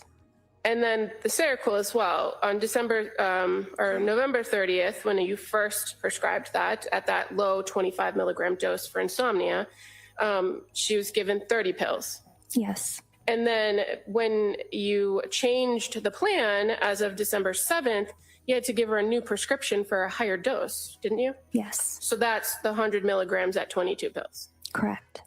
Now, when you adjust the dosages or adjust the number of pills, do you give specific instructions on how to take the medication going forward? Yes. Do you expect the patient to follow those instructions and disregard the previous prescriptions? Yes.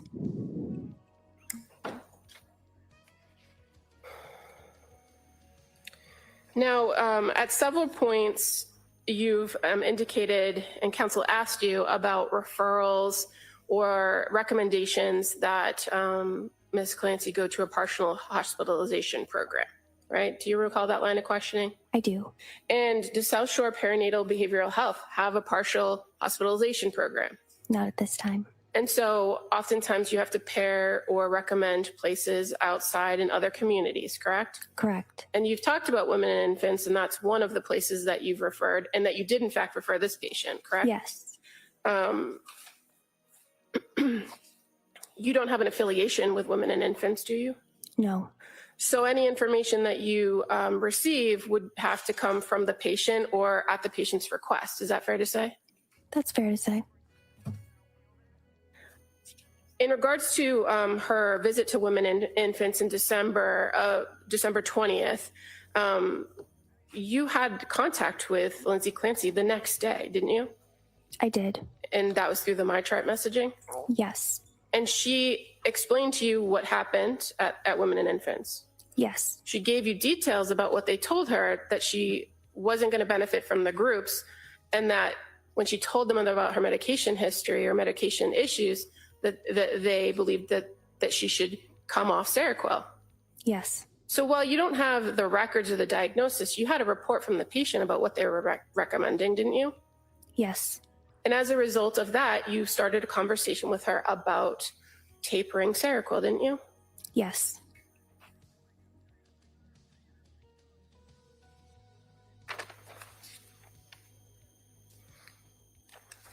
Council bounced around a little bit with the dates, but as far as some of the communications and contact with her, in December or November 30th into December 1st, were you talking to her about postpartum depression? Let me double check, please. Mm-hmm.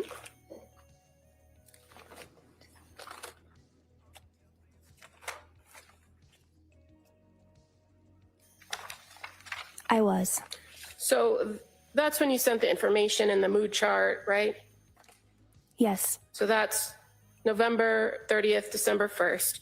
And now by the time you get to December 7th, after having pretty significant back and forth communication with her, now you're talking with her and giving her some information about bipolar, correct? Correct. So upon her presentation at the clinic and her initial focus of treatment, it was for postpartum depression and anxiety, was it not? Yes. And as you began to have more contact with her, as you began to trial different medication regimens, is that when your differential diagnosis started to emerge? Yes. And you responded to that appropriately with the medication you recommended, right? Yes. That's why the titrating of Seroquel became a conversation. Is that fair to say? Yes.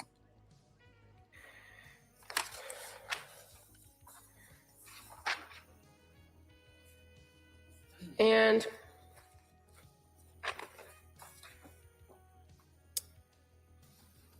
when you, after the Women and Infants program on December 20th, you didn't see Lindsay Clancy again in the clinic, did you? Either telehealth or in person? No. And the only contact you had with her was through the messages about the plan for tapering, correct? Correct. And while you were going to be away and not available to her, you still gave her a plan and a prescription to assist with tapering, didn't you? I did. Was your clinic or your colleagues still available for her if she needed it? Yes. Did she reach out?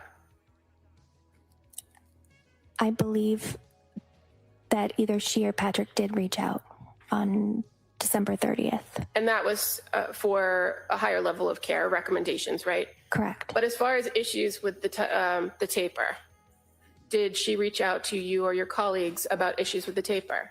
No. Now, counsel went through with you a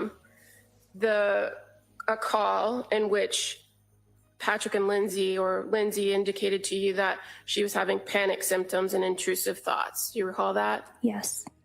In that call, did you contract for safety? Yes. What does that mean? It means assessing immediate safety. For example, not to speak in hypothetical, but if somebody was saying, I have a plan to kill myself, I have a knife, I am calling 911, I am sectioning that person. If somebody's saying, I'm having thoughts of suicide, okay, what are they? Do you have a plan? Do you have intent? What I recall from Lindsay is she was having thoughts of suicide. She did not disclose a plan, no intent, and her husband was aware of this as well. He was on the call.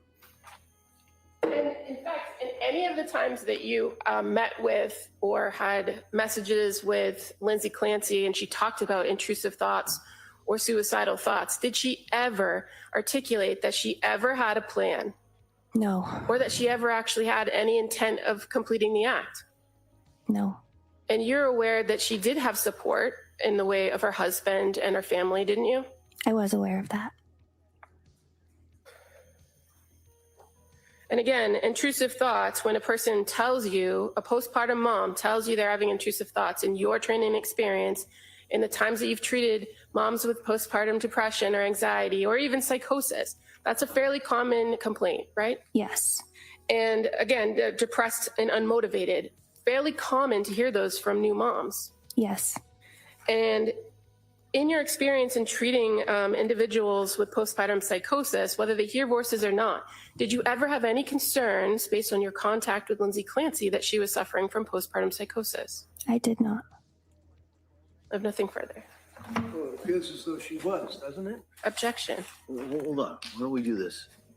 Why don't you get over there, Mr. Barrington, if you can, go ahead, let me ask you a question. I will try it. All right. Anything further?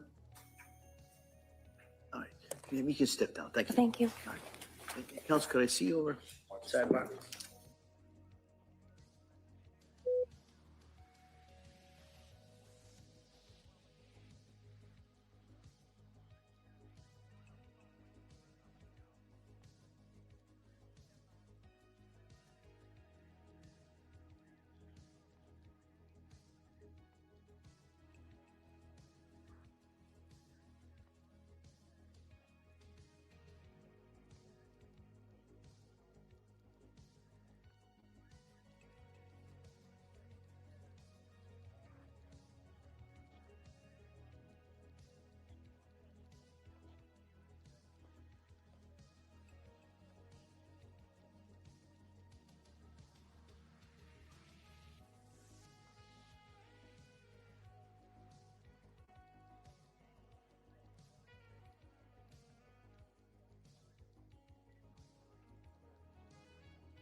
Looks like I finally got one prediction about how the day was going to go, pretty close. So we're going to break for the day at this point. And so what I'm going to ask you to do is come back tomorrow at 9 o'clock. The hope would be kind of a similar schedule that we could follow tomorrow as well. And then I'm told that we are well on schedule and perhaps somewhat ahead of schedule. So So just for purposes, I don't want to jinx us, but that's kind of where we are. So I'm going to excuse you till tomorrow. Remember those instructions. Don't read anything about this case or any similar cases. Don't do any research. Don't talk about anything. Don't take any field trips. Don't happen to be driving by any certain places. And put this out of your head till tomorrow. All right. It's been a long day. I appreciate it. So I hope you have a nice evening. And come back here tomorrow morning. We'll pretty much follow the same type schedule. So again, my thanks. I hope you have a great evening. We'll see you tomorrow. Court, all rise. Sure, close the notebook, please.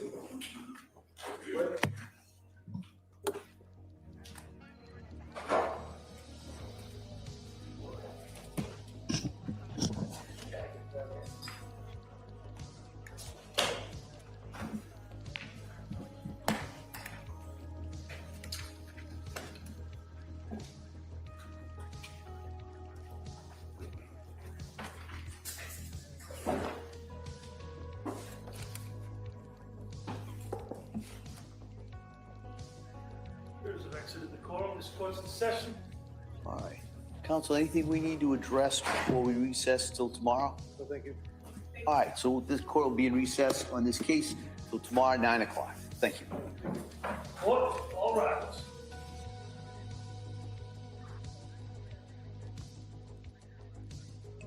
All right. What a day 11. What a day 11. So thank you all for hanging out. Appreciate it very much. Please hit the like, subscribe if you're not. Let us know what you think in the comments section. And I hope you all have a peaceful and positive day. We'll see you again tomorrow morning, day 12 of this Lindsay Clancy trial. We'll be doing a little recap of day 11 in the morning, just to cover a few things if anybody missed it. Stay safe. Love you guys. We'll see you on the next one.